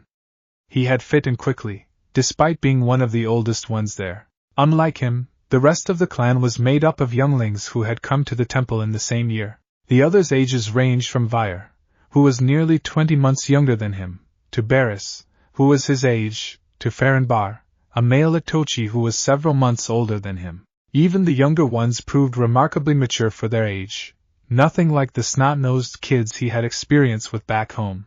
Of course, some of those snot-nosed kids had also been his friends, he thought, an image of Konohamaru rising in his mind. He fought down the wave of grief that came with it, and focused his thoughts on his new friends. Ahsoka especially was great to hang out with.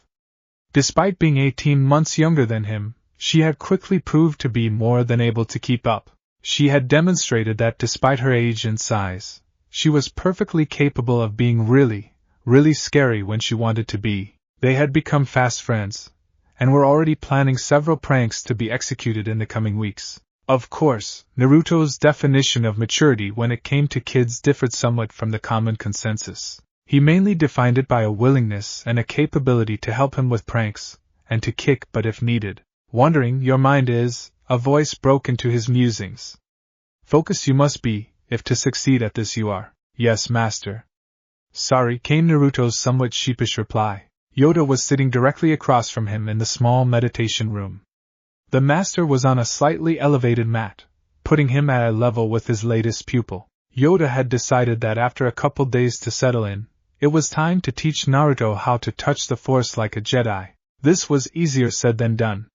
While the chakra of the Shinobi was an expression of the Force, it was one of the most unusual and specialized that Yoda had ever seen. Chakra, as Yoda had discovered after a long talk with Jiraiya, was the Force being channeled into a being's body and forcibly merged with their own physical energy, their life's essence. When a Shinobi used a jutsu, they were essentially using the Force to drain some of their own energy, and using the resulting mix to generate the technique. This was why manipulating the elements was so much easier with jutsu. The added physical energy of the Shinobi's body helped manipulate the physical world far more readily than the Force alone. It also explained why genjutsu, which were far more akin to traditional Force techniques, were said to require more spiritual energy and less physical. It was essentially the shinobi accidentally using more of just the force rather than mixing it with their own life essence. The entire thing was fascinating, and it opened up all sorts of interesting avenues that Yoda had every intention of exploring later. For now, though, Naruto needed to learn how to feel the Force like a Jedi did. And that meant undoing years of prior training, not to mention several millennia of cultural memory and biological inclination, all of which led to the very frustrated young boy sitting across from him, trying to meditate. "I don't get it, Master Yoda," he cried out after a few minutes. "This just doesn't work. What am I doing wrong?" "Look outside yourself, you must," Yoda said calmly. "Your way, focused inward it is. Missing the greater truth of the Force you are." "What do you mean?" Naruto asked. "Through the Force, everything is connected," Yoda replied. "As a Jedi sense the world around us we can. The past, the present, even the future, yes.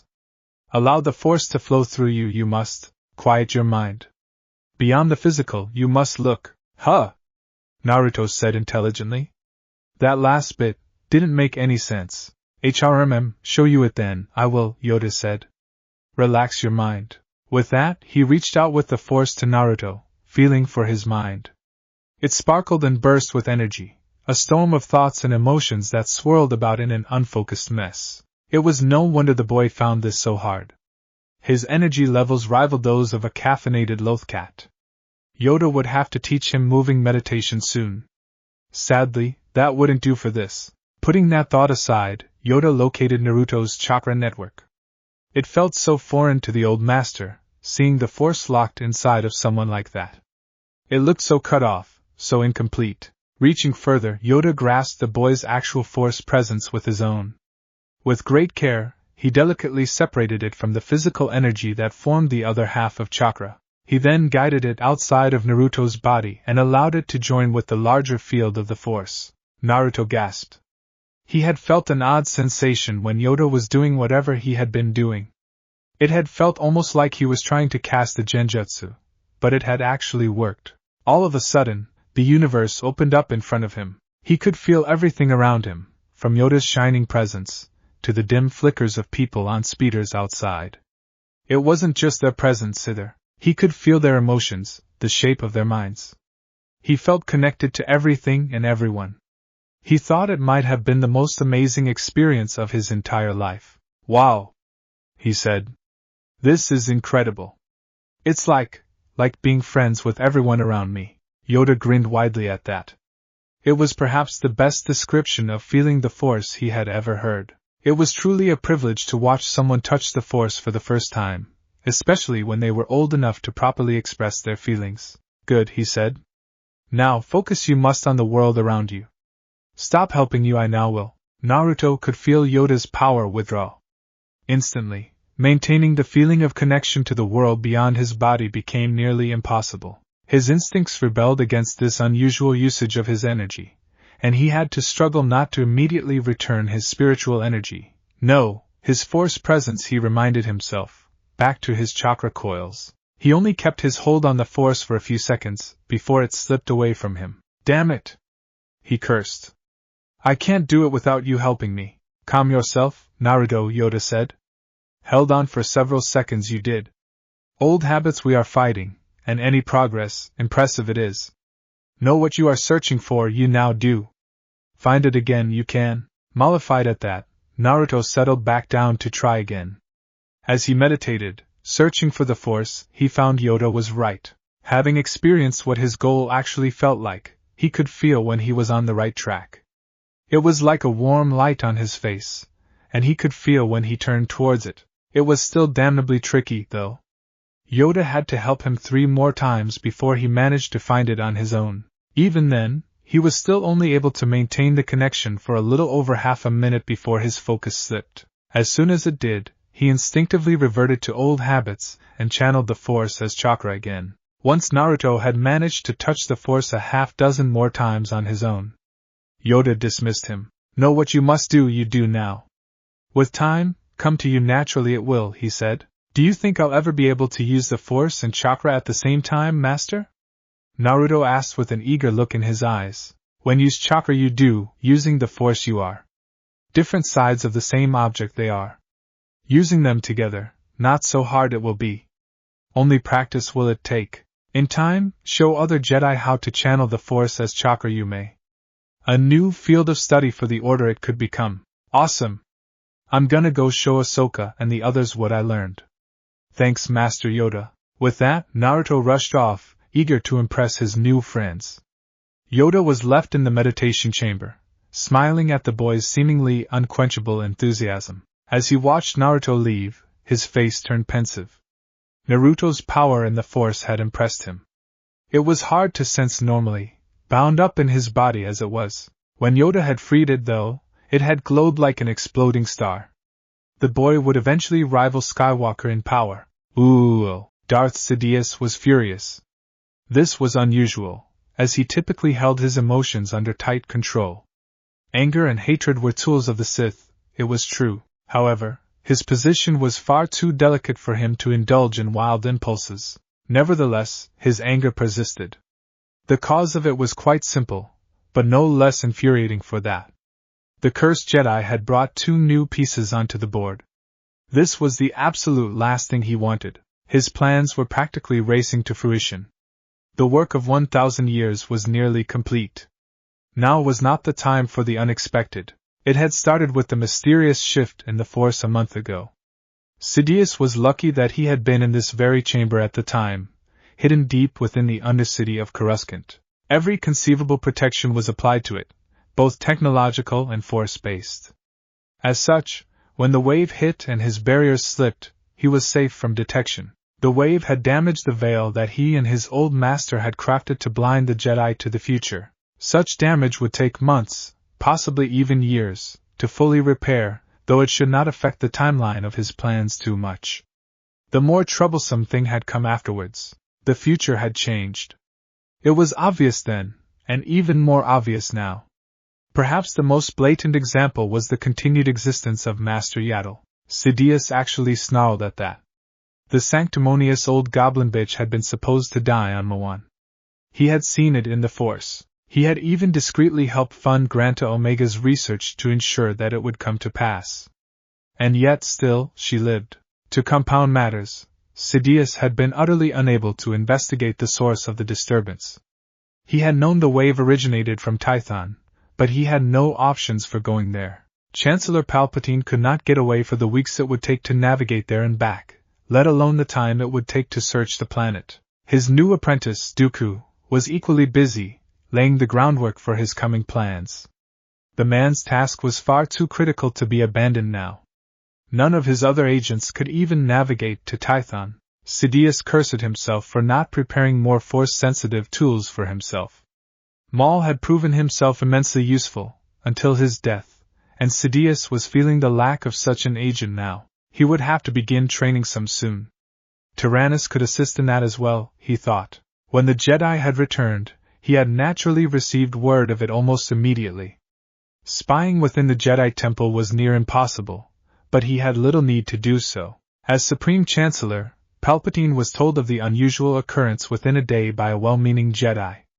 What he had heard had shocked Sidious to his core. The Jedi had found 2 relics from the distant past. 2 Force-sensitive humans who had apparently been held in stasis somehow for 50,000 years. Sidious had no doubt that these 2 were the cause of the disturbance, and the thrice-damned changes to the future. This was hardly the first time the future had changed during Sidious's life. However, in the past, the changes had been minor, trifling things. The future had still led inevitably to his ultimate victory over the Jedi.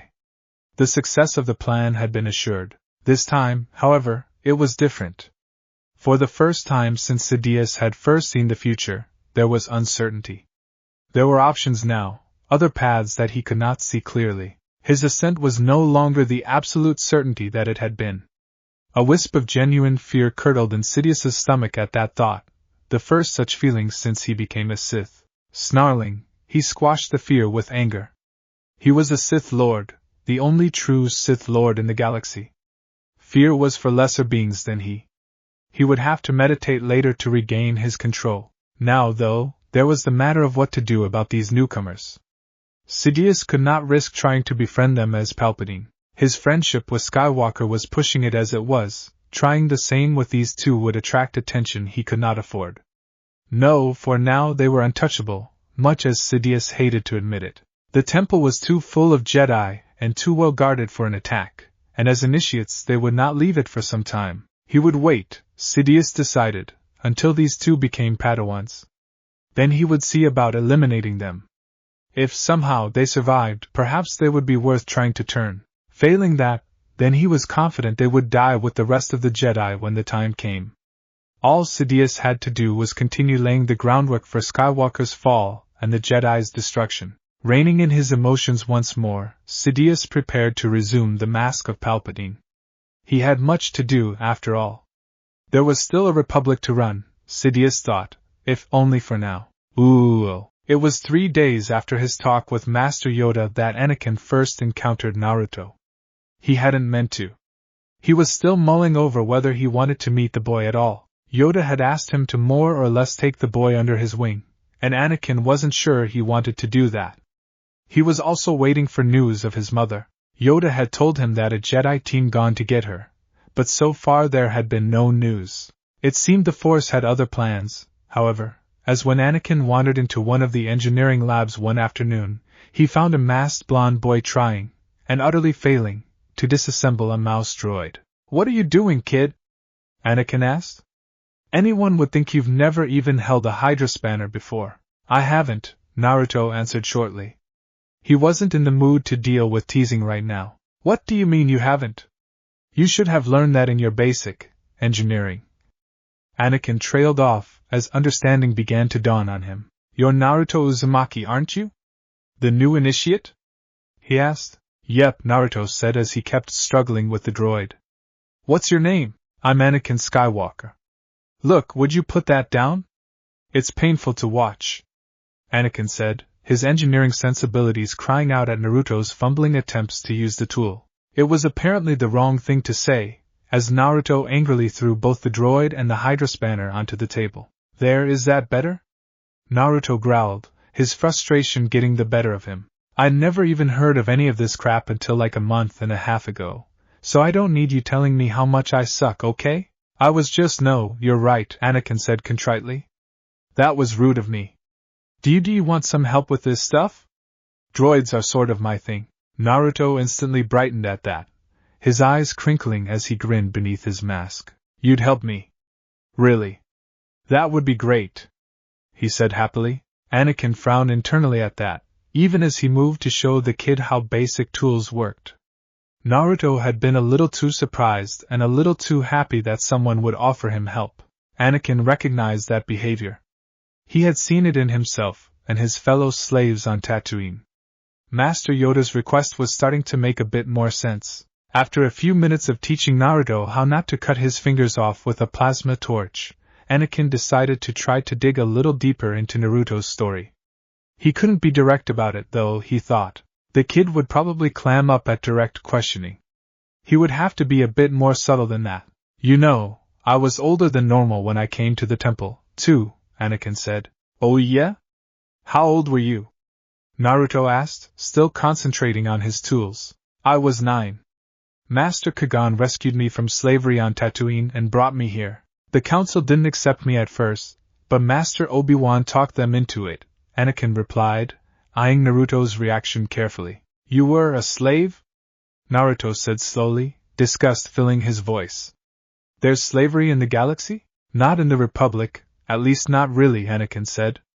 "Out in Hutt space, or in the far outer rim, well, things can get pretty bad." "That must have been horrible," Naruto said. "Yeah, it wasn't too great," Anakin said before carefully phrasing his next sentence. "I'm guessing you didn't have such a great childhood either, did you?" Naruto jerked a bit at that and looked up sharply. "How did you?" "Your reaction when I offered you help," Anakin answered. "It takes one to know one." "So, do you want to talk about it? Did you?" Naruto asked bitterly. "No," Anakin admitted. "But I probably should have. You shouldn't let that stuff just sit and fester. At least, that's what my master says, and he's pretty wise." Naruto was quiet for a while, seemingly deep in thought. Finally, after Anakin thought he might have withdrawn into himself, he started to talk. It was slow at first, hesitant and a little nervous. As he kept going, though, he grew more confident. The whole time Anakin listened, occasionally offering bits of advice on the droid. When Naruto paused, Anakin began speaking, telling a few tales of his own less than stellar boyhood. So it went, with the two of them trading stories and jokes, heedless of the hours passing. It wasn't until Naruto looked down and saw that he had not only disassembled but also successfully reassembled the mouse droid, that he became cognizant of how late it was. He ran off to bed, but not before Anakin promised to help him with engineering again the next day. As Naruto sprinted away down the hall, Anakin sat back and sighed. He still wasn't sure how he felt about this. He was hardly someone that should be giving personal advice, but he thought ruefully, he was still going to come back tomorrow and do the same thing all over again. He smirked a little at that. Master Yoda was cleverer than he had given him credit for.